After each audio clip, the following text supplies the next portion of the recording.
You die from hypothermia rather than from COVID. I hope that won't happen.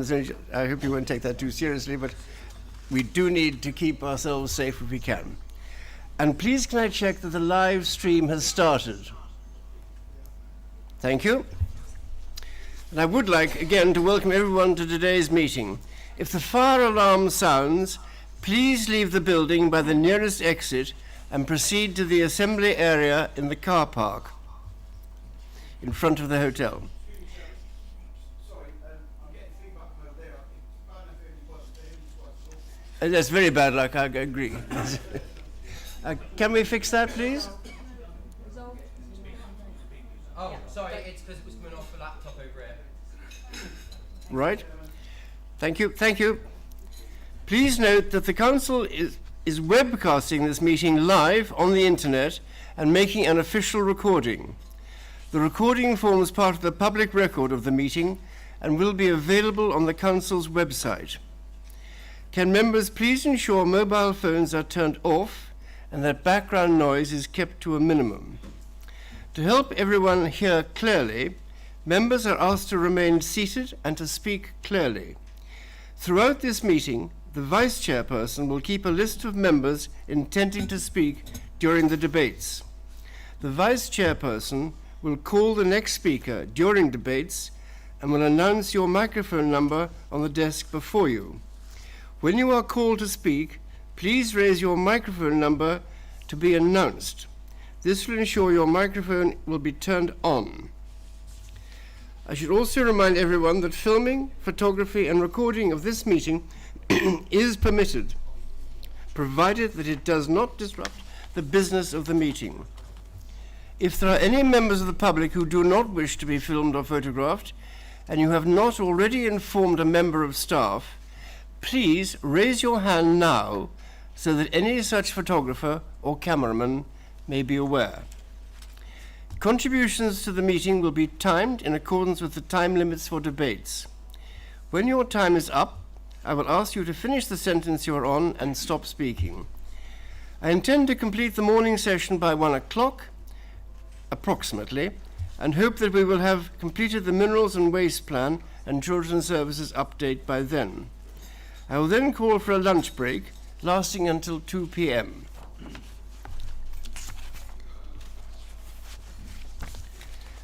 Item 1. Apologies for absence.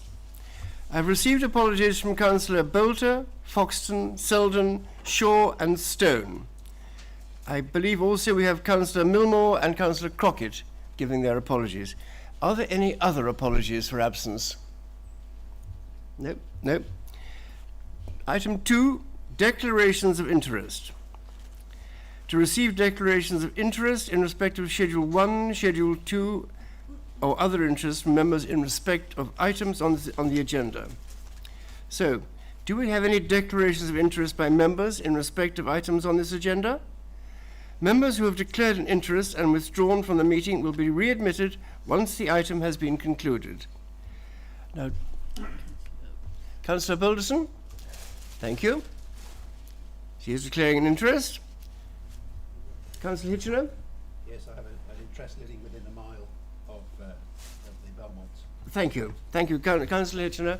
Councillor Balderson, thank you very much. And? Number 17, Councillor Bowes. Councillor Bowes, in what are you declaring an interest?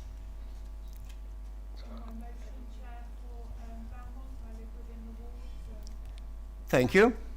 Does it? That is not precluded, is it? No, that's No, fine. that's The fine. problem is the microphones aren't working. Wait.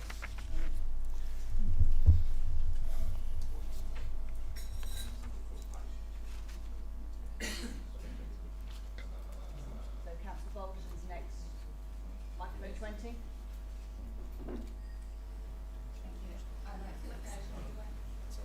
I don't think it's working.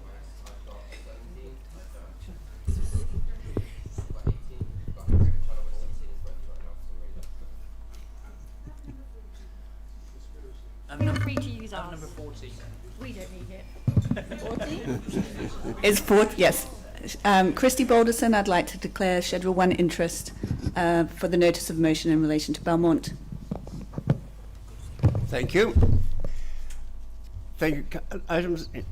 Number 17, Councillor Bowes. Is your mic live? Can you hear it? I don't think my vice chairperson's mic is alive. Can we resuscitate it, please? So Councillor Bowes. Hang on. I think. Councillor Bowes. Thank you, Chair. Item I'd like 7. to declare an interest in my motion as I live in the ward of Belmont that covers my motion. Thank you very much. Do we have any well, Councillor Hitchener has declared an interest as well as living in the ward, or living in the area of Belmont. Correct. Thank you. Thank you, Councillor. Thank you. Councillor Matthews? Thank you. Yes, Councillor. I'm not declaring an interest, but I don't think it's been explained to the members the procedure whereby when they speak, if they hold that up for the technical staff to be able to tell which microphone it Well, is. there has been in the. I've asked that Councillor Guthrie, when she sees your panel going up, your disc, she will then say that out loud, so the people here will have an absolute record of who's meant to be speaking, and your microphone will be activated. Yes, but you've got to switch on her microphone then in order for her to be able to tell. I hope she's meant to be fully live. I hope. Yes. Hopefully, yes. I'm sorry. We are living in experimental times. Councillor Durkin.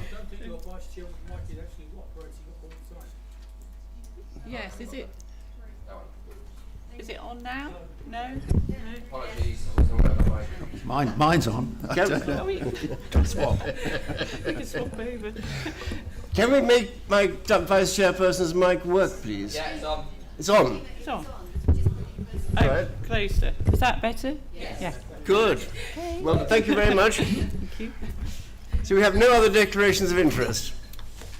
Thank you.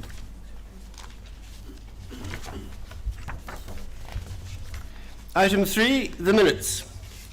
To approve and sign the minutes of the annual meeting of council held on the 28th of May.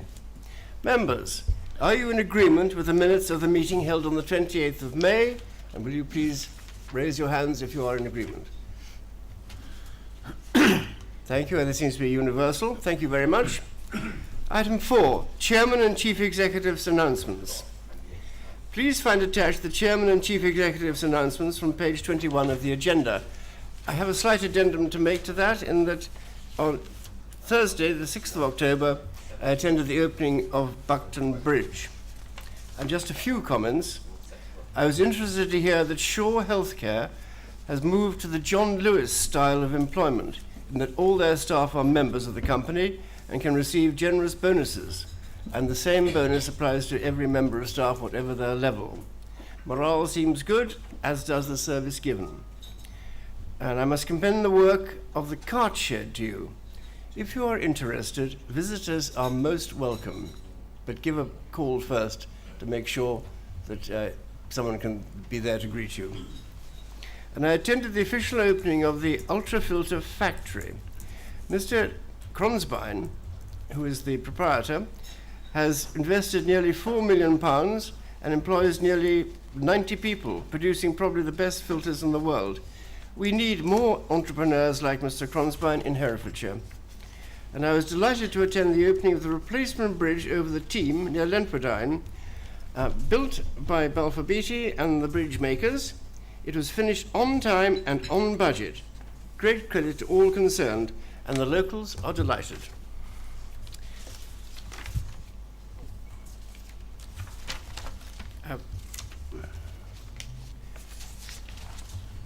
Chief Executive, do you have any announcements you would like to make or to add to your comprehensive essay? Thank you, Chairman. Yes, I would if I just take Please. a few moments to do that. So thank you for delighted. that, Chairman, and good morning, everyone. It's good to see everybody together this morning. I wanted to take the opportunity to update my report with progress and developments that have happened since it was first published. Firstly, that Kath Knowles, the Interim Director of Children's Services, resigned last week for personal reasons. I think it'd be right to take the opportunity at full council to thank Kath for all her work over the last 6 months and to wish her well for the future. During her time in Herefordshire, Kath brought a wealth of experience and knowledge of children's social care, and she began the process of steadying the ship within the service at a time when children's services had been placed under a non-statutory improvement notice by the Department for Education. She began the Council's journey for improvement through implementing a series of key critical reviews and putting in place additional capacity and expertise to our essential frontline services across our Children's Services Department. She continued to develop relationships with regulators, agencies and partners and led the focus visit by Ofsted in July. From here, Darryl Freeman, who we appointed as our Children's Services Improvement Director, will act as the Interim Director of Children's and Families and take on the statutory DCS role for the Council. For me, what's important is our continued focus on making improvements and changes across our children's services and supporting our dedicated frontline staff who continue in this important work in what are very difficult and challenging circumstances every day. During the time of change and improvement, I will be working with Darryl to focus on working closely with staff and ensuring that we have high morale and well-being is well supported across the Directorate. That we have a focus on the recruitment and the retention of frontline qualified staff. And that we take time and care to manage caseloads not just across our experienced staff, but our newly qualified staff too. And as you are aware, we are currently reviewing all our open cases across the service, and it's important we take the learning from that in terms of the quality of practice and the impact of our interventions. And last but not least, as a service, that we continue to invest in the quality and frequency of our supervision, that leadership and management failure that's been associated with the service over recent reviews and interventions. Last Friday, I met with all Children's Services staff to introduce Darryl to them in his new role and to take the opportunity to bring staff together and talk about how we work together to deliver the important changes we're all committed to. My second update is very much around the management reorganisation and the recruitment to new corporate directors and a new Director of Public Health for Herefordshire. The feedback from our recruitment partners is there's a good deal of interest out there in the market from potential candidates who want to put themselves forward for the 4 posts that we're currently advertising, which is good news for us in what is a competitive market at the moment in terms of recruiting good and qualified permanent staff. The closing dates for the applications and candidates to put their names forward is the 15th of October, and I'm currently taking a good deal of phone calls from people who are interested to give them more local information about the requirements of the role, you know, the exciting opportunities ahead, and, you know, the welcome they'll receive from across the council and our partners.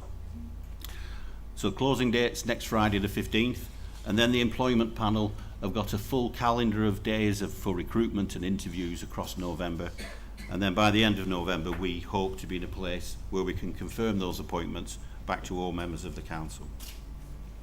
Finally, I'd just like to say a personal thank you to everyone for the welcome and support I've received over the last 5 months. I'm enjoying my time learning about Herefordshire. You know, I appreciate the time that people have taken to show me the different parts of Herefordshire, and for me to get to know what's happening locally as well as what's happening centrally. It's important for me to take the time to do that and use that learning to good effect as we all work together to deliver the priorities and ambitions we have for Herefordshire. Thank you, Chairman. Thank you very much, Chief Executive. I remind members that questions are not usually permitted under this item, but if members have any questions, please can they email the Chief Executive. And Council is also asked to note the emergency decision concerning the allocation of the planning seat as contained in the schedule appended to the announcements. I'd also like to announce that I am now privileged, well, the Chairman of Herefordshire Council, whoever that may be, or the chairperson, is now wearing also the badge of the 18th Signal Regiment SAS alongside the SAS's own badge as well. And that's a great mark of favour from that regiment and from the SAS. And we're very proud to be now displaying it.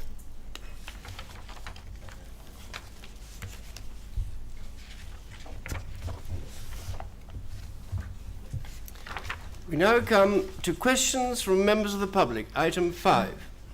There have been 2 questions submitted under this item. The questions and responses have been published as a supplement on the 7th of October. Mr. Mackay has a supplementary question. When exploring to understand if my request is deliverable, could you also give consideration to the fact that much of what is shown or not shown on the definitive map originates from path survey information provided by parish meetings when the first definitive map was raised in the 1950s, when the option to show such information online was not available. Now that this parish meeting information has been digitized, would Council make it viewable online along with a list of anomalies and encourage parishes to check that what has been shown on today's records is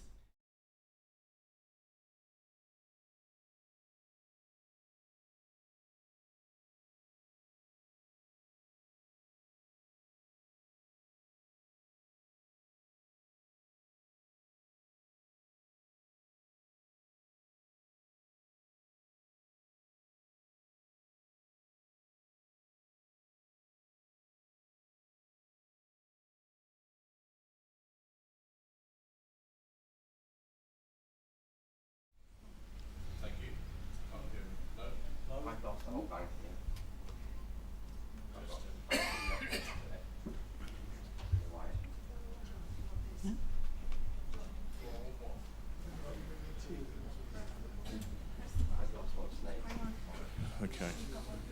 I'm not quite sure if Mr. Mackay is asking for the national records to be to be viewable, or if he's talking about our records. If they are digitalised, I'm sure we can do that. So I'll get back and follow that up. Thank you. Chairman, they can't hear at the back. Councillor Hewitt's just said she can't hear. There's a problem of hearing at the back. Can we remedy that, please?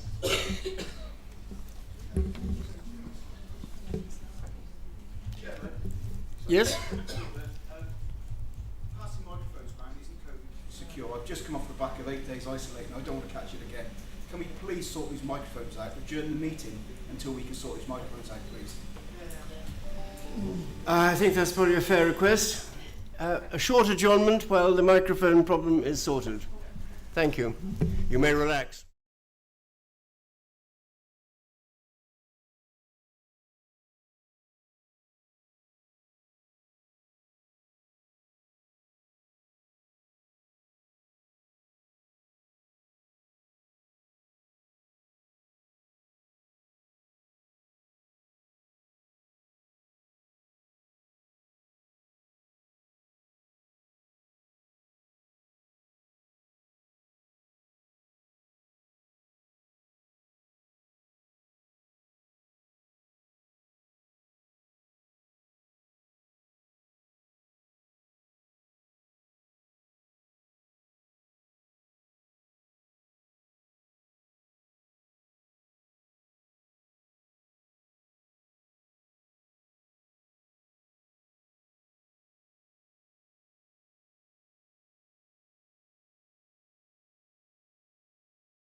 The live stream is working.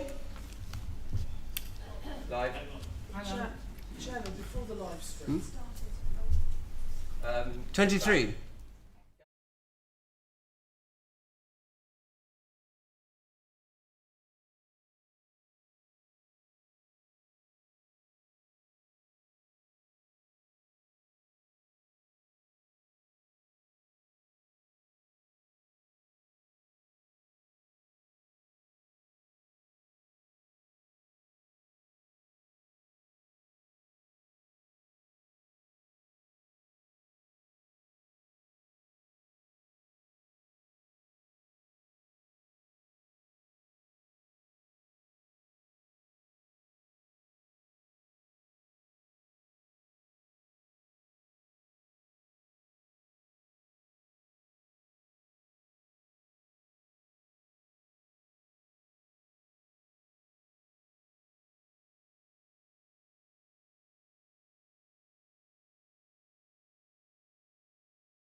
Live stream is working?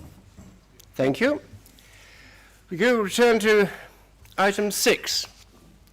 Questions from members of the Council. There have been 2 questions submitted by members of the Council. The questions and responses have been published as a supplement on the 7th of October. Members are allowed 1 supplementary question, and supplementary questions must arise from the original question or the response provided and must not exceed 1 minute in length. Councillor Matthews. Can we see, can you just show, don't wave it, just show it. I've just bid £100. Sorry? Right, thank you, Chairman. I think, 24, sorry, Questions weren't finished. I'm sorry, please weren't finished. I'm sorry. I do apologise. Scrap that and finish off your question. Yeah, can you put your, what number are you? Number 24, Councillor Harrington.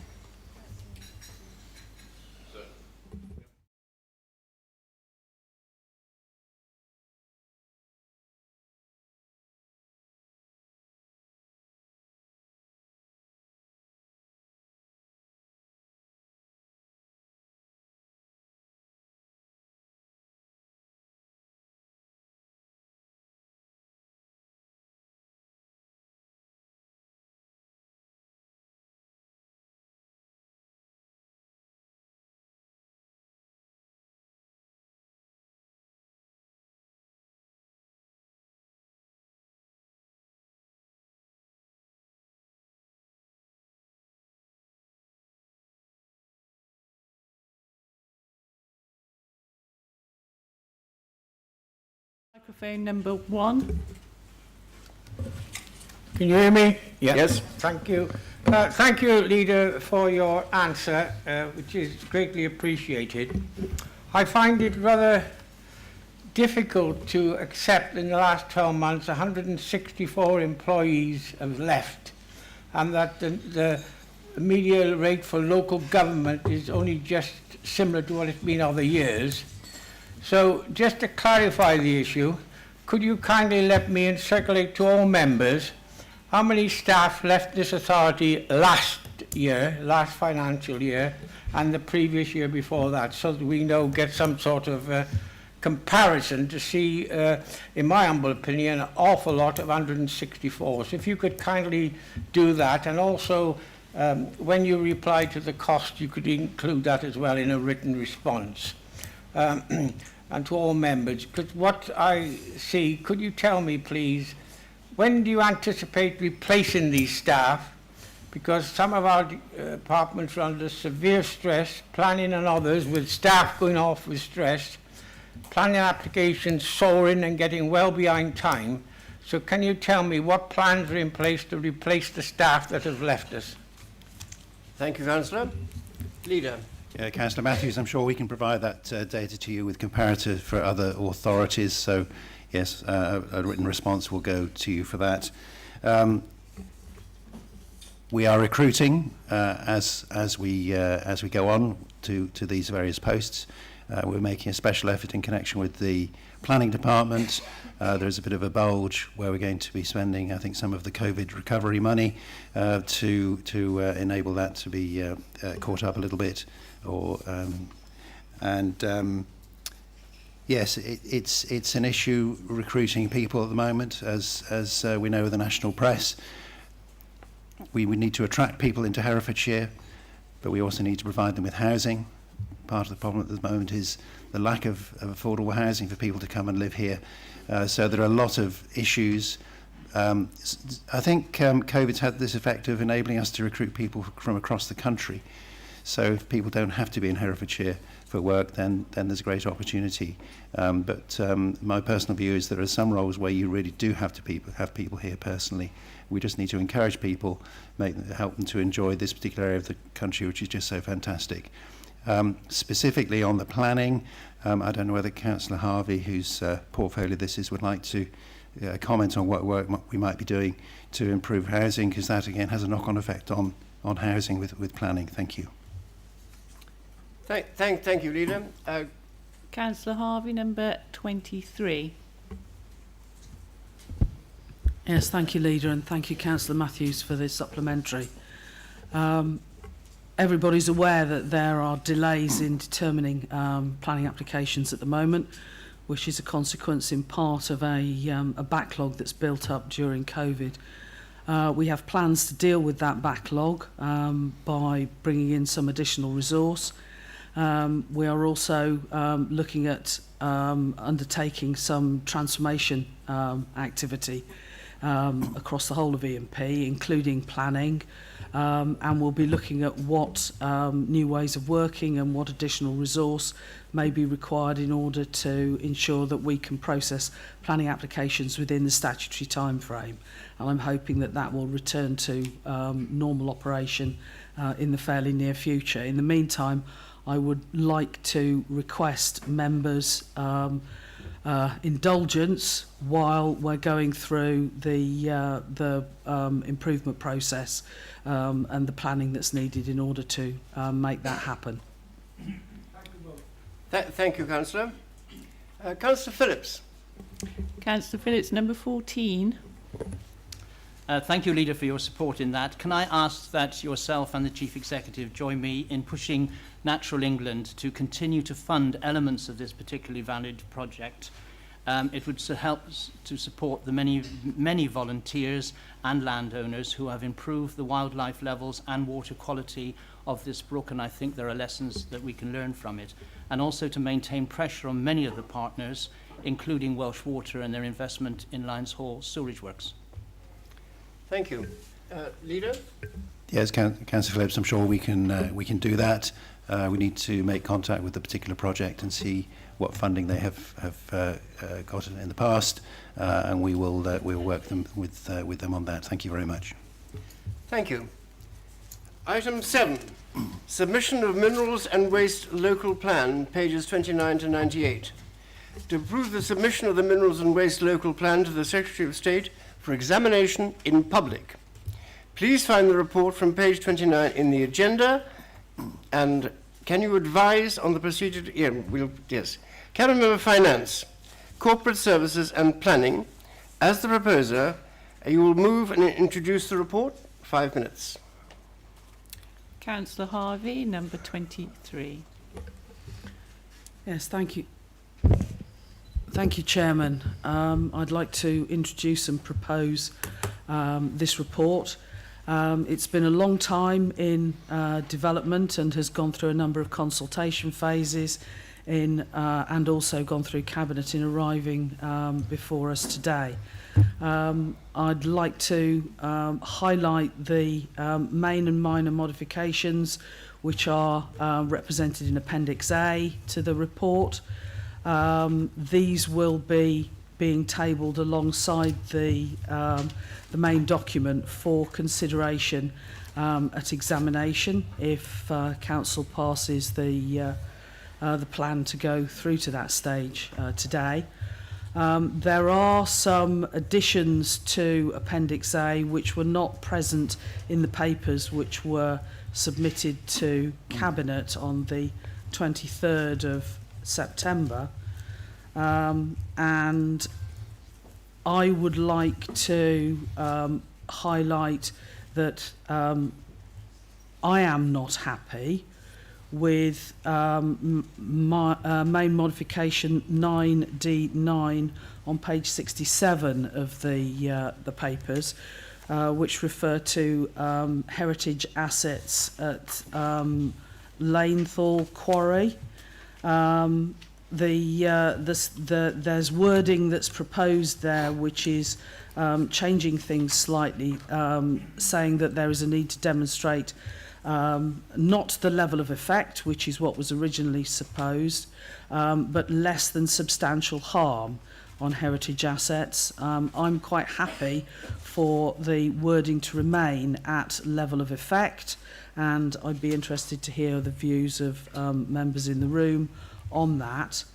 But apart from that, the report and the appendices are substantially as they were in the Cabinet papers, And we've been awaiting a long time for this. The minerals and waste policies were withdrawn from the core strategy when it was examined in 2015 to become our local plan. And considerable work has gone on since then in order to produce a set of policies which are fit to come forward to examination. I commend the plan in its current condition to the meeting and look forward to any comments and the debate that will follow. Thank you, members. Thank you, Councillor. The report now needs to be seconded.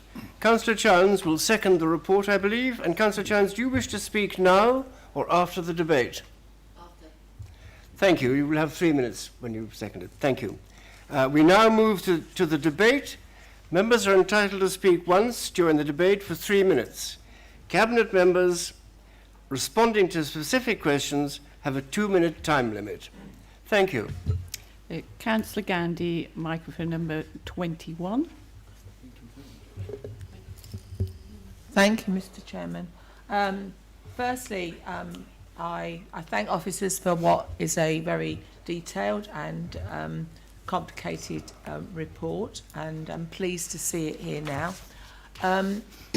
As someone who represents the area that includes Lentil Quarry, I am concerned, as are some of my residents, that on page 33, item 23, Historic England have raised a number of concerns in relation to the proposed site allocations, including an objection to the extension at Lentil Quarry, and they've recommended further assessment should be undertaken in the form of heritage impact assessments for the site there and others.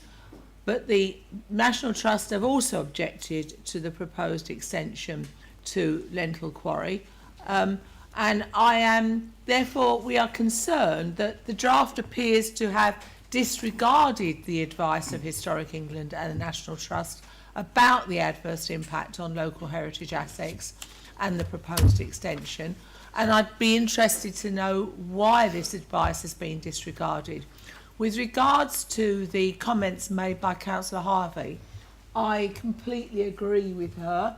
I support what she says, and I'm delighted that she is proposing that we look again at that, because to be perfectly honest, with that particular comment of less than substantial harm in the document, it doesn't take much for quarry operators to be able to demonstrate by saying quite clearly that that's what they are able to do. So I welcome that, but I am concerned that we appear to have ignored the advice of Historic England and the National Trust. Thank you. Thank you, Councillor Gandhi. Just going to interrupt the meeting for a moment. Our monitoring officer wishes to advise about Councillor Kenyon.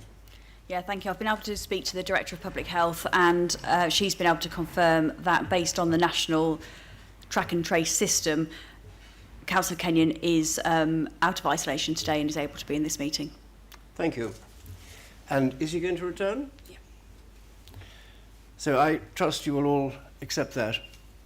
Thank you. Councillor Kenyon, are you around? Will you? Thank you. We will carry on. The next speaker is Councillor Hewitt, number 8.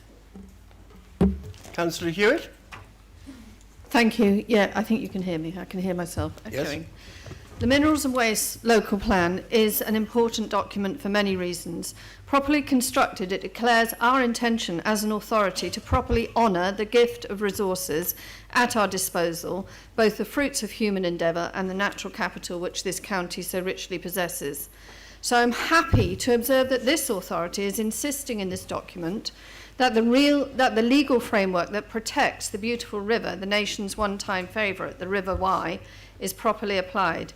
It was with some horror that I read in the briefing notes to Cabinet that our statutory authority, Natural England, on whom we are supposed to rely for scientifically robust advice and guidance, wished to limit the reach of the habitat regulation assessments only to those parts of the catchment which were failing. That is, in their estimation, the Lug catchment. A keystone species is one upon which the chain of life, the ladder of interdependency, the food chain in an ecological system is utterly dependent. Last year we lost 70 miles of the waterweed Ranunculus fluitans on the Wye, and it's not returned. Without this important habitat, the ecology of the River Wye is in collapse. The conservation objectives of the Habitats Directive for the River Wye include in Annex 1 habitat, there should be no measurable reduction, excluding any trivial loss, in the extent and area of this feature, and in some cases the full extent of the feature may need to be restored. With this as an objective, how on earth can Natural England claim that only the Lug catchment is failing? It is as if we would say to a patient, yes, you have 2 broken arms and a leg, your lungs are in a sad state, and you've lost an eye, but you're still alive. So you're not a priority for surgical intervention.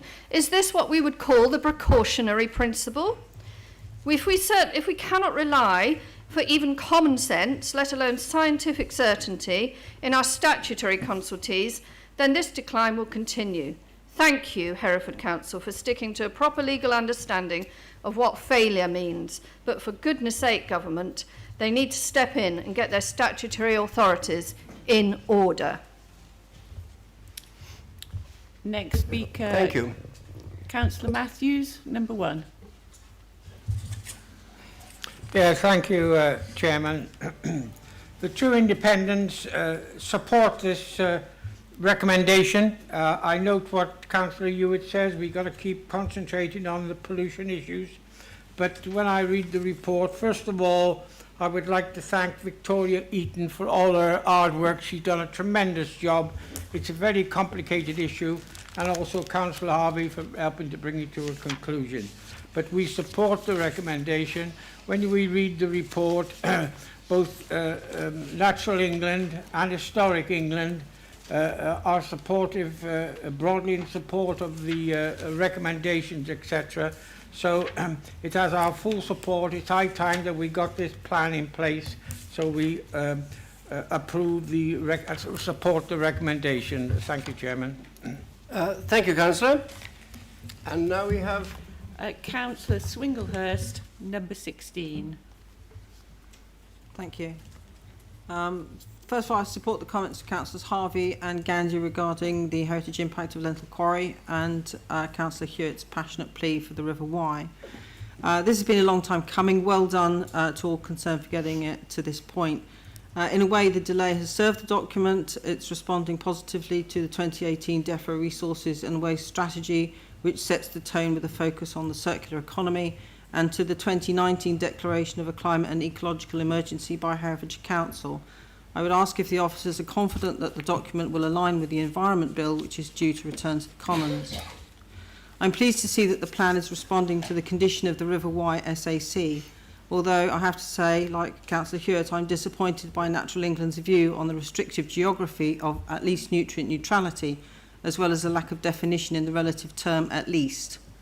From reading the report, it seems to me that Herefordshire Council, although having to balance a diversity of interests, has tried to use a higher benchmark, but Natural England has advised the Council to settle for nutrient neutrality and only in the Lug SAC. I'm pleased to note that Herefordshire Council have decided to apply at least nutrient neutrality throughout the Wye SAC as a basic principle in Main Modification 7J. I'm hopeful that at least nutrient neutrality will incorporate the precautionary principle as a margin of error, as it is being used in the Phosphate Action Plan, in order for neutrality to be considered reliable beyond a reasonable scientific doubt. It might be useful to give some thought to what this margin might be and how it will be demonstrated. Concern has been expressed regarding paragraphs 7.2.26 and 27, which suggests that adherence to the advice of AHDB could be relied upon for HRA. The uncertainty raised by the work of the refocus group of Leeds and Lancaster University regarding the appropriateness of RB 209 introduces a level of doubt about the advice of AHDB, and HRA should be assessed in each case, advice of the AHDB notwithstanding.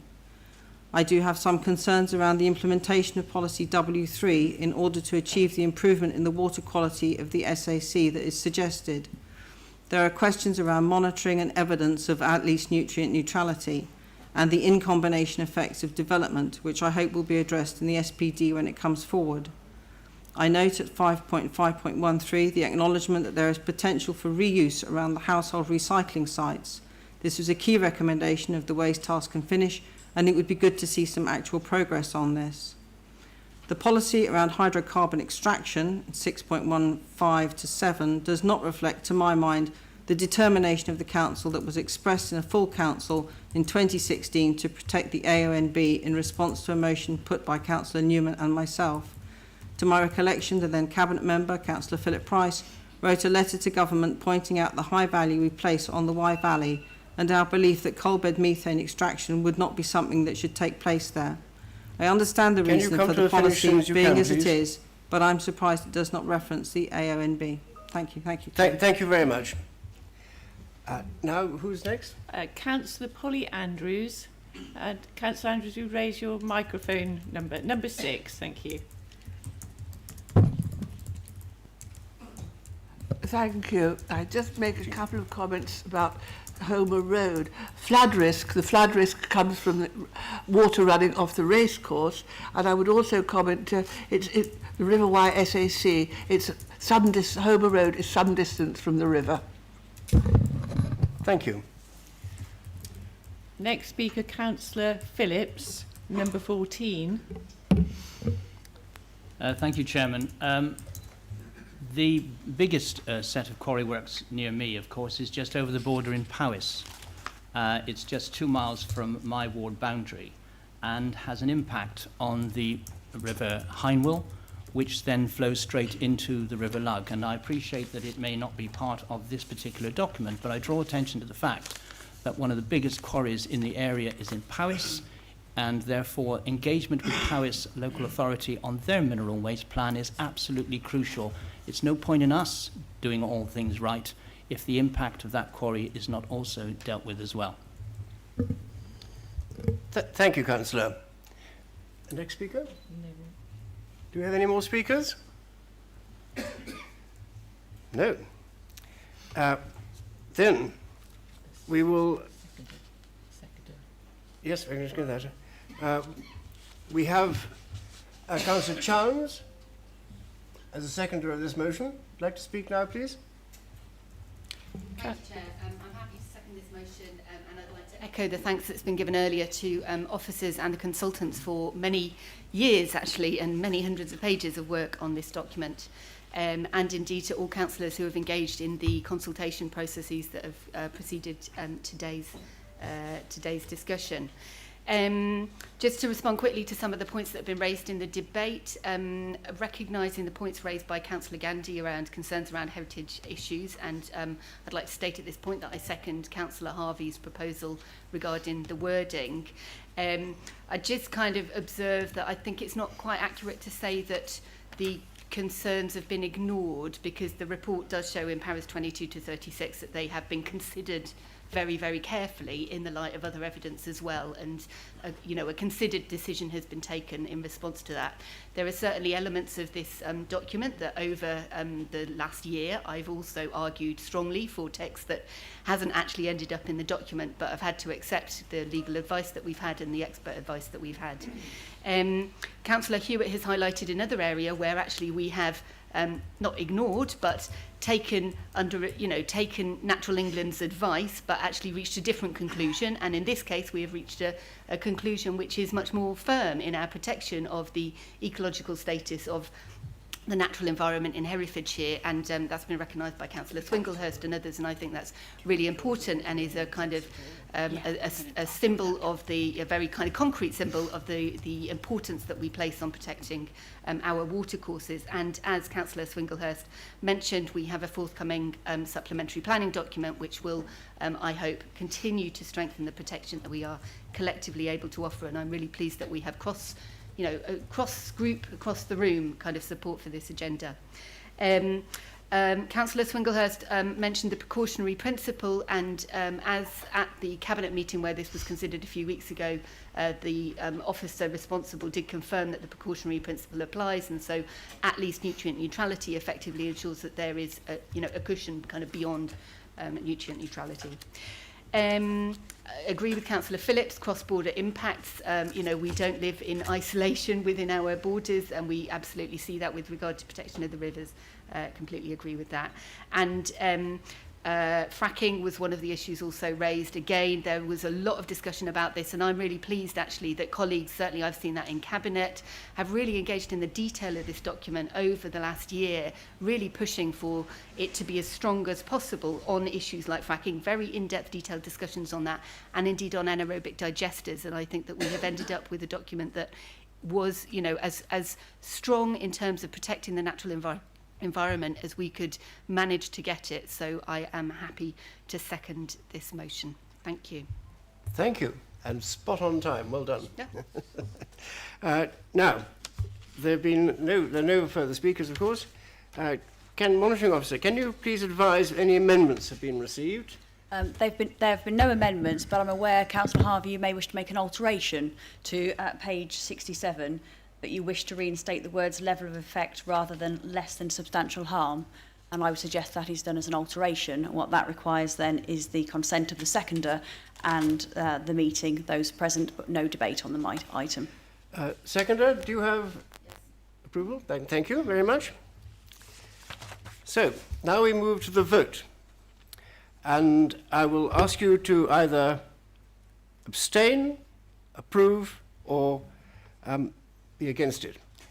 And please clearly raise your hands. All in favour?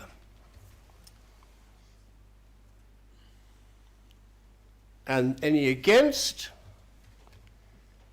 Any abstentions? One abstention.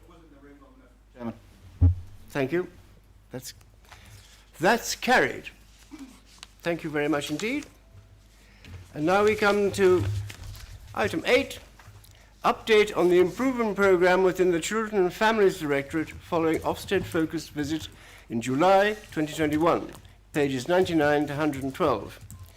To update Council on the outcome of the Ofsted-focused visit on 7th to 8th of July, and also give us progress report to date on the improvement programme. Please find the report from page 99 in the agenda pack, and we will now go to the Cabinet Member, Children and Families, as the proposer of the report, who will move and introduce the report. You have 5 minutes. Councillor Thornby, number 25. Thank you, Chairman. Can everyone hear me? I'm moving around because I don't like talking with my back to everyone. And I'm in a gale, but that's actually quite nice. So, thank you. I propose that this report is received. Members will recall that in April we had an extraordinary meeting of Council following the judgment from Justice Kean. I'm sure you all remember it well because it was a very emotional meeting, and I was really struck by how much colleagues care. We all agree that supporting Herefordshire's children and families is at the heart of what we're here for. We're elected to serve people, and we're all in this together. As you'll remember, our discussion in April ranged much more broadly than just the court cases referred to. We resolved that a strategy for improvement be set out with a clear plan, and that members are provided with regular updates on progress. We also agreed to the establishment of a Children and Families Improvement Board, chaired by Gladys Rhodes-White, our DFE advisor. I have regular conversations with Gladys and can see how dedicated she is to supporting us. Our CEO and our leader and fellow cabinet members are also in contact with her, and these things combined have led to a strong feeling of shared purpose and determination. And you could hear from what our chief executive said at the beginning of this meeting, how committed he is to children's services in a really hands-on way. I know this kind of teamwork isn't the case in all councils, and I'm really grateful for this. So where are we now in our improvement journey? A lot has happened since April, and it's been a challenging 6 months. As you can see from the report in front of you, the heart of the work has been on improving our understanding, on findings, truth-tellings and learnings. It hasn't all been comfortable, but acknowledging the breadth and depth of the work we need to do is a crucial stage of renewal and something that must not be rushed. When we undertake thorough, wholehearted change, a lot of things emerge, which in turn create more work. And naturally, as well as discovering gaps that need filling, we also find and celebrate the excellent work that's going on. A major piece of work has been the audit of all cases that were live on June the 11th, as our Chief Executive referred to at the beginning of the meeting. And we're about halfway through that process. I just want to say a few quick words about audits. For me, audit is a word that has quite a cold mechanical ring to it. So I ask you all to please bear in mind that when we say we're auditing cases, it doesn't mean that people are marching around with clipboards and tick boxes barking at everybody, you must do better. The people doing these audits are social workers, they're colleagues, they're listening to our staff, they're coaching our staff, and they're supporting them in their professional development. Staff morale is a huge priority for me, and I know it is for all of you as well. We must not lose the many excellent people we have with us, who we value so much. I'm pleased that all staff who are considering leaving us or who have left are being contacted personally to see what we can do to support them to remain with us. For some examples of concrete progress being made in children's social care practice, I refer you to paragraph 26 in this report. And since child protection and court services have been a particular concern to members, I have a few examples of improvements in that area. Court tracking processes are being clarified, which means we've increased our compliance with court timescales. Case panels and weekly compliance meetings have been introduced. And there are more frequent and more face-to-face supervisions for staff in this service. I'm very glad that we're hearing from our legal services and our social workers that the relationship between the two services has vastly improved. And I'm really pleased about that, because obviously it's very important. As we sit here together today in October, are we as far along our journey as I'd hoped we would be? No. If you like everything served up with a thick layer of positive gloss, I'm not your woman. But I am having very frank and open conversations with families and staff members, and I am hearing that things feel better now. Things feel different. People feel listened to, and there's a new energy in the air.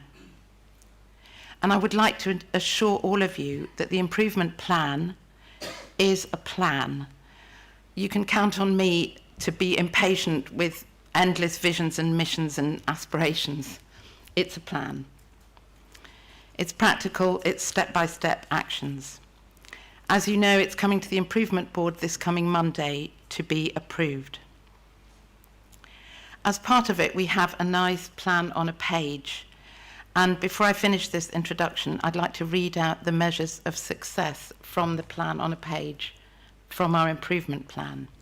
These are the success measures. Outcomes for children, quality indicators, quantity indicators, what our partners tell us, what our staff tell us, what children and families tell us. This isn't jargon. These are measures that everyone understands, that everyone can relate to, and these are the measures that will hold us to account. Thank you, Councillor. The report now needs to be seconded, and I believe the leader will second the report.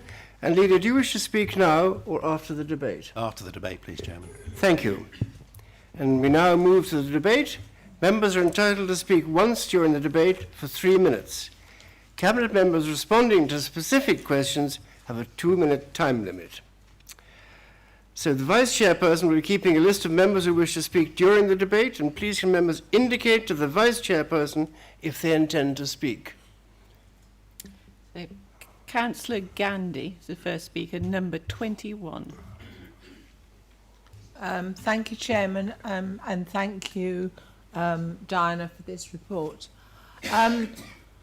I'm somewhat concerned about this report and the bringing of it to this particular full council meeting, bearing in mind that we now have a new interim director of Children's Services.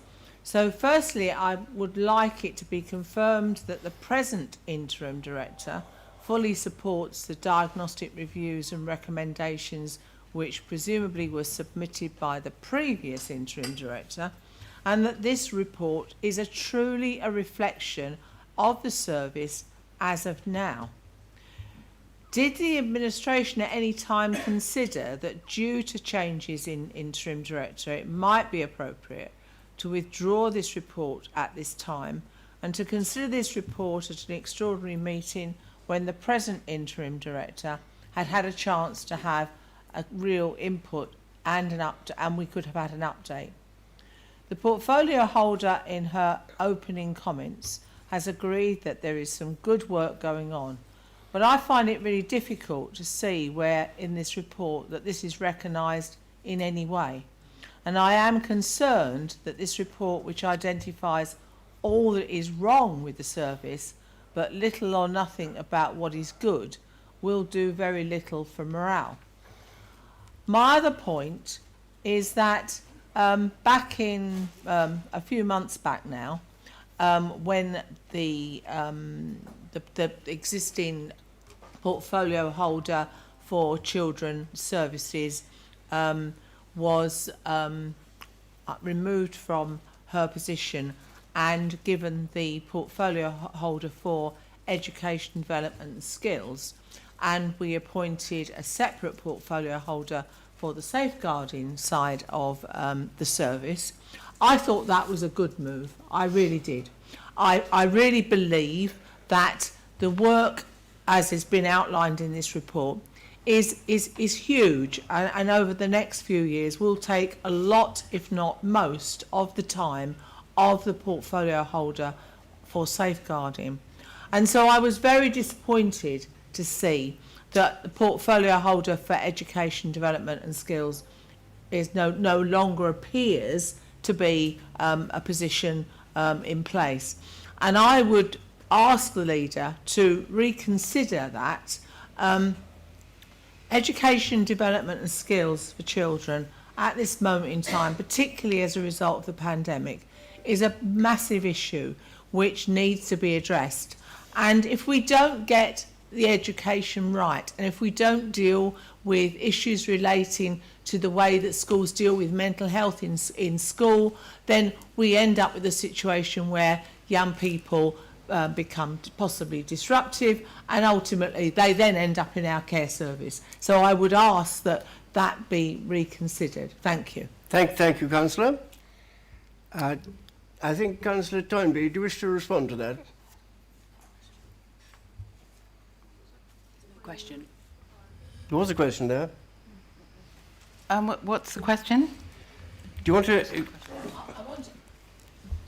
I wanted to know why we didn't consider withdrawing this report and having an extraordinary meeting when we've got the new interim director in place, who may well have wanted to have had a larger input into this, and we would have had a further update.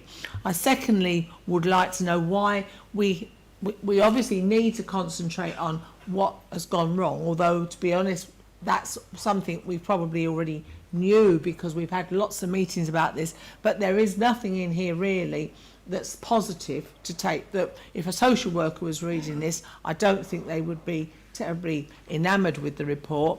And the third thing is why we didn't consider retaining the post of portfolio holder for Education, Development and Skills. Thank you. Councillor Toynbee? Right, yeah, thank you, Councillor Gandy. Starting at the end, I'm trying to remember it all. Yes, I have some sympathy with how you feel about the portfolio being so broad, and that I agree that it can make sense to separate those two strands. As far as bringing this report to today's meeting is concerned, I also understand your question about that, and it's a shame that we don't have our new interim director with us this week. On balance, I know that members were very, very keen to have an update, and on balance, I think it's a good idea that we brought it to today's meeting. Thank you. Thank you, Councillor. And who's the next speaker? Sorry. And the fact that the report appears to be very, very negative with not doesn't reflect your comments at the beginning of the meeting. Councillor Toynbee, do you wish to? Yeah, I will. Yes, as I said, that I do feel we're in a new phase now, and that those 6 months were very much diagnostic. They were looking at the things that we need to change and we need to improve. As I said, I do think a lot of very good practice was discovered and celebrated, and I'm sorry if this hasn't come out in this report. You will be having plenty of updates as we go forwards, and I think I referred to paragraph 26 in here, which does list some of the practical improvements that have gone on. But I agree that it's really important to emphasise the positive. Thank you. Councillor Summers, number 4. There's also Councillor. Thank you, Chair. I hope this is flexible, this report, and we can make some changes on it because some changes have happened in between the report and now. I am concerned with the morale of frontline workers especially, and I would like to know what is in place between legal and the frontline workers. Some of the stuff that they have to do is sometimes far above their pay grade, and unless they have the backup in middle management, which I'm not sure there is, and if there is, I think it's a poor communications in between. Can we see better at the front with the communications from middle management to frontline workers, and have someone in between that knows what they're doing? Thank you. Thank you, Councillor. Councillor, do you wish to respond to that, or? I'm not completely clear about exactly what the specific question is. I agree that the relationship between legal and social care is very important. Thank you. What is in place? That's quite a detailed staffing question, so I can't give an answer to that here. I don't know if... if you want to give a written response to this and circulate it through the council, I'd be very happy with that. Yes, and maybe if the question could be a little bit more detailed, it would be helpful as well. I'm sure between you and Councillor Summers, perhaps after the meeting, you can get this sorted out. Yes, and I'm very happy to have a conversation with Councillor Summers at any time. Thank you. That's very positive. Now, our next speaker is Councillor Simons. Will you please raise your microphone number 11. Thank you. Are we on? Oh. Can everybody hear? Yeah. At the April meeting of this council, my amendment relating to implementing a system for exit interviews, external exit interviews for all staff leaving the social care service to be implemented by the 1st of July was agreed.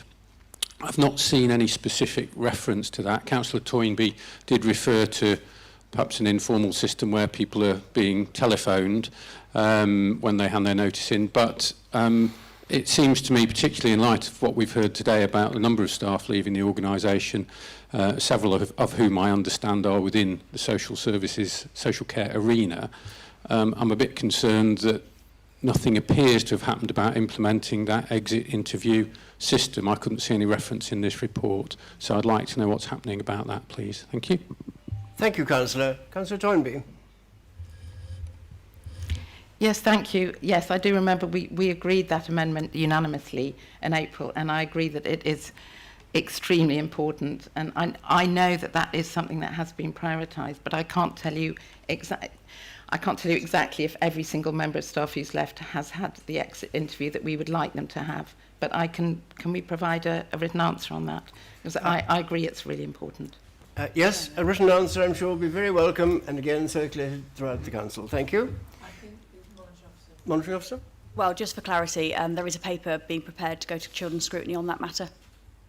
There is. Thank you very much. Next speaker? Councillor Kenyon, number 3. And then Councillor. Thank you. I've got a few questions, Diane, if that's all right. First off, let me say I'm really pleased you're in the role, and I know you're going to roll your sleeves up and get tucked into it, and you've already started doing that, so well done on that. A few questions, if you want to answer them as I go along, or I'll save them up to the end, whatever you feel comfortable with. Is there or are there enough resources in the legal department? Because this is where we fall down a lot when we go to court, and it's that side of the legal stuff. Is there enough resources there? Is there enough funding in there? And I'd also like to know how it's made up, individual-wise. Is there 4 or 5 people, dozen, 10? If we could have a breakdown of how it's made up, that would be helpful. That's my first question. I think we'll carry on with your question. Okay, thank you. We see percentages of social workers and that sort of stuff. Percentages are great, but percentages can be skewed one way or another. I'd much prefer to be able to see numbers, because those numbers represent individuals, and those are individuals that are working for us. So I'd like to see the individuals. I'd like to know, I know it's out there, but for everybody to see how children's services is made up and what levels. There's different levels of social workers, from brand new social workers to the top of the tree. How is that made up? How many are in each level, and where are we falling down? I think personally we may be falling down at the higher echelon. We've got plenty of very keen, new, inexperienced social workers, and I think it's without the support of the people further up the chain, you're almost setting people up to fail, because nobody wants to fail. You don't go into that profession, and it is a profession, to do a bad job. But if you're not given the guidance and the support all the way along the line, you can fall foul of things. So that's another question. I've got one more question, I've got a statement. You'd be pleased to hear, Chairman. How many caseloads are being handled on average by each social worker? So that's how many cases each social worker, each individual is actually juggling. Because the more you give someone to do, sometimes the other things fall away. So that's another question. And finally, my statement, I make this, I've been making this for years, we must grow our own social workers. We must run courses in Hereford Ludlow College. We could start a course and put 20 in each year. If we started training our own and employing them as social work assistants if they needed to work as well as learn, we would have a fantastic workforce of 20 social workers. Within 3 years, we'd have 20 social workers coming through every year. Can you imagine what that's like? Certainly, I'd refer back to the army days. If you knew the cavalry were coming, it would just make you fight that little bit harder.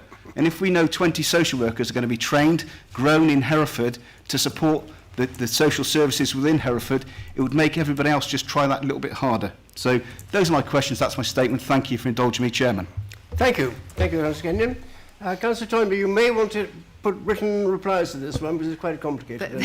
Yes, there's quite a lot of questions in there. So certainly we will supply some written replies. I do agree with a lot of what Councillor Kenyon said, and I appreciate his support. I suggest that as far as more detailed updates are concerned, members attend performance challenge sessions, because there's a lot of detailed information in there about with numbers as well as percentages. I'd also like to suggest that maybe we have another report to full council in January with a further update of what's happened between now and then. As far as leadership is concerned, I agree obviously that leadership is extremely important, and it's vital that we are recruiting now for a permanent director, and it's really, really important that we get that right. And that has been a weakness in the past. So it's a huge priority. As far as growing our own social workers is concerned, yes, we are on that, and I completely agree. And like a lot of things, when I first came into this role, I thought, can't we just do this? Why is it so complicated? So I agree that we need to get on with that, and we are. Thank you. Thank you, Councillor. Do we have any other speakers? Councillor Hay. And Councillor Stark. Number 8. And Councillor Phillips too. I've got it. Yeah, thank you. Thank you. Can you hear me? Yes, yeah. Loud and clear. Thank you. And I just wanted to obviously offer my thanks to Councillor Toynbee for bringing this report to Council, and to thank her for all her tireless work that she has done over the last few months. And she is very self-deprecating, so will never blow her own trumpet, so perhaps I need to do it for her. She is doing a fantastic job under very, very difficult, challenging circumstances, so I'm expecting that everyone would join me in thanking her for all that she is doing. To reassure Councillor Gandhi about the educational element, I totally agree with you, and in my new role as Cabinet Support Member for Education and Skills, it is falling to me alongside others to make sure that that element isn't neglected, and I'd like to give you an assurance that we're going to make sure that that element isn't neglected. I think it's really important that the early years elements of education and the post-16 young people are really centre to this, and I was really heartened to see that there is now oversight management tracking with the 16+ team. So we now have that team as part of the children in care team. So that means that young people are only going to have one social worker and belong to one team during their care experience, and I think that's really important, that consistency. And I have one question regarding, there's a lot covered in the report, and I agree that it's a little bit light on obviously solid detail, but there's one element that I have previously asked a question on, and I'd like a little bit of an update about today, is the management review and oversight of the Care Concerns helpline, because that was set up in order for the general public to be able to contact us with concerns. So I'd really like to know an update on how that is actually being addressed. Thank you. Thank you, Councillor. Councillor Toynbee? Yes, I'm going to ask for an update on the Care Concerns helpline, and I'd like to remind everybody that it's still there, it still exists, and we're still listening. Thank you. Thank you.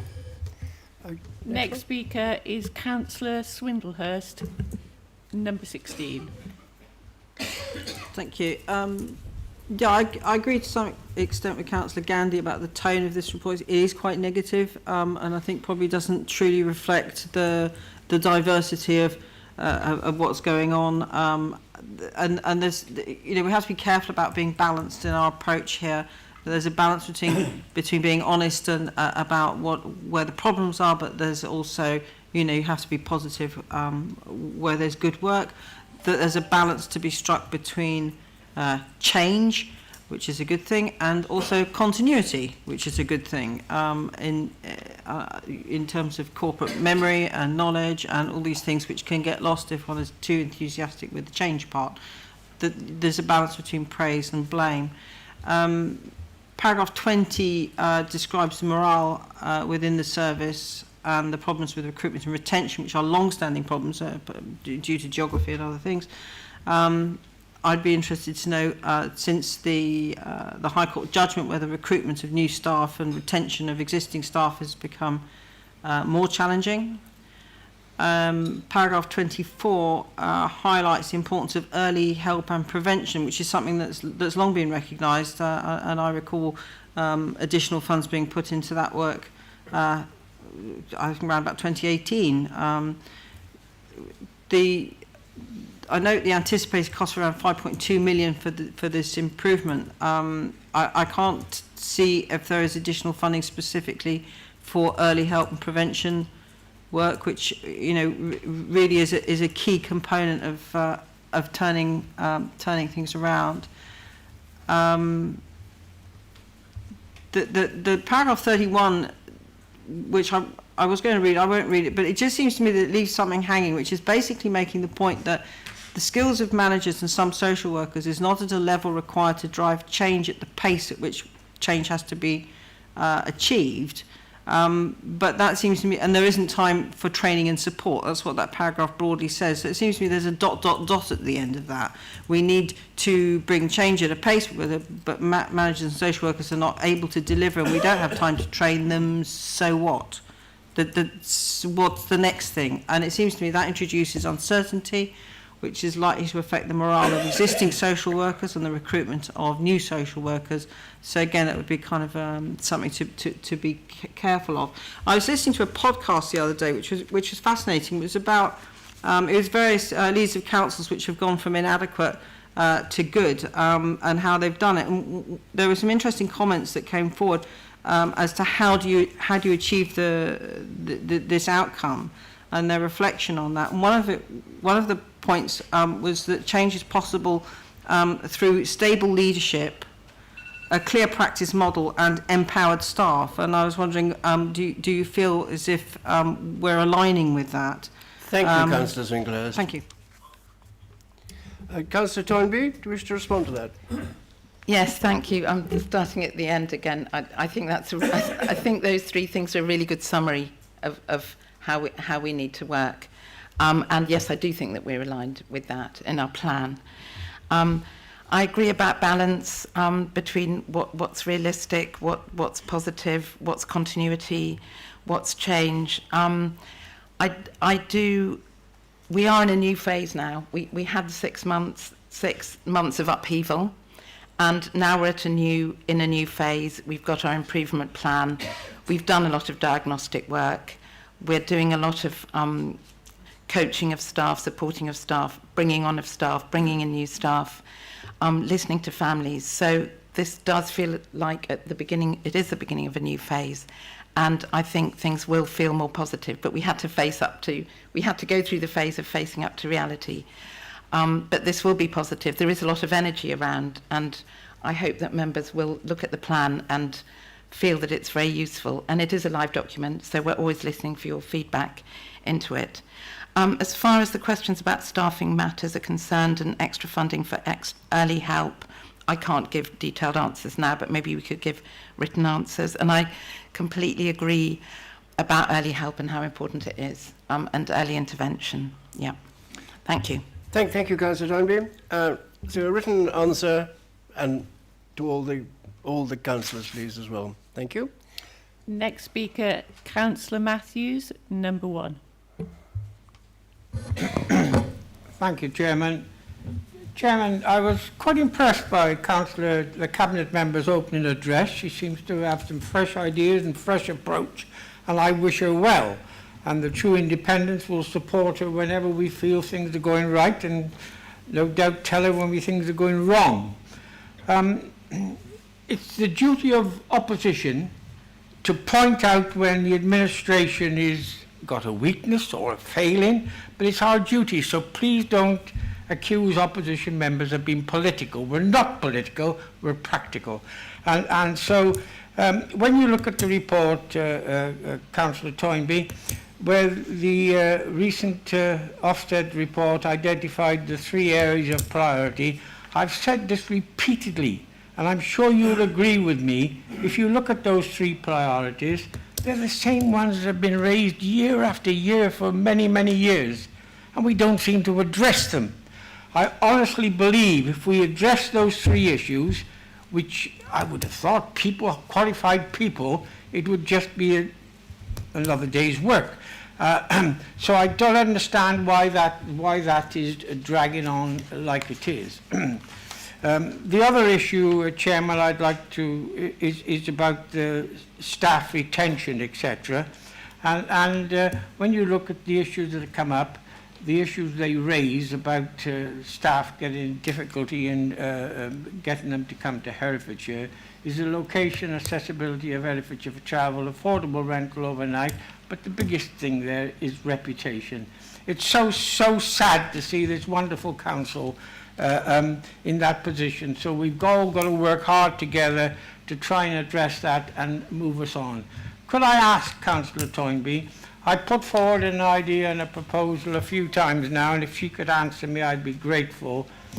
If she, when we got experienced social workers retiring, if we could persuade a few of them to work a couple of afternoons or a couple of mornings a week to help to move in on some of the newer ones who are heavily loaded and struggling. Could you tell me whether she's looked into that and is there any viability in it? Thank you. Thank you, Councillor. Councillor Toynbee. Thank you very much, Councillor Matthews, and thank you for your words of support. And yes, we're all politicians, and I completely understand the role of opposition. Starting with your last comment, as I mentioned in my introduction, we are contacting all members of staff who are considering leaving or who have left and asking them what we can do to support them and to encourage them to stay with us. And that will certainly be part of it, because you say it's so important to use the experience of these very valued people, and maybe even if it's just on a part-time level or as a mentor or as a coach. So thank you very much. I agree with that. And I also agree that a lot of these issues are very long-standing. I'm sure we all know that. There are things that have been building up over many, many years, and that's why this process is taking a long time. And as far as Ofsted is concerned, yes, I agree about that as well. And we are submitting the action plan to Ofsted as required by Ofsted. And I am confident that these issues actually are already being addressed. And everything that Ofsted did raise with us were things that we were already aware of and already addressing. Thank you. Thank you, Councillor. Next speaker? Next speaker is Councillor Phillips, number 14. Councillor Phillips. Yes, thank you, Madam Chairman. Yes, I thank the Cabinet Member for the due diligence that she is showing, and I thank the administration for picking up the proposal that I made in April that we should bring this matter to regular reporting to the full Council, because I think that's very, very important. I would also want to declare a non-pecuniary, non-prejudicial interest as Chair of the Herefordshire Youth Justice Panel.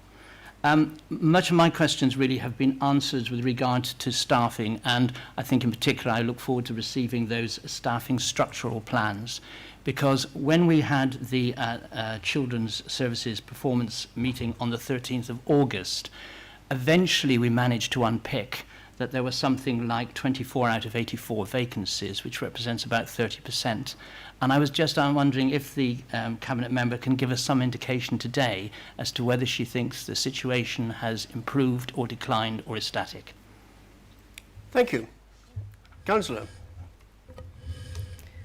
Thank you, Councillor Phillips. I would be nervous of making a statement now without the information in front of me, but I completely share your prioritising of staffing and the need for clarity, and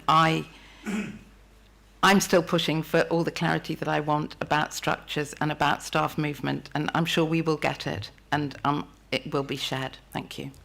Thank you. I'm sure that's very important that it is shared with all the councillors. Thank you very much.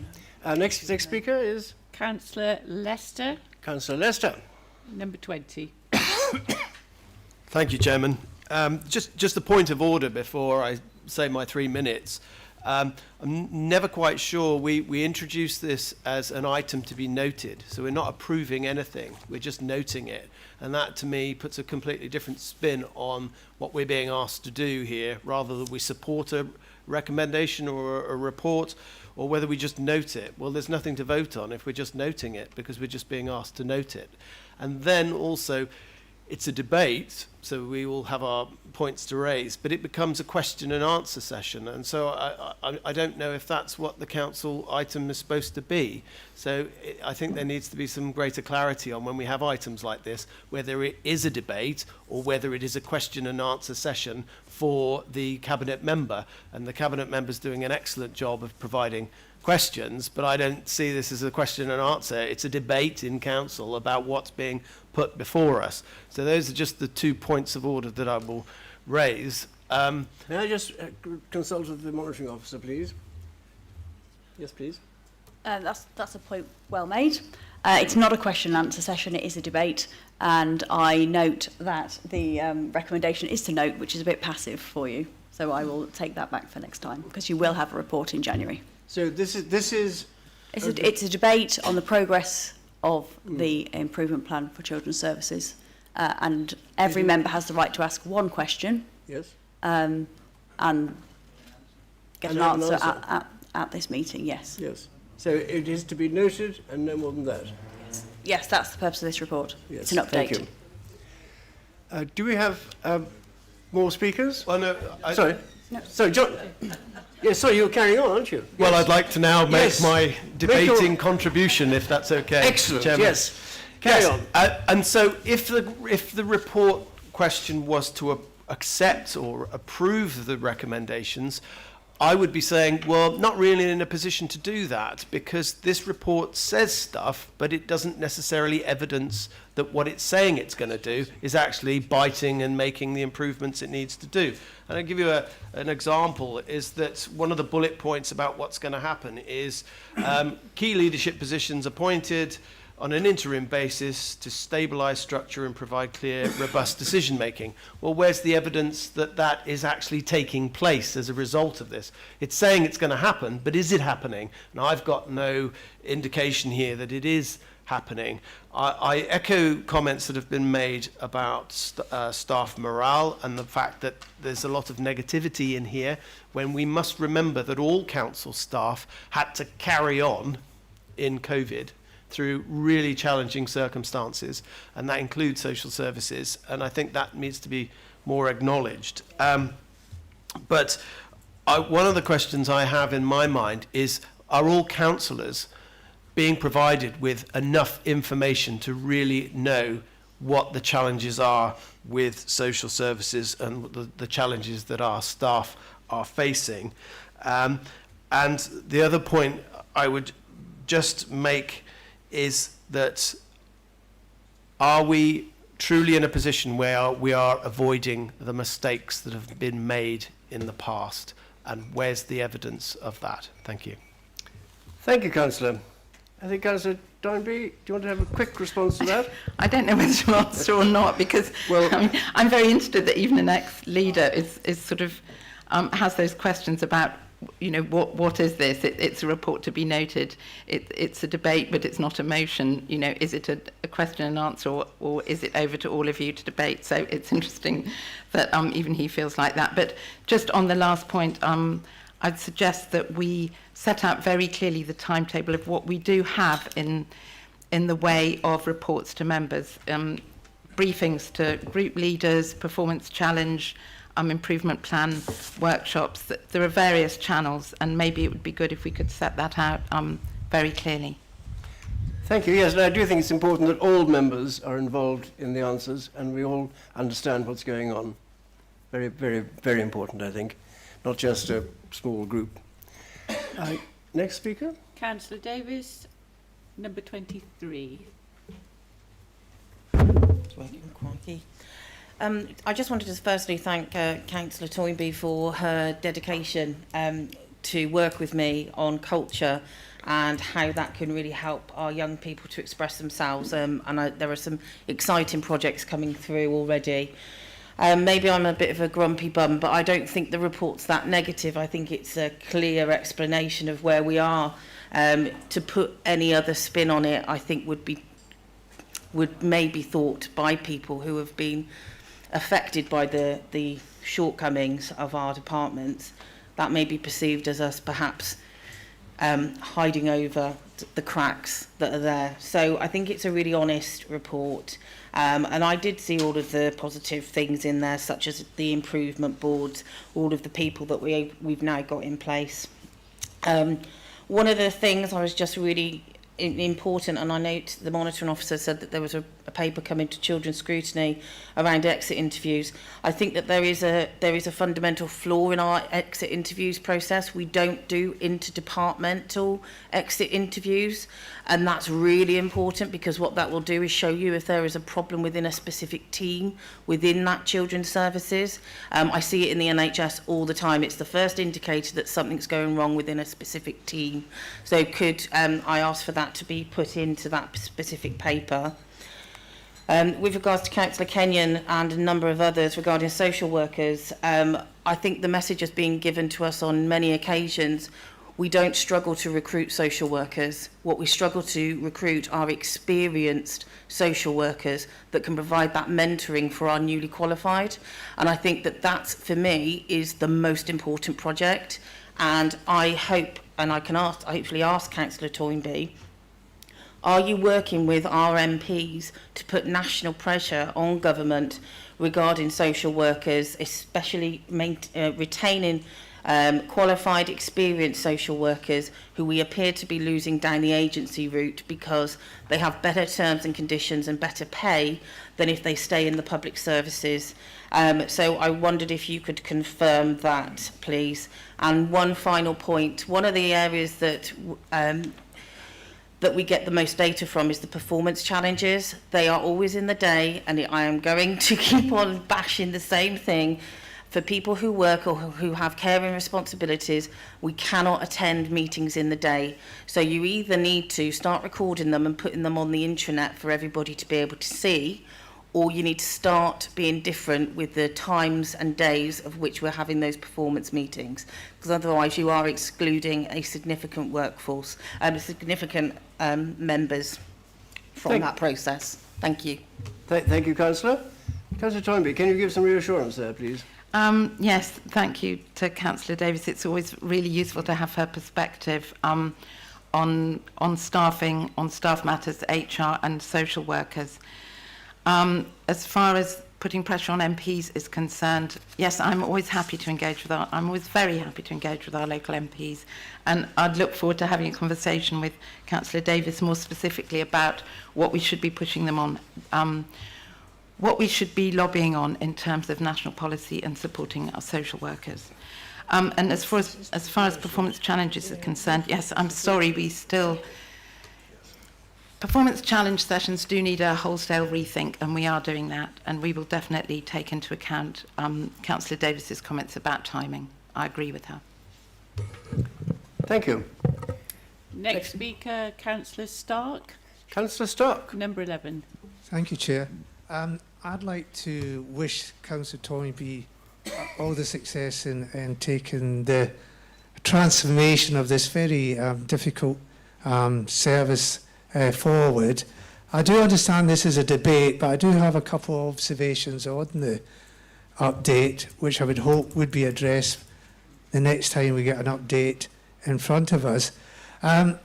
Councillor Lester has already alluded to the point about key leadership positions appointed to on an interim basis to stabilise the structure. I'm very concerned about the unexpected departure of the last interim director and how that squares with stabilising the structure. I think we do need, as a council, to be reassured that with the appointment of the new interim director and the replacement of the last one, that they will be actually mitigating any instability that's been caused by that change. Because I'm very concerned about how that may be feeding back to the social workers on the ground as well. And I do think we need that question answered, if not today, certainly in an update to come. My second point refers to the social workers on the ground and what is happening with them. I understand they will be feeling vulnerable because we have an improvement plan. I want to know how much we are doing to get them to own that improvement plan, because at the end of the day, the plan is only as good as those that are there to implement it. And if they don't own the plan, then it will not be implemented. I'm not asking for that question to be answered today, Chair, but I do think both those questions do need to be answered in the future. One on the mitigation of the stability of the senior structure in terms of the changeover of interim directors, and secondly, assuring us that the social workers on the ground will own the improvement plan that we are introducing. Thank you, Chair. Thank you, Councillor. Councillor Toynbee, can you give us those reassurances, please? Yes, I can. And I completely agree with Councillor Stark about staff feeling an ownership for the plan. Plans can sometimes look very kind of airy-fairy and aspirational. That I am very pleased that so many workshops have taken place with staff, that they have contributed as much as they have to the putting together of the plan. So that has happened and it's still happening, and I completely agree that that's really important. And I'm also noting the specific, and I'm hoping that they will arise in minutes as well. Members have raised a lot of specific questions that they would like answers to next time we have a report to full council, which will be in January. And I will assure you that we will answer those questions. We will have those answers in January as part of the update. Thank you very much, Councillor Toynbee. Next speaker, Councillor James, number 10. Councillor James. Thank you, Chairman. I am deeply concerned about this because I listened to this debate and report. I listened to officers saying what's happening. It bears no resemblance to what's actually going on the ground. Ofsted have identified certain issues. For instance, that the whole process is heavily process-driven and lacks focus on children and their needs.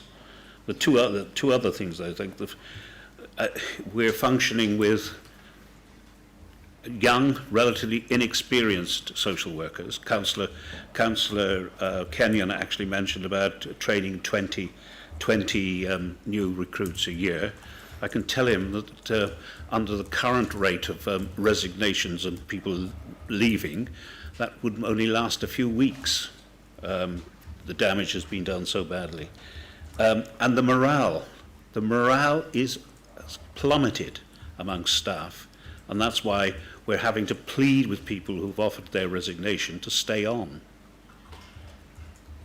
In our 7 principles of public life, 5 is openness. Holders of public office should act and take decisions in an open and transparent manner. Information should not be withheld from the public unless they are clear and lawful reasons so to do. I do think we are in breach of that particular clause of our principles, because some of us, unfortunately, have been breached, and I know Councillor Lester is in the same position of what is the true position within this department, and we're not, the members of the council as a whole are not actually being told. We're getting a papering over of the cracks. We're getting a positive spin put on what is a damaging position for the council as a whole and the service. The staff, most of the staff and the families that are being dealt with, a lot of the families would be appalled at seeing this debate as to what the true state of the service is. We need to get real. Even if we have to go eventually into confidential session, we have to be more open about what's going on to the members of the council as a whole. We are not being told the legal and financial implications of what has happened. We are paying out substantial sums of money, and the members are unaware of it. They're not being told. We're having to incur phenomenal legal costs. Those will continue because, you know, with the way in which recent months the staff have been treated, we shall get constructive dismissal cases being lodged against the council. Please be more open with the council. Thank you, Councillor. Do you want to make a comment on that? Yeah. Thank you. I don't think that's a question in there, just a statement, really. Now, who's our next speaker, please? Next speaker is Councillor Hewitt, number 8. Thank you. Councillor Hewitt. Oh, sorry. We shall call you next. You're on the list, Councillor Howes. Yeah. I do apologise for that. Right, I hope everybody can hear me. I'd just like to apologise to Councillor Howells because we're probably going to say similar things. So if I've taken the words out of your mouth, I apologise. I'd like to reassure members that we have been pushing quite hard in scrutiny to get our ducks in a line so that we can look at what's going on. I mean, obviously, while an improvement plan is being pulled into place, officers are occupied doing that. So we absolutely understand. It's been a frustrating time for both of us, but one of our clear concerns has been the care portal and care concerns portal, which the public can engage on.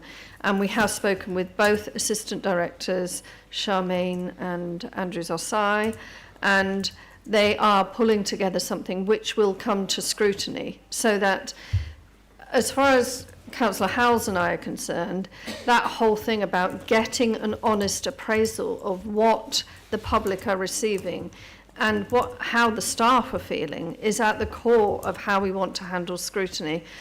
It's been very slow and an uphill journey pushing for that, but I think we now have some things in place which will mean that scrutiny can really begin to be doing some meaty work in relation to the issues. So this refers back to Councillor Leicester's point about avoiding the mistakes of the past, or I would call it learning the lessons of the past, unless we have, as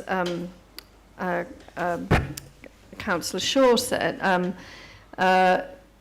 unless we have an understanding, an honest understanding of what's going on, then we can't really make much improvement. And I think scrutiny, we've had tremendous support from the Chief Executive, and we're going to have a schedule that will feed into one another of our requests and then officer delivery, so that scrutiny can make the correct appraisal.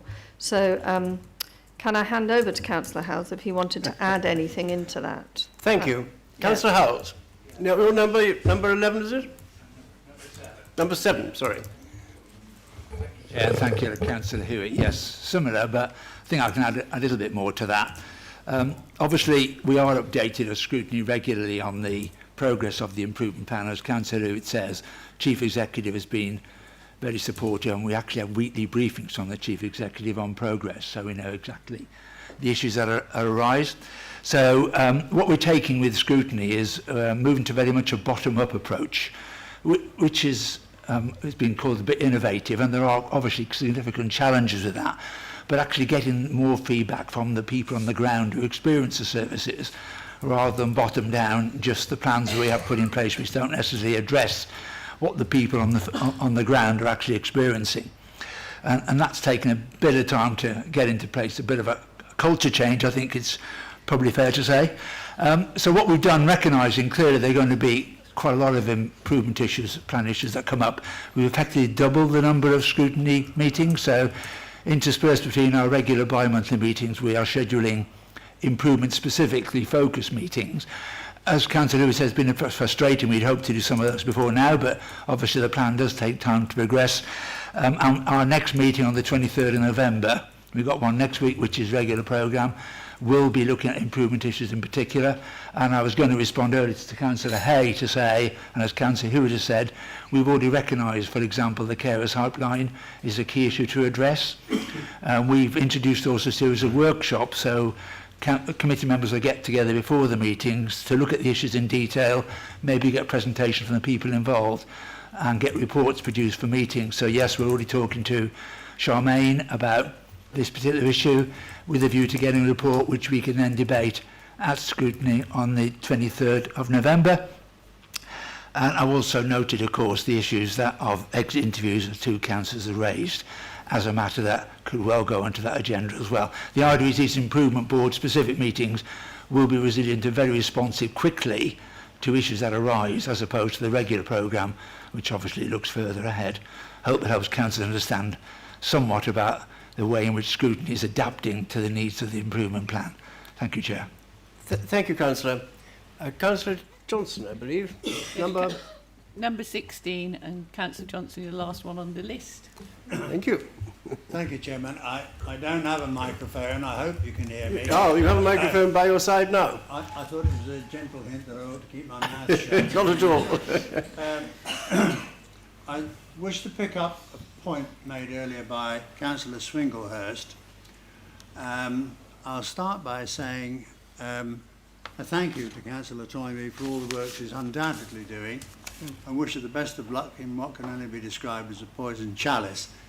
But item 31 of the report says, and I'll just read the last sentence, although part of the strategy is right to develop and support all managers, the concern around current practice issues cannot wait for this to be fully implemented. That can only be interpreted as the author of this report expecting failure, that we do not meet their requirements.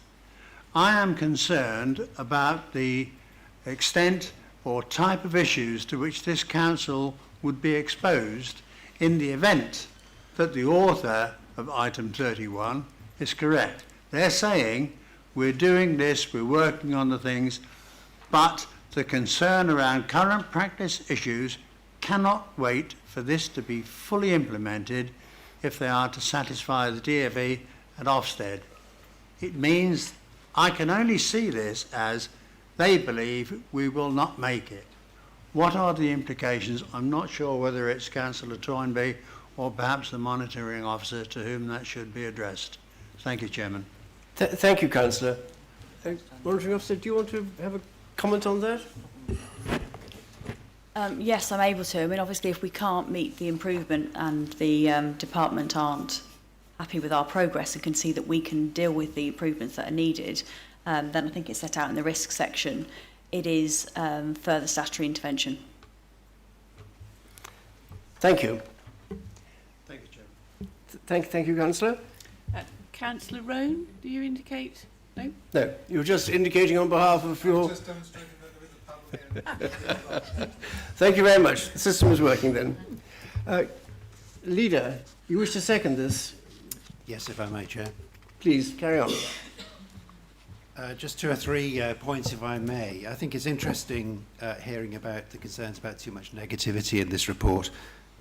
We've got Councillor James, who's perhaps suggesting it's not negative enough. But it's, in a way, it's regrettable that it's negative to the extent that it undermines morale. We have some excellent staff. It's a very difficult job to do. We need to keep them, we need to train them and work on them. However, whilst I say it's regrettable it's negative, I did attend the debriefing when the DfE came with and made their report, and I was shocked. I was absolutely appalled by what they were saying about the voice of the child not being heard. And I think we need to be honest about that. When we came into this administration, we had meetings, and Councillor Gandhi on the Scrutiny Committee, we were looking at the data, the information, and things seemed to be going the right way. So our approach was thinking, it's going to be okay. And when the Y case came, it was a shock to everybody. So whilst on the one hand, people may see this as being a negative, I think it's honest, and I just question whether in the past we haven't been a little bit too soft on ourselves, and we just need to be honest. And it's a balance. It's a balance of helping the staff, of working with the staff, improving morale. But I do think we have to be honest about this and not paint a picture which is inappropriate. Are we doing anything different? Well, we're putting in a new level of management back into place. We're listening to staff. So Councillor Toynbee and I have had meetings directly with social workers, one-on-one. We have talked to them. I'm amazed how honest and open they've been with us. I half expected them to have been vetted to make sure they only referred particular people to us. But no, these people were surprisingly open. They were critical. But at the same time, they were saying things need to change. And things are changing. And they were very positive about that. More things need to happen. But the impression I have so far is that actually the workers there see what's happening and they are pleased. So, Councillor James, I don't know where you get your information from. Perhaps you could pass some to me if you're getting negative vibes. But the meetings that Councillor Toynbee and I have had, the information that Councillor Toynbee and I have, one-to-one meetings with some social workers is positive and helpful, and we will continue those meetings. Finally, about recruitment, it is a big issue. We don't want to find in a year's time that we don't have enough staff when some of these interims leave. It's crucial to start at the top. So we have an excellent chief executive who is personally involved in this area. We will be recruiting a new director. Part of the problem is Darryl Freeman is on, I think, a fixed term for 2 years, or his former role was, but now he's gone to an interim role, which is temporary as well. So we can't appoint a permanent person without it going through the employment panel and through the due diligence and constitution. Thank you, Chairman. Thank you, Councillor. Councillor Toynbee, I have the discretion to allow you to say a few words, but make it brief, please. Yes, thank you, and thank you for everybody's support. But I've just got two small concerns around some of the recent comments. One was some rather loose language around constructive dismissal, which I found a little bit worrying in this context. And a reply to Councillor Johnson about paragraph 31. I agree that I think that needs clarification. I'm not worried. I think we are going to succeed in what we need to do with this plan. So I'm not concerned about that. I do feel positive and optimistic that we are going to do what we need to do. But I agree that paragraph 31 needs clarification. And I look forward to bringing another update to full council in January. Thank you. Thank you. We shall look forward to January. There are no further speakers. Monitoring Officer, please can you advise if any amendments have been received? No amendments, no. No. And no amendments received. We move to the vote.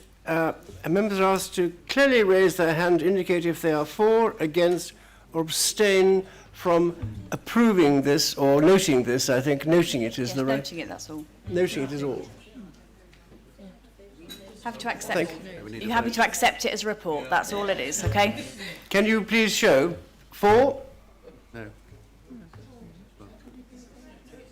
We can't be against no. We're not no It's vote. all right, just carry on. Just say no For? Against, yep. Against? Any abstentions? I do think this needs clarifying the position of when we have an item which is to be noted. I mean, how can you abstain or vote against it unless you've been asleep all through the whole of the debate, which probably is the most pleasant part of the condition to be in, but in many of the debates anyway. I'm just taking my legal advice. Yeah, I know. Well, I'll take that on board for the next report, okay? Thank you. But we always appreciate your input. Well, anybody's input is always valuable. Now we come to item 9, revision of capital programme budget for priority flood works, pages 113 to 120. To consider the approval of in-year adjustments to the capital programme to allow the realignment of capital spend to priority flood projects that require the reallocation of budget. So you'll find the report on page 113 in the agenda pack.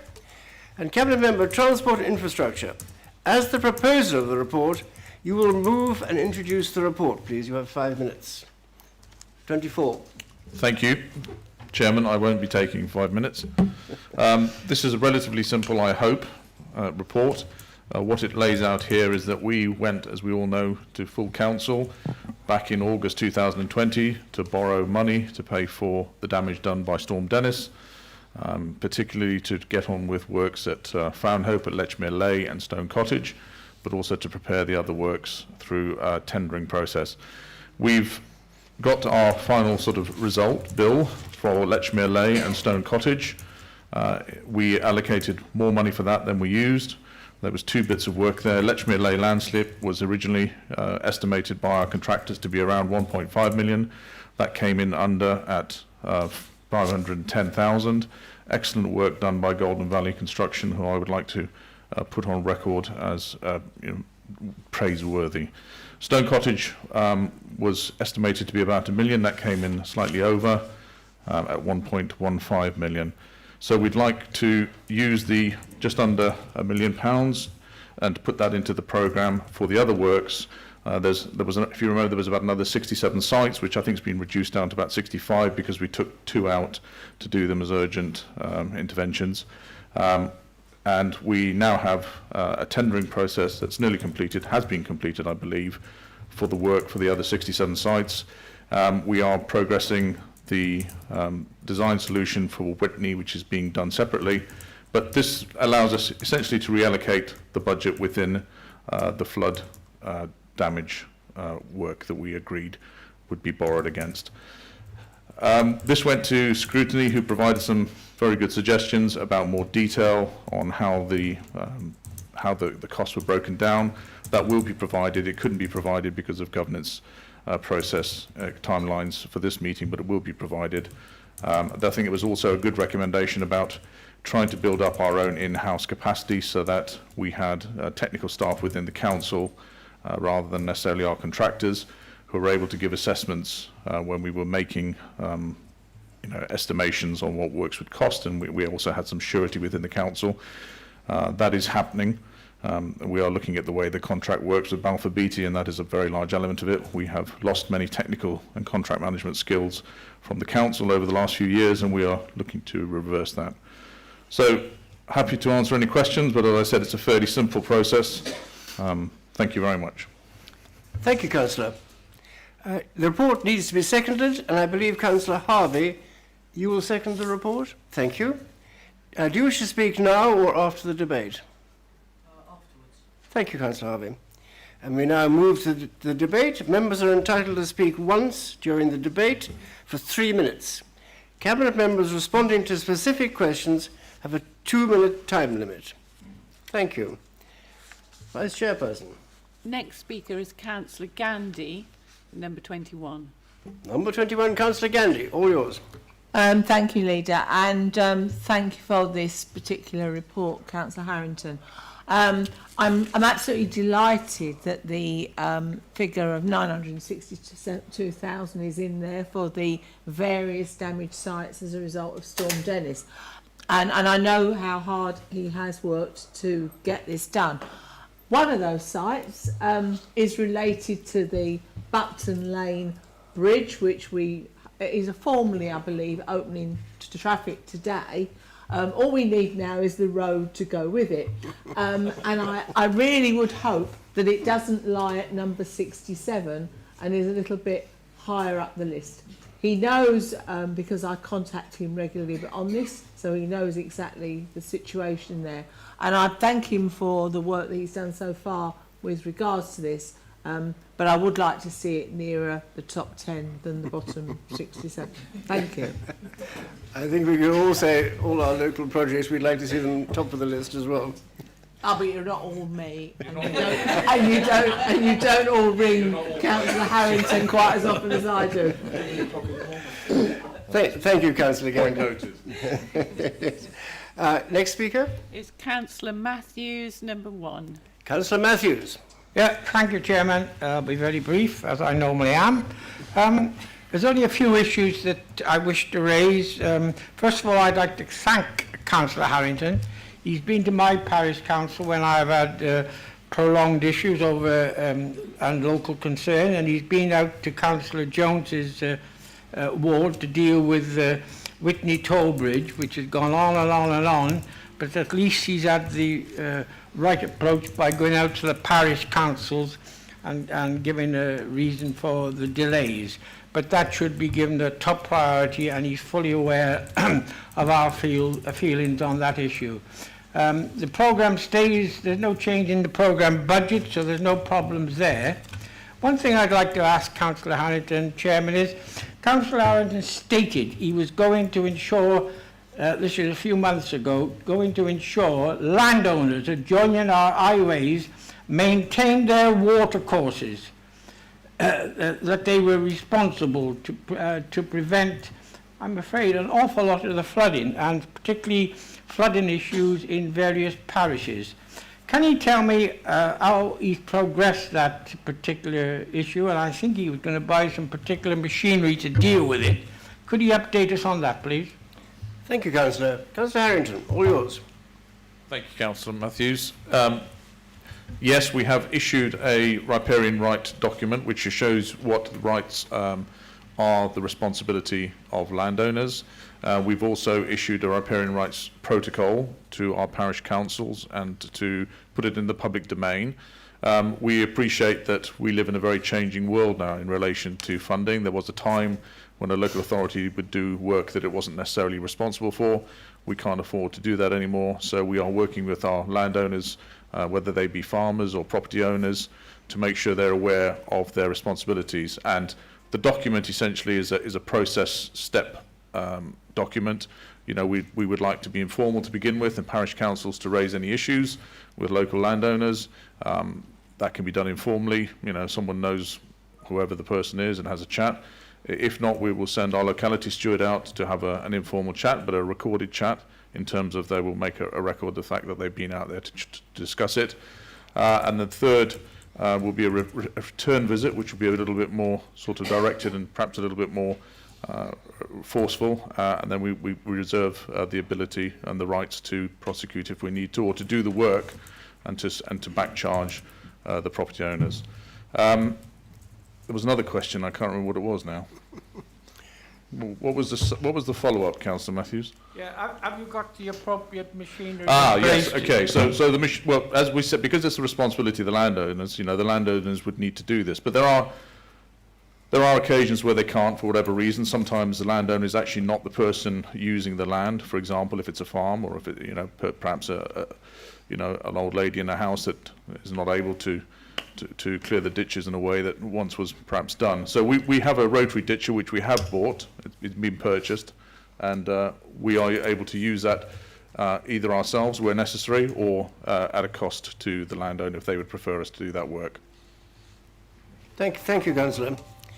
Our next speaker is Councillor Marsh, number 19. Councillor Marsh. Oh, sorry, 18. 18, is it? 18. Thank you. Hello. Yes, is that working? Brilliant. Yes, I'm very glad that we've been able to find the money for these particular repairs, and you know, that is only to the good. But to me, the bigger question is just the enormous one of the exposure of this county, particularly to further damage from an increasingly erratic weather. And it does show that the impacts of climate change are already very much with us in the county. And interestingly, yesterday in the Hereford Times, there was an article about the Big Ask survey, where a national survey which in Herefordshire attracted 1,137 children. The first worry they had was whether they'd have enough money to buy the things they'd need, but 39% of them were concerned whether they would grow up to benefit from a healthy planet. So there is both a moral imperative and, of course, a weakness. And I note that our local flood risk strategy from 2017, just a few short years ago, is perhaps slightly more hopeful than we might be now, that flood damage can be reduced. Well, obviously it can be reduced, but the risk of it is rising all the time. So I'm wondering if there have been any reviews since 2017 of that flood risk strategy, and indeed if there are any other practical measures we could be looking at taking either ourselves or in conjunction with neighbours, for instance, for tree planting in water catchment areas. And I understand that I am not likely to get that today, but it is raised by this expenditure of 4 million that we have been forced to find ourselves. Thank you, Councillor. Councillor Harrington, can you make some reply now, or do you want to do a written reply as well? I can make a quick reply now. Thank you. Thank you, Councillor Marsh. We have done an update of our flood risk strategy, and I will send that out to you. I mean, you raised... To all councillors? To all councillors, yeah. Well, yes, I think they might have access to it, but I'll make sure it's sent out again if they haven't.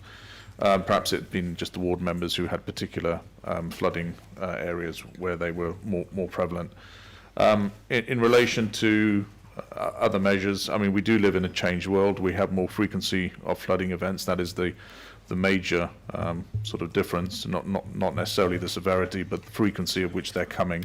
And we need to make sure, therefore, that upstream we are making sure that water is, you know, in a sense slowed down, or is not reaching the rivers and streams too quickly. Where we have a project of natural flood management which we do through the EA. We have increased funding. We've just won some more funding for that. This is something we're going to have to concentrate on, and it comes back essentially to this issue of public funding. You know, we as a local authority cannot make ourselves efficient through council tax only. We're a sparsely populated authority. We used to get good budgets, resource budgets, like the revenue support grant. We had about £62 million a year coming in from that in 2010. We have about 600,000 coming in now. It's very difficult to maintain our 2,000 roads, 700 bridges, with less and less money every year. And in fact, we are managing a declining network. That is how our officers describe it. That is how Balfour Beatty describe it. Something has to give. But the more we can do and the more we can help landowners to do together, we'll do our best to mitigate. Thank you, Councillor. Next speaker, please. Councillor Tomby, number 25. Oh, sorry, Councillor Milne, still 25. They're sharing a paddle. We share a paddle, indeed we do. I also welcome the prospect that we're going to get on top of these 67 various damaged sites, or whether they're 65 now, very much. I just wanted to know whether the Cabinet member could give some clarification. The implication is that they are essentially off the highway outside the public realm contract. Whereas we've plenty of evidence of damage on the byway, as it were, in other areas of the public realm, that I would hope would be addressed as well. Not having a breakdown of what these sites comprise, whether that could be supplied later, I don't know, but could the Cabinet member clarify that includes the byway, so stiles, footpaths, all that as well? Thank you, Councillor. Councillor Harrington, quick update? Yes, indeed. I'm not sure how many stiles of footpaths, well, how many stiles were damaged by the flooding, but I mean, you know, we are considering not just the identification and the classification as works being attributed to the floods, are including pathways in Councillor Milne's ward, and they are part of the works. And in terms of the specifics, yes, I can provide that for all council. We'll provide a full breakdown. Thank you. Next one. Next speaker is Councillor Tillett, number 6. Thank you. Number 6, Councillor Tillett. Thank you, Chair. Are these the paddles we'd be up a creek without? I refer specifically to one of the other sites, which is in my ward, the very significant damage to the riverside path just before it meets the old bridge on the south side, where the very old railings and much of the embankment have given way. Rather like Councillor Gandhi, I'd like to pay tribute to Councillor Harrington for keeping me updated during this lengthy and rather laborious tendering process, and also to the contractors who have made this very, very heavily used site very safe. It's very narrow at this point just before it enters the old, reaches the old bridge, and receives a huge amount of footfall and cycle traffic. Also, rather like Councillor Gandhi, I suspect I'd like to join in the bidding war and see myself in the top 10 for this. But to make the point that some of these sites, including this one that I'm referring to, not only have a facilitative importance, but also a heritage and indeed an appearance importance, in the sense that over the last 18 months or more since it has happened, a huge number of people have referred to how ghastly the site looks, given that it is so adjacent to an iconic view in the centre of Hereford City, adjacent to an ancient monument, and a photo opportunity for many a visitor and tourist. So I hope that the process which determines the ranking and how high up the list is not just in terms of traffic, although clearly pedestrian and cycle traffic on this site is important, but also to recognise the cultural and historic importance of some of these sites and the need to return them to as good an order as quickly as possible. Thank you, Chair. Thank you, Councillor. Can you reassure us that the cultural and aesthetic significance of these sites are brought into mind? Yes, I'm quite happy to. Is my thing on? Councillor Harrington, number 24. Yes, thank you very much, Councillor Tillett. It's a point well made. You have been very vocal like Councillor Gandy, throughout this process, making sure that your residents are getting best value. I agree with everything you've said, probably more in relation to the pedestrian value, because it is such a heavily trafficked route. We know it's safe, but we know it's not very nice to look at. And I shall make sure that that is considered when we start the prioritisation with the contractor. And you rank slightly below Councillor Gandy in the favouritism, but you are making as equally a good point in terms of pure facts. Yeah. Thank you. I don't want too many ranking points brought forward. I think we're all important here, equally important. Now. Favourites. Next speaker is Councillor Ginman, number 12. Thank you. Councillor Ginman. Thank you indeed, Chairman. We've heard two amateurs in the bidding war. If I may now just come in and mention my sincere thanks to Councillor Harrington for the way and the manner in which he so regularly deals with the emails and phone calls that I beset him with. It goes almost without saying that this gentleman of the Cabinet does indeed take most seriously all those items that I put before him.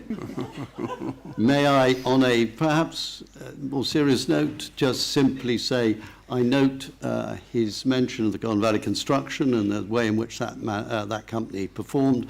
Of course, they are one within my own ward area, in fact, very close to me, and I will convey his thanks to them because I think that is very important in these times to ensure that local firms, where they're doing a good job, duly get noted.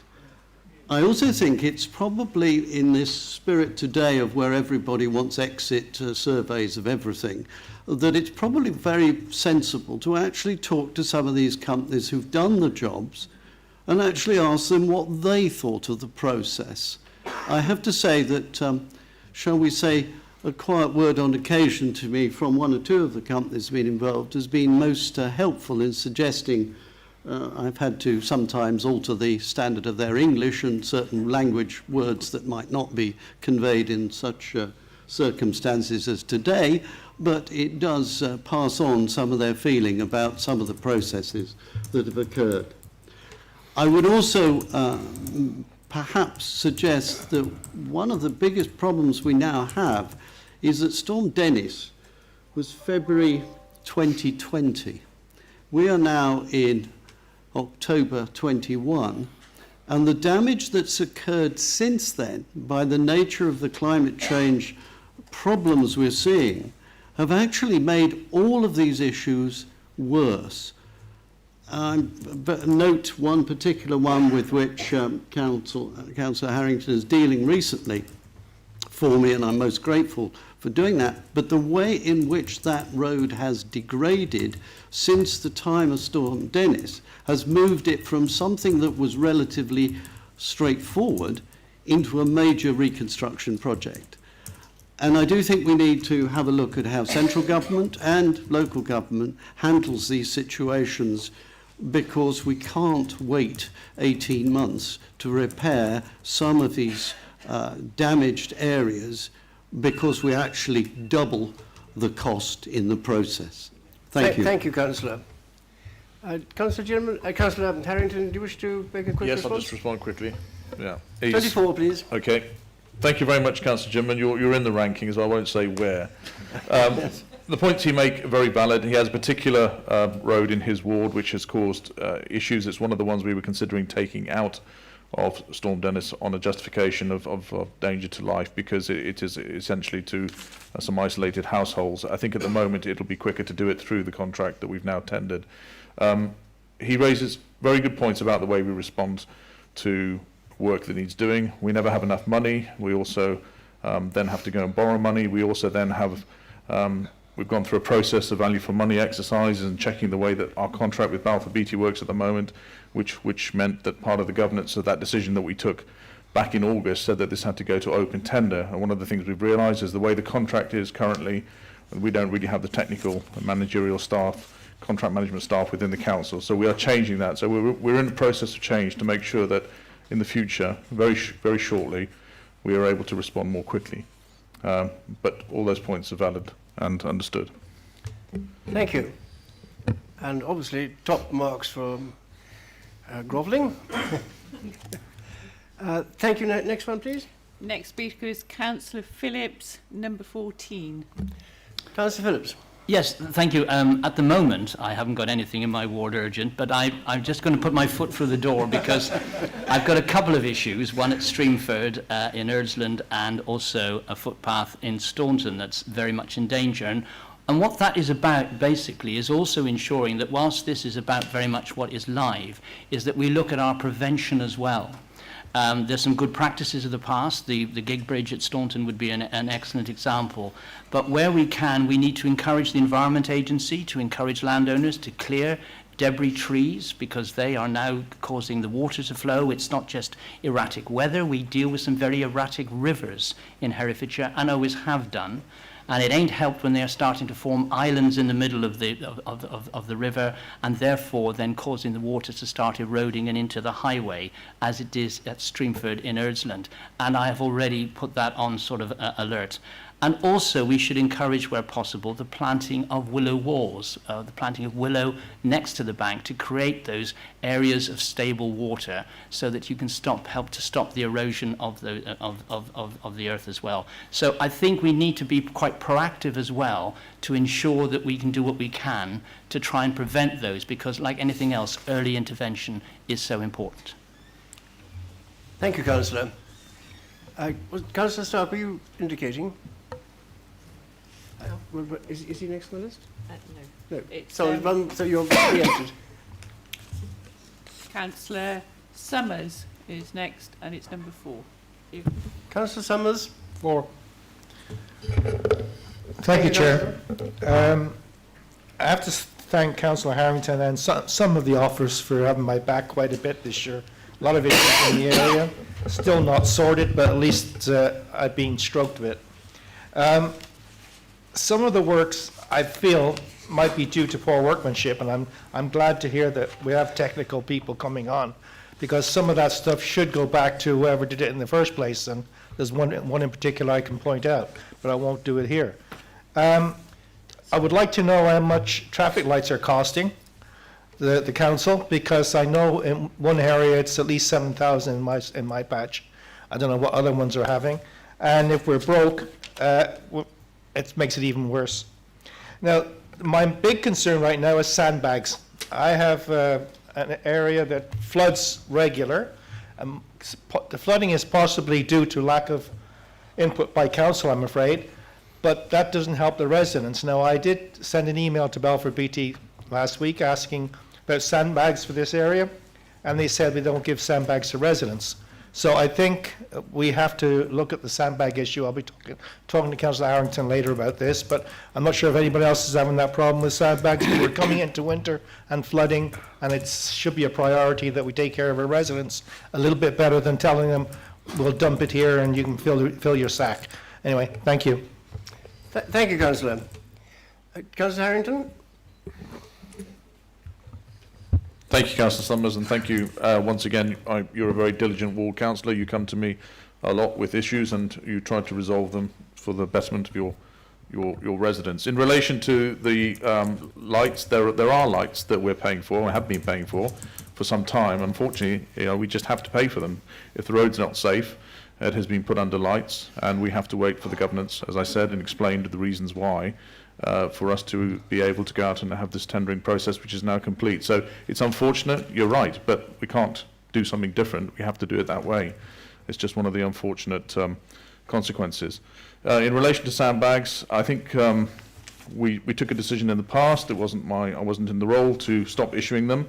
I mean, it is a slightly contentious issue that actually the local authority is not responsible for protection of private property, and so we obviously want to do what we can to help our residents, but personal property, has to be protected by the actual landowners themselves. And we have always, it is at my discretion to allow sandbags to be issued, which we did at Greyfriars and other places in the last year or so, free of charge. What we'd rather do is make sure that people were prepared and that they could either get the sandbags at cost of Balfours, or we help them if they're in an emergency. So it's a tricky one. We're looking at it. I'm happy to have a discussion with you about that. Thank you. Now, who's the next one? Next speaker is Councillor Kenyon, number 3. Number 3. Councillor Kenyon, off you go. Thank you, Chairman. It's almost like we're in a parallel universe here. Everyone's being nice to a cabinet member, and so may it continue. I've just got a couple of things. This is really positive, isn't it? Agenda item. We've saved £1 million. Fantastic. Often do we read this? I don't know. Sometimes never. So this is really positive. I would like to ask the question, you know, how big is a hole? You don't know until you start digging it. And perhaps that's what happened with the landslip at Found Hope. But my question would be, who initially said it's going to cost 1.5 million? Thank you for doing that, because we've obviously borrowed money so we can spend it elsewhere, when it only cost 0.5 million. Cost-effective management, I think Councillor Harrington's touched on this already, and there has been some changes, and I'd like to think some improvements. But perhaps was it over-egged in the first place? And I personally think that happens in a lot of council projects. That the people that get into to look at it, it's almost like when you say you're going to get married. I got married recently, and it was a fantastic day. But if you tell someone you're getting married, the cost of the food goes up 3 times. The disco, it goes up 3 times. Everything, the venue goes up 3 times. It's almost like when you've got a council project you want to do, all right, let's put that up 3 times. And it almost proves to show that when you get the local boys in Golden Valley, good on them, they've gone in, they had a budget, and they've done the job well under the budget, and I'm sure they're very proud to put their name onto it. So I'd like to add my congratulations to them for a job well done. Going forward then, cost-effective management. John, I'm sure you've got that in place, and you're all over it like a tramp on chips. Is it worth taking a look back over the last 10 years at these projects that we've been doing, how much, whether it's been over-egged, and whether we've been plainly ripped off? I'd be interested to know that, and if there's any thoughts on doing something like that, John. Thank you. Thank you, Councillor. Councillor Harrington, number 24, I believe. Thank you, Jim. Thank you, Councillor Kenyon. You obviously have seen me on chips on occasion, I take it. You've raised some good points. I mean, I think it's unfair to apportion any kind of, blame to anyone for making assessments that they have to make quite quickly. You look at a complete landslide on a road with, over 700 or whatever it was tons of soil, and you have to make some assessments. You're right to say that Golden Valley did a good job. I'm not sure they necessarily came in under budget, but they did their portion of the job, which they were subcontractors to our subcontractors, Balfour Beatty, and it's really the quality of the work and the ability that they had to do that quickly and efficiently that I'm praising. We know that we are looking at the way that we run contracts. We know that there is a suggestion, and there has always been a suggestion in the public realm, that perhaps we always, or subcontractors, overestimate. The fact that we're going to take some control back within the budget and the contract means that we will keep an eye on this. In relation to what you said about checking work, we have a mechanism in place. We've got new people who've started on the Herefordshire Council side to make sure that our relationship with our subcontractor at the moment is efficient and being monitored properly. But I'll take all your points on board. Thank you, Councillor. Our next one. Councillor James, number 10. Councillor James. Thank you, Chairman. I thought at one point I'd woken up in the middle of a Miss World contest. Can we ask the councillors Gandhi, Tillett and Ginman to prepare themselves for the swimsuit round? The Wye Valley instability, I do think that is important, of vital importance. It is the main, one of the main link roads between South and Mid Wales to the West Midlands, as a fact, and is a highly used route. And any cutting off of that road causes enormous stress on the surrounding roads. And I know Councillor Jones has been involved in the discussions about that and had a public meeting about that. But it does. I know when that road is closed because all the roads in the surrounding area are inundated with heavy transport, which the roads can't tolerate. So I do hope that we don't get, during this work, that we get that major road closed at any periods, because it will put an unbearable burden on the surrounding minor roads. Thank you, Councillor. Can I respond to that? Yes, thank you. Thank you, Councillor James. You raise obviously a very pertinent point, and that is precisely what we are going to try to avoid. It is such a crucial route, and the diversion would be so disruptive, both to people in Wales and Hay and to our residents in places like Briley. And we have already identified 3 early options, of which we are pushing for the one that doesn't involve road closure. If we can keep things going under lights, it's not great, but at least it allows people to get through. And I'll take that comments on board from yourself. Thank you very much, Councillor. Councillor Stark, number 11. Councillor Stark. Yeah, thank you, Chair. My problem with the extreme weather isn't just extreme weather itself on the roads in Ross. I have a road called the High Street, which probably, since it is called the High Street, I should become number 1 in seeking funding. But it's not just the extreme weather that is undermining the road surface because it's a cobbled surface. It's the heavy good vehicles and the very heavy farm equipment that's been allowed to use that road that is also, in combination with the extreme weather, starting to put it under extreme pressure in terms of the surface resilience. So I want to broaden this debate to ask, how much do we use weight restrictions across the county to try and reduce some of the damage on the sorts of roads that shouldn't be taking HGVs in the first place? And certainly the cobbled High Street in Ross and Wye should not be subject to the sort of assault that it is with the HGVs and the farm equipment that it has to bear. And I do think this is a debate we have to have. So I would be asking, as part of this recovery from the flooding, is that we look at what we can do in order to bring in weight restrictions on some of these roads that are just not suitable for the sorts of vehicles that are using them. Thank you. Thank you, Councillor. 24, Councillor Harrington. A brief reply. Brief reply. Thank you very much, Councillor Stark. Quite simply, I think it's a fair point, and we can look at that. Simple as that. But normally requests come from all councillors pretty much on a sort of ad hoc basis because there's a view in the community, but we can either look at that or we can look at a bit more of a strategic overview, but I'm happy to include that. Thank you very much indeed. Next one. The next speaker is Councillor Watson. Will you please raise your microphone number? Oh, you've got a travelling mic. Oh. Councillor Okay. Watson, off you go. No, not yet. Not yet? Ah, yes, we can. I can't go without mentioning Daycroft Lane, and it picks up on Councillor Phillips' point around remedial works. In my own ward, I have a long-standing issue where 6 houses have been flooded. A landowner carried out preemptive clearance on a site that he has submitted as a housing site on the local NDP. And he carried out these works in May 2020.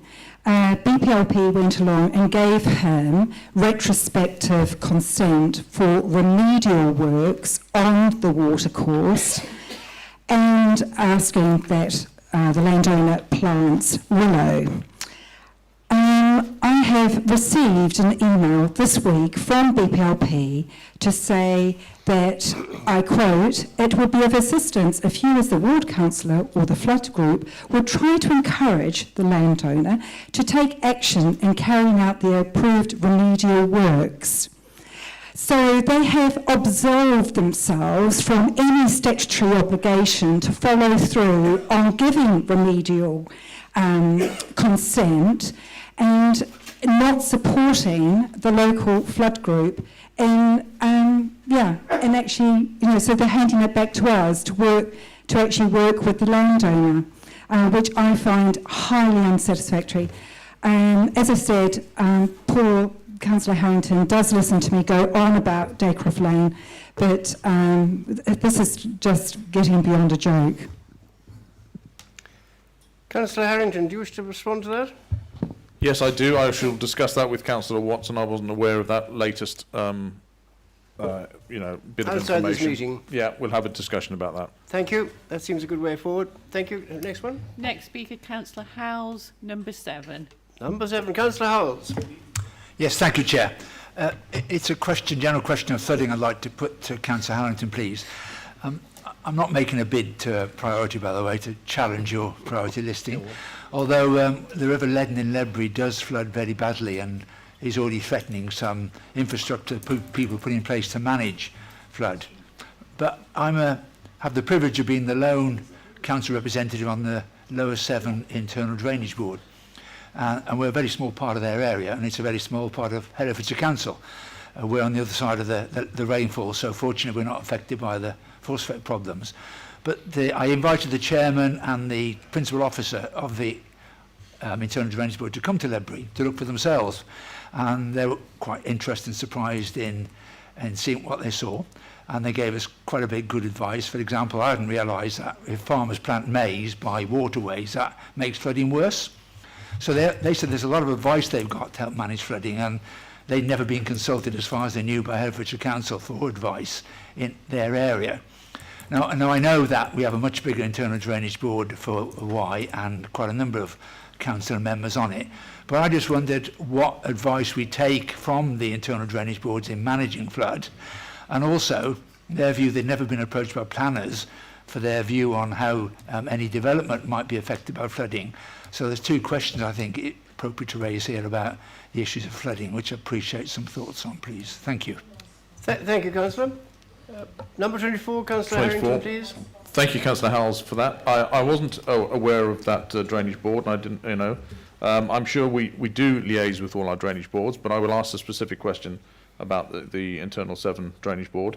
And yeah, that's the short answer to it. I mean, in relation to things like planting maize next to rivers, I mean, that is all part of the issue that we are struggling with. Land management over the last few years has favoured a certain type of industry, and it has had an impact on land, especially land that was perhaps pasture before it got used for arable crops for different technologies that are coming along.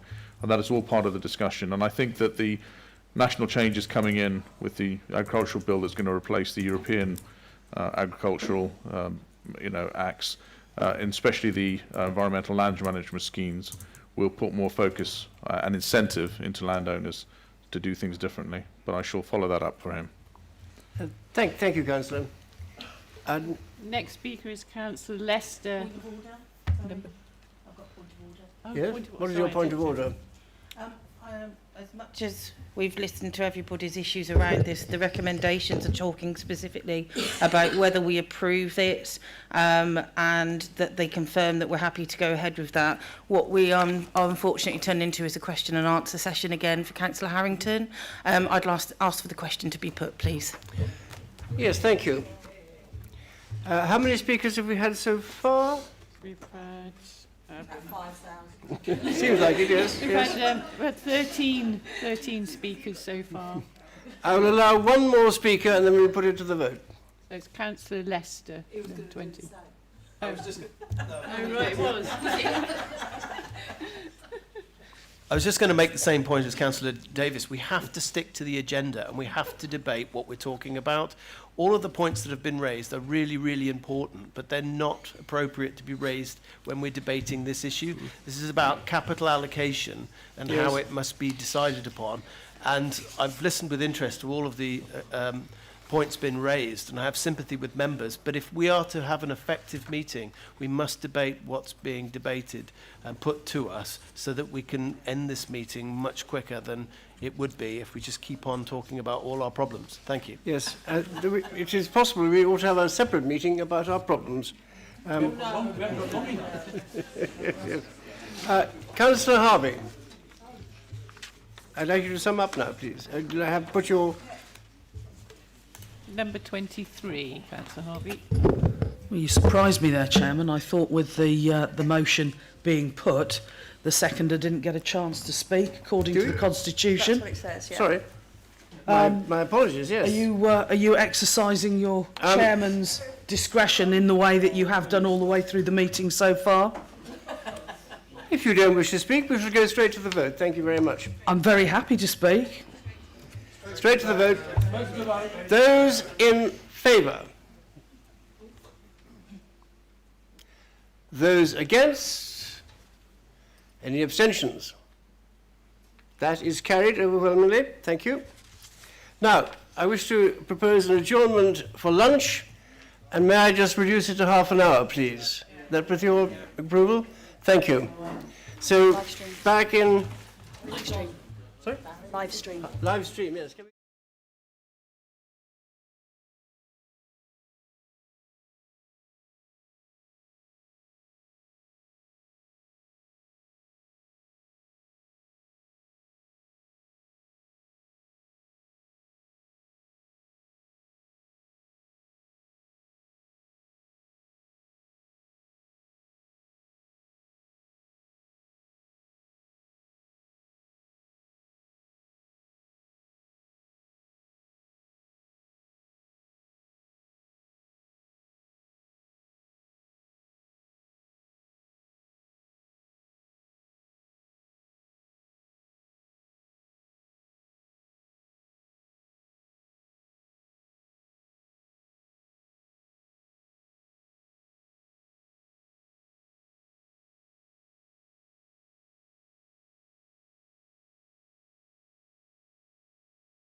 Live stream, please. Thank you.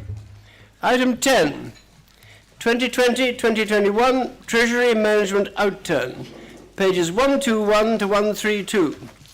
To approve the Treasury Management Outturn for 2020-2021. And the report starts on page 121 in the agenda. Now, Cabinet Member Finance, Corporate Services and Planning, as the proposer of the report, you will please move and introduce the report. 5 minutes.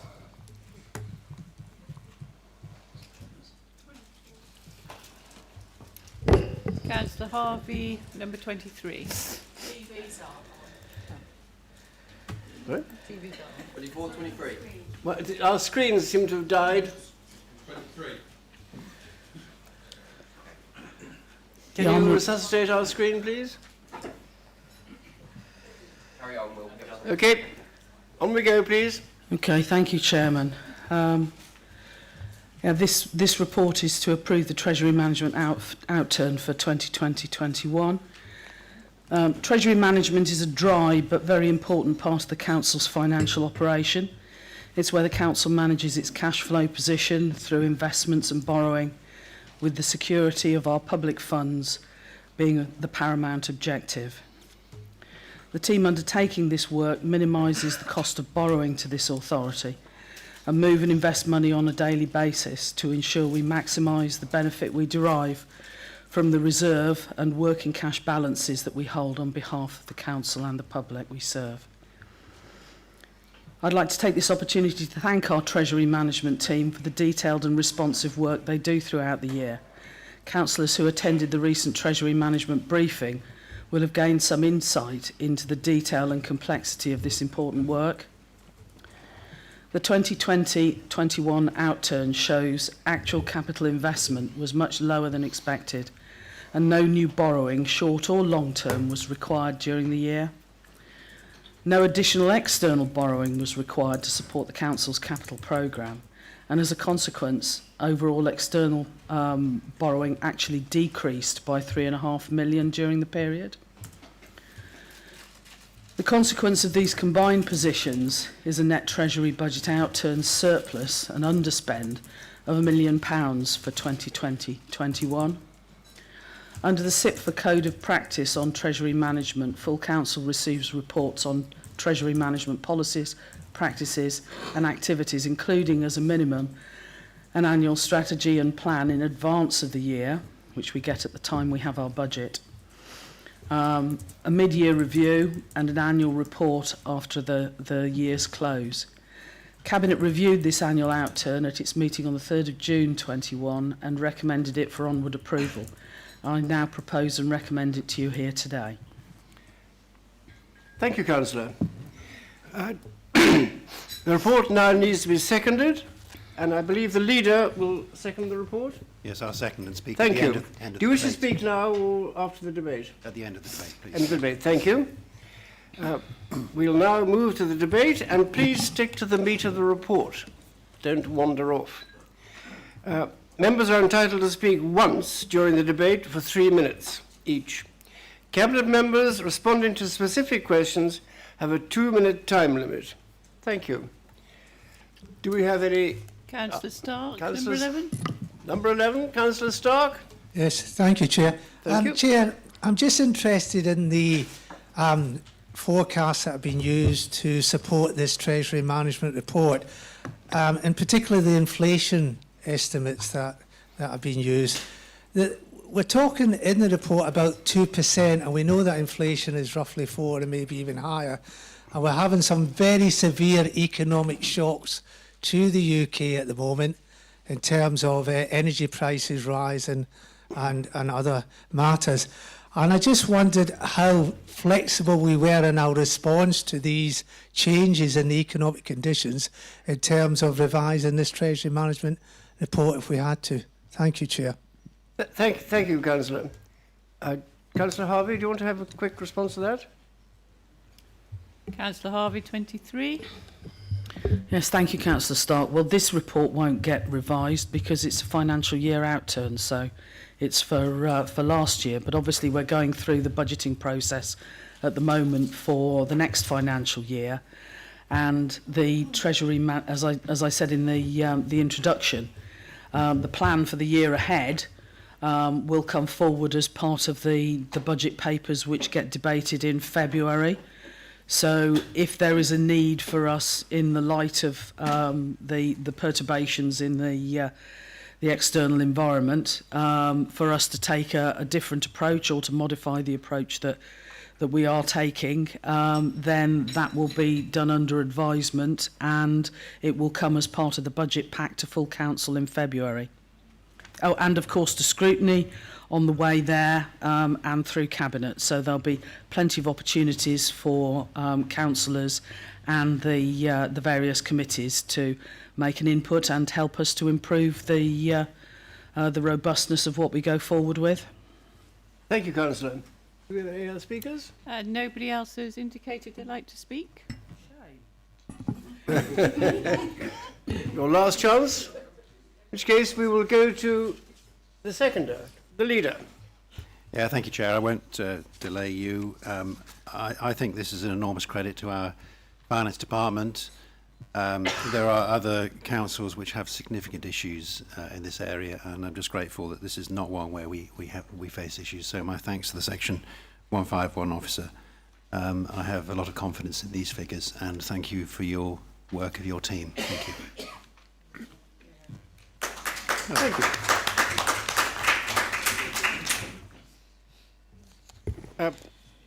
Now, are there any amendments? No. No? No amendments. So now we move to the vote. I will call the vote, and members are asked to clearly raise their hands to indicate if they are for, against, or abstain for the recommendation. All in favour? Any against? Any abstentions? Clearly carried. Thank you very much. Item 11. Leaders' Report, pages 133 to 206. And it is to receive a report from the leader on the activities of the Executive, the Cabinet, since the ordinary meeting of Council on the 5th of March 2021. So you will find the Leader's Report starting at page 133 in the agenda, and I invite the leader to present the report and to respond to any questions arising.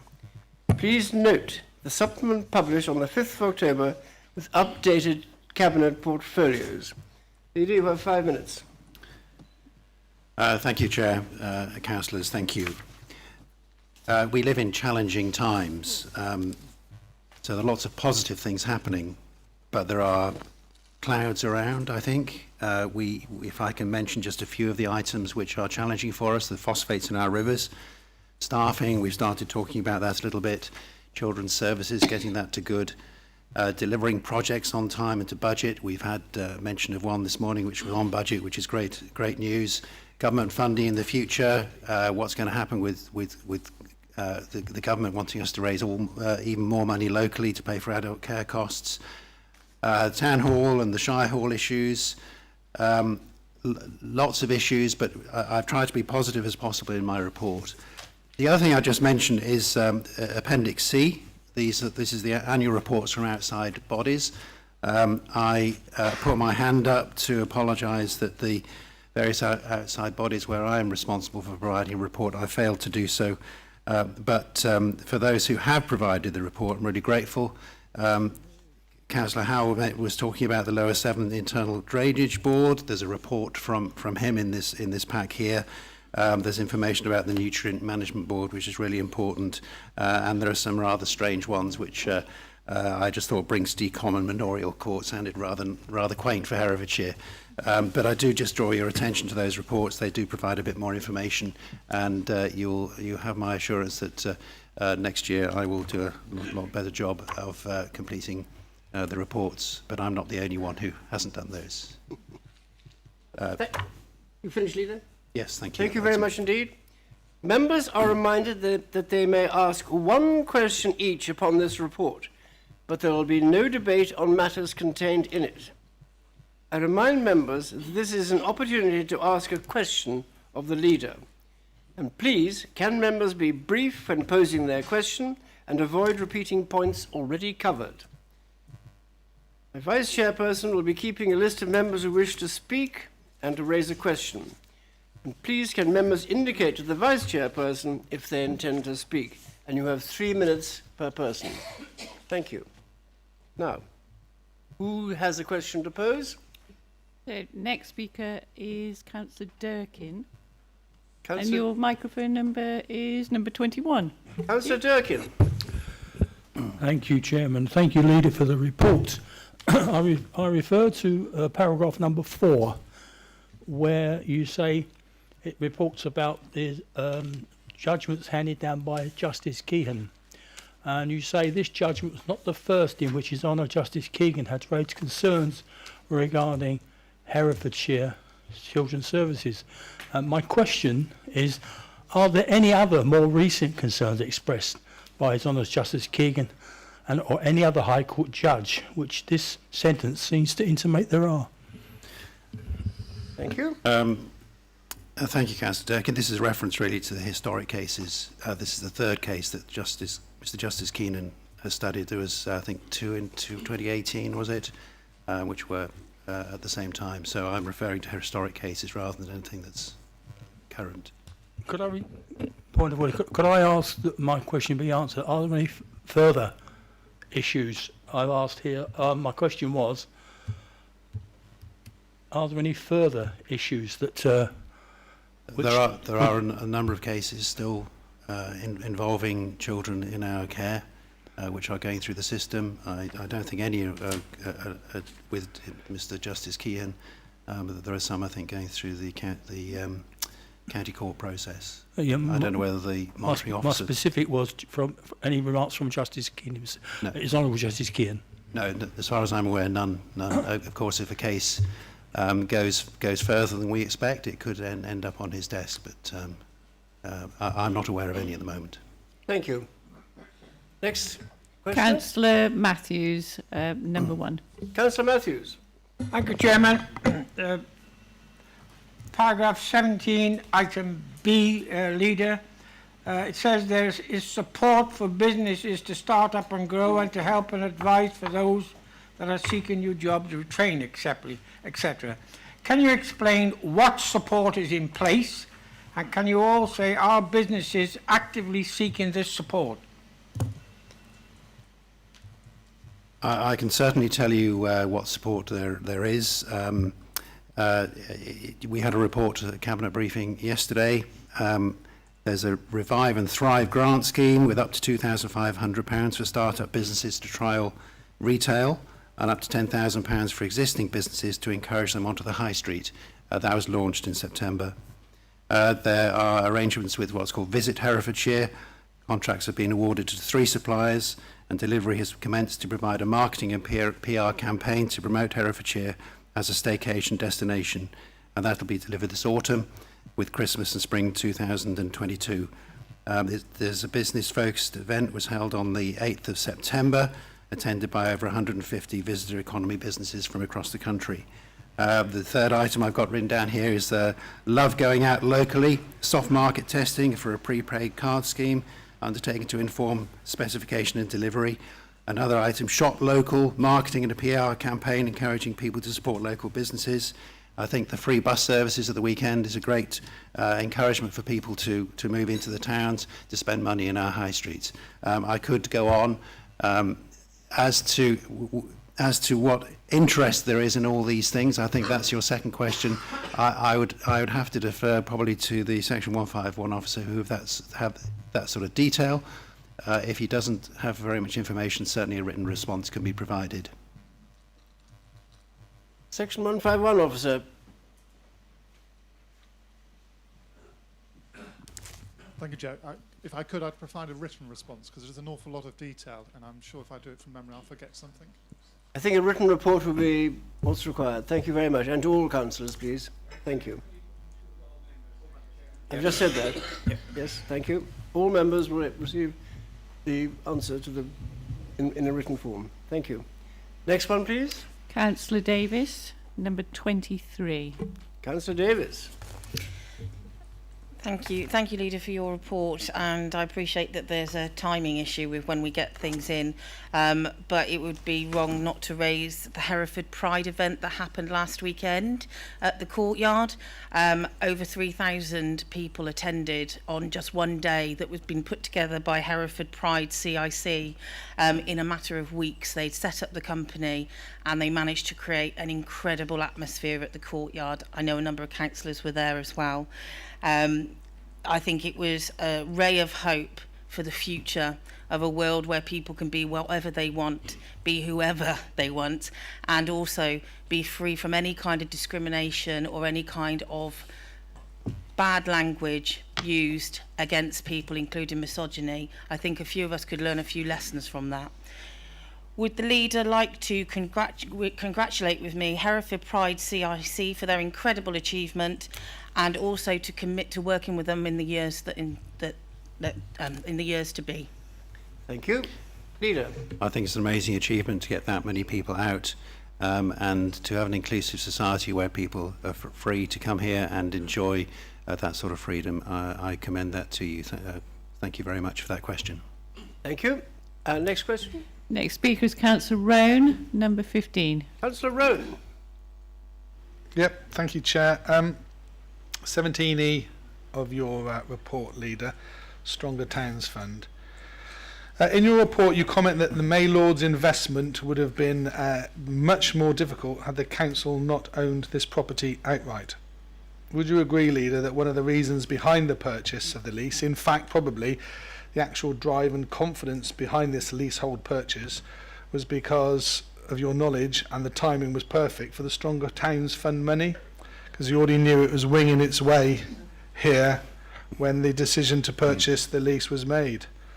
I would suggest, Leader, had there been no Towns Fund money winging its way here from central government, there would have been no Maylord Orchards purchase, because there would have been no plan to therefore use money to invest in. Am I right? It's, I could say just no. The answer is actually no. It had nothing whatsoever to do with that. I was first-hand party to discussions with a previous interested party in buying the property, and it was quite clear to me that they were going to hold us over a barrel. If they ended up acquiring the property, it would have been an absolute disaster for this county. So the reason was that the price we achieved was a very, very good price. It stopped somebody else coming in and taking this property and holding us to ransom, and it gave us the freedom to own a key asset right in the middle of our city. And as I think I've said previously, I think had we not gone ahead with it, I would have been ashamed. I think it's done a lot of good to our city. We are working, Councillor Davis in particular, on all sorts of ventures and opportunities.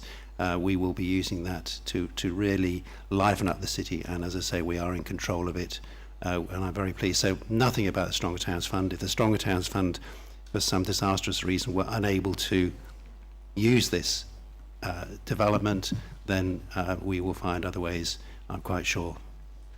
Thank you. Thank you. Sorry, could I come back or no? No. Thank you. Next one, please. Councillor Summers, number 4. Councillor Summers. Thank you, Chair. Hi, Leader. Just page 142, mental health, county plan ambition to improve the mental health well-being of Herefordshire. I'm really glad to hear this. It's something I've been pushing for quite some time. And also, it was just being passed is the aftercare. Now, my concern with the aftercare is that 28 days for me is insufficient. I know it's a central government mandate for that, but is there, with mental health increasing, especially after COVID, can we see a more flexibility in that? Thank you. Thank you, Councillor. I think my recollection is that when we had the cabinet meeting, this was mentioned. I think it's statutory, so there's nothing that we can do about it. But the point is well made.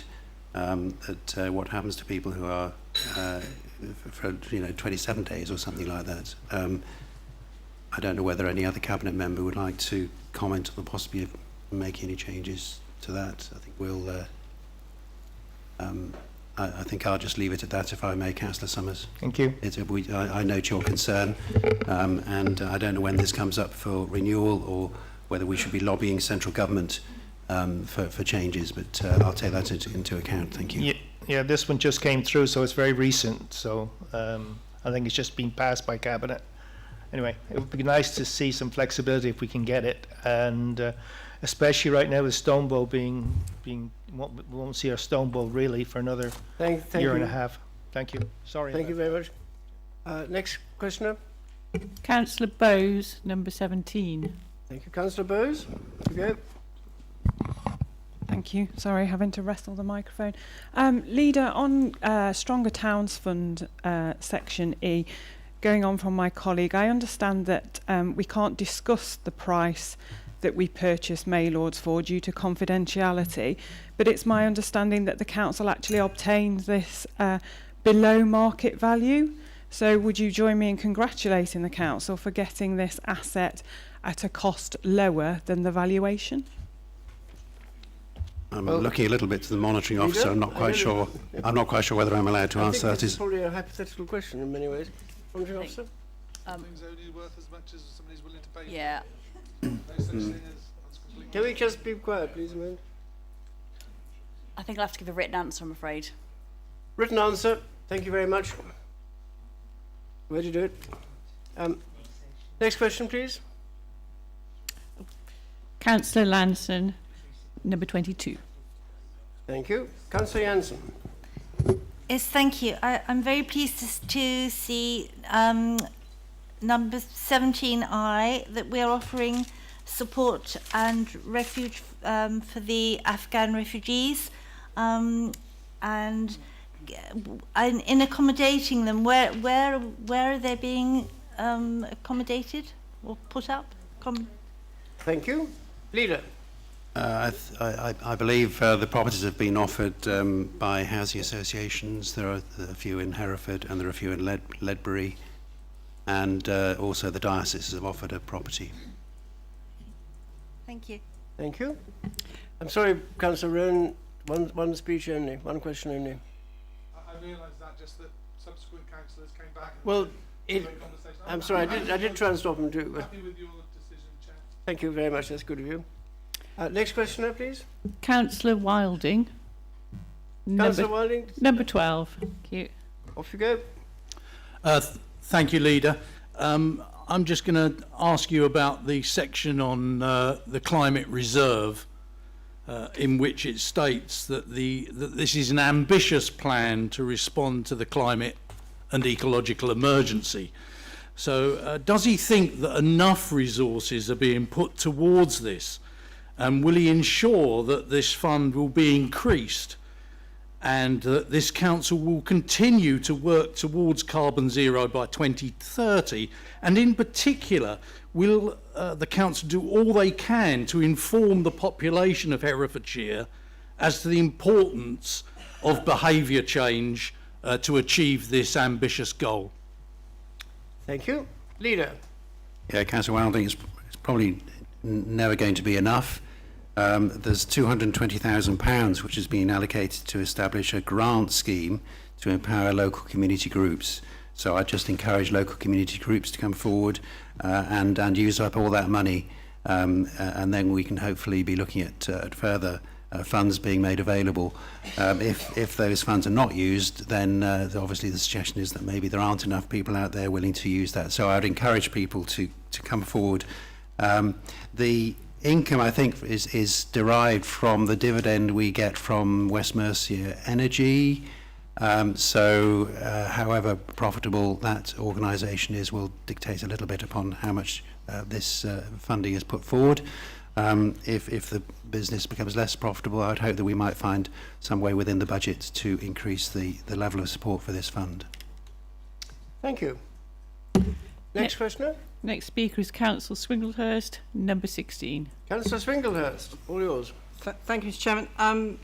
My mother always told me that if it's worth saying please, it's worth saying thank you. So will the leader join me in acknowledging the efforts of MPs Jessie Norman, Bill Wiggin, Faye Jones and Mark Harper in writing to the Treasury in an appeal for the autumn spending review, with a request that they agree a 3-year integrated spending package with DEFRA and DLUHC, that's catchy, in the forthcoming spending review, specifically focused on cleaning up the why. The outline cost likely to be in the range of 10 to 15 million, but should be scaled to the need. Thank you. Yeah, thank you, Councillor Singlehurst. Yes, we are grateful for all those MPs writing to central government to encourage spending review to spend more money on the River Wye. At the moment, I'm afraid it's just words. We need actions. We need the housing in the Lug catchment area to be released so we can regenerate our economy. I have also written to Michael Gove.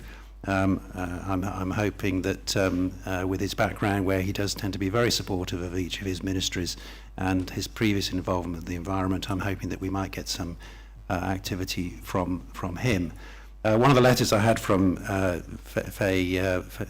Rebecca Powell, she was saying that they are looking at practical ways in which that we can start doing development with a view to conserving the environment as well. First letter I had from her was the middle of July. It's now almost the middle of October, so it's been 3 months. And I will be pressing both her and Michael Gove to come up with some practical solutions and hopefully enter into a dialogue with us, because it seems to me that we have some things that we can add, but actually entering into a dialogue with these ministries is quite tough. So thank you for that question. Thank you, Leader. Next one. Councillor James. Councillor Number 10. James. Were you indicating your... But I was going to, so... Okay, well, yeah. Well, you jumped in You very picked quickly. your number up. I've been promoted up the scale, up the You're very lucky. order. One thing, there's been a tendency, and this is going back to my favourite Children's Service Improvement Survey, there's been a tendency over years to staff leaving the service of the council to sign confidentiality because the fear that they might say something that the council wouldn't like about the way in which they've been treated. And usually that goes with a substantial financial inducement.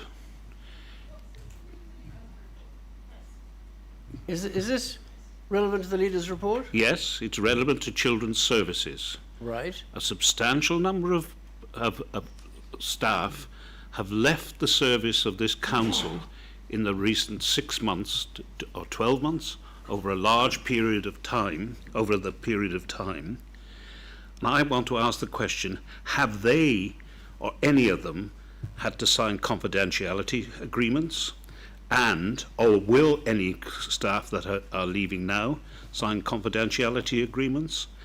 And what is the cost implication in enhanced pension payments and financially to the council?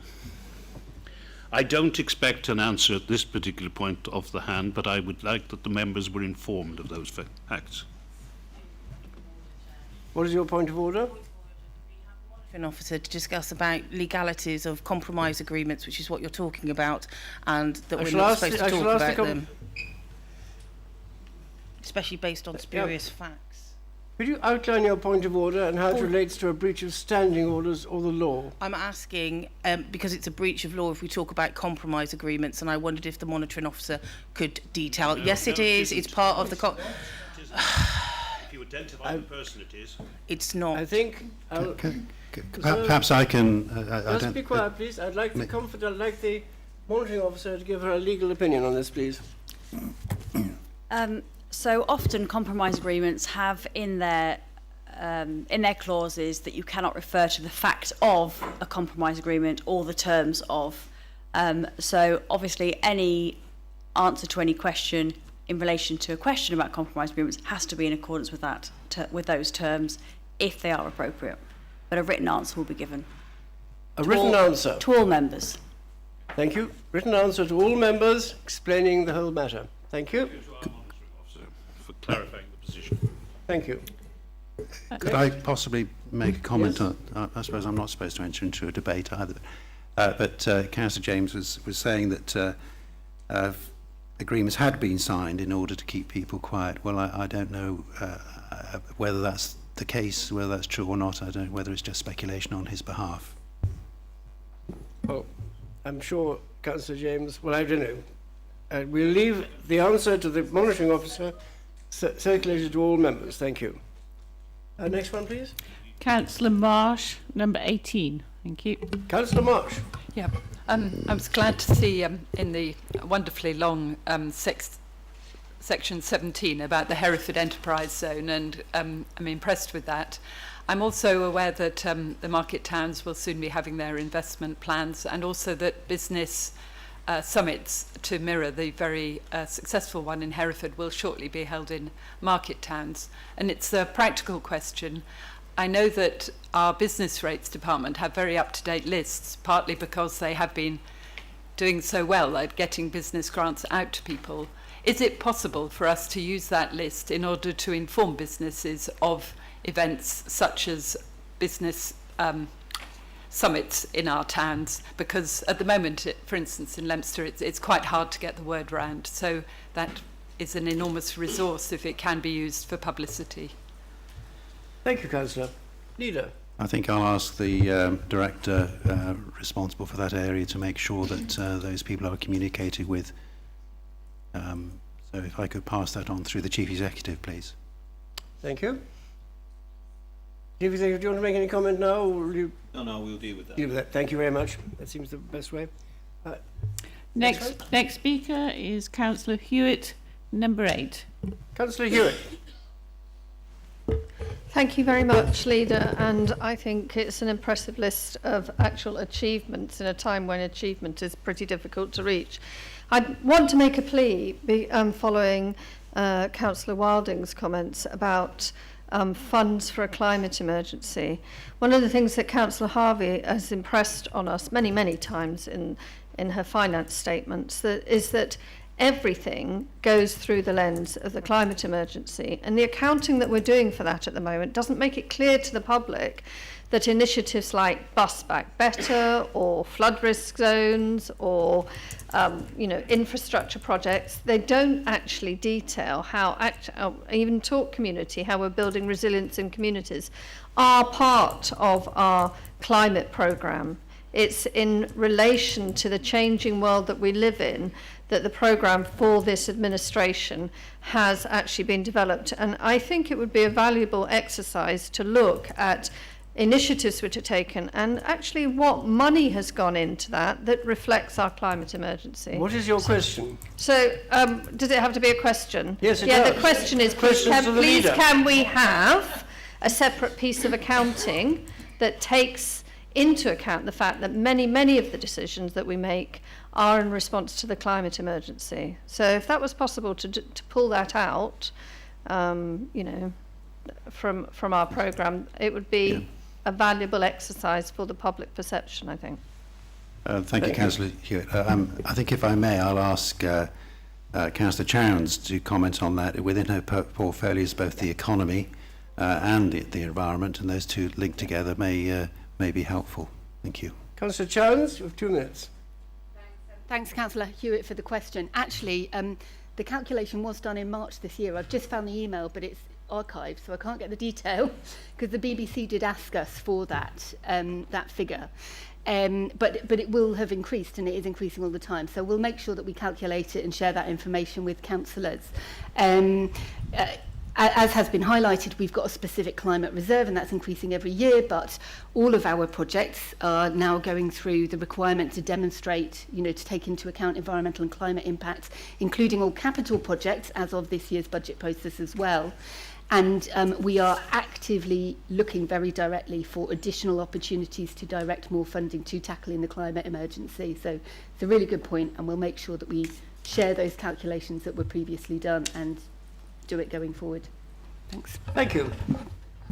Next one. Next speaker is Councillor Howells, number 7. Councillor Howells. Yeah, thank you, Chair, and thank you, Leader, for a report full of detail, as ever.